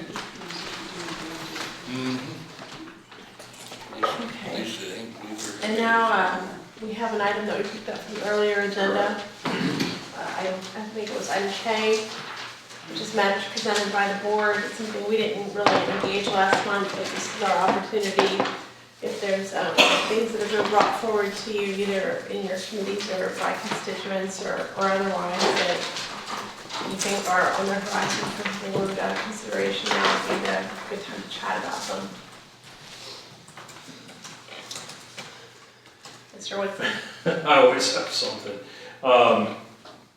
Everyone within the Hampton voting district certainly is aware that the post office in the town of Washington is no longer, and we've since also lost the one post office box where you draw mail. So I've been in regular contact with Mayor Catlin to determine what the plan is, and I know Mr. Curry's also talked with him and the contractor who ostensibly will eventually break ground for the new post office. And I had hoped for my last update that ground would be broken in January, and apparently there's some small amount of wetlands that required permitting from the Army Corps of Engineers on that particular property. I understand the latest is that that's now been punted down to the Department of Environmental Quality within the Commonwealth, which seems like that's probably better because we're now dealing with a state agency that can be independent in theory. All this to say, I just want to express my own frustration that this has been dragging along. I'm sensitive to the need, especially of our elderly population, to get a post office back up and running in the town of Washington as soon as possible. And if we get to a point where it seems like this delay will continue, I certainly will make a commitment to figuring out a solution for my constituents and others in the county who use the town of Washington for mail services, some kind of interim solution perhaps. So I just want to reassure members of the public that the town of Washington and the mayor are working on the solution, and that I'm monitoring it closely, and if need be, I will step in and try to push things along in some form so we can resolve this sooner rather than later. But unfortunately, ground won't be broken any earlier than this month of February, as I understand it from a chat yesterday with Mayor Calvin. And do they have a timeline to reopen it all, or is it all strictly speculative? I would say it's speculative at this point. I mean, there has been mention that once ground is broken and they're underway, Mr. Curry, correct me if I'm wrong, that they could possibly turn it around in 60 days. But at this point, we've been waiting a lot longer than that, and I can't say that I really buy that. So I'm going to stay on top of it, and then if we need to figure out something in the interim, then I'll go ahead and work with the town on that interim solution if we can. Thank you.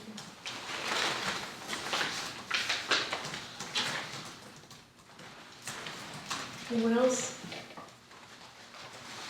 I did hear from a constituent this past month about her concern about Civil War monuments, and I have not heard much discussion of that at this board level, but I know the city of Richmond is pushing to get autonomy for its, to have oversight over its own Civil War monuments. I haven't, of course, there's state code prohibits the removal, and I have not heard that there's any push to change that in General Assembly this session, but I can do some research. That was a big concern on her part, and given not just what monuments mean to people, because our own monument is really very much for the families, for local families, and it means so much to so many people in that regard. But also Civil War sites in the county in terms of tourism dollars. That's a big tourism draw. Yeah, I have to imagine it's one of the highest counts of Civil War markers, the Civil War trails markers with 33. that's quite a few for a county to handle. So I just wanted to let everyone know that's on my radar, and I haven't been able to make much headway on it. There are some people organizing about it one way or the other, but I do think it may be something that we may want to communicate. My understanding is it's protected unless the And- code changes. Correct, and just reinforce that we want it to stay protected, because things seem to be changing very quickly these days. Yeah, I would almost hesitate to draw attention to our particular monument because I don't think it's on anybody's radar. And as soon as we ask somebody to introduce a bill to protect her, and then they're gonna know it's there. Exactly. You know, and- Well, maybe just take the Civil War sites then, that we do include as part of the trail. And just, as we advocate about so many other things, being a small county, that we maintain autonomy over what we do have and keep those safeguards in place. And I assume any proposed legislative change in this regard would come to your attention as. I would think, there's thousands of bills, but I would think that one would elevate. I can, fortunately, you can search based on basically the code section that's going to change. If I track down the code section that protects it, then I can start searching on that and see if it's referenced in there. Well, we appreciate your effort in tracking this on our behalf. Anyone else? I'd like to bring up two things. That's all right. That was the board. Is it to the board or by the board? Yeah. Your comment made me think of the Blue Ridge Heritage Monument, and there's some maintenance issues that need to happen there. I've inspected this as Rick Jenkins, our maintenance person, and we're working through that. The leading item is the condition of the flag, and so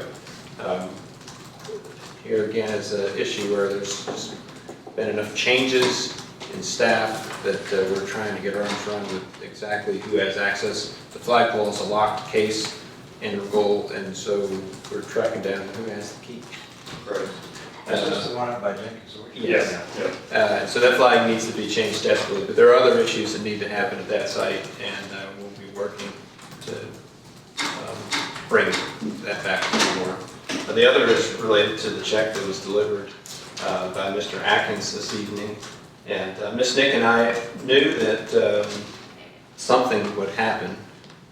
There was an earlier discussion by Mr. Atkins, with Mr. Atkins and Ms. Nick, and that, as Mr. Atkins said, Culpeper pretty much told Amosville, if you're funded 100%, then we're not giving you any money. So if Rappahannock's providing 100% operational funding and Culpeper's providing some percentage of operational funding, well, that's more than 100%. Right. The understanding was that Amosville would continue to receive the Culpeper funds because that makes sense. They service Culpeper to a great extent and provide a great service for many of those people just over the line. And we weren't sure how Amosville was going to handle it with the county. We thought maybe they would ask us to short them their final payment, but we've heard different, and so now we have a check for $9,525. All that is very easy. You would just simply go into the fire service fund and be available for some other purpose, but here tonight you had a request from Mr. Atkins to pass that money back to the company for capital. So I don't know how the board wants to handle that. It's not contemplated by the agreement at all. But for now, it will go into the bank, but I'll need some direction from the board on how to dispense funds if you indeed want to dispense funds. Okay.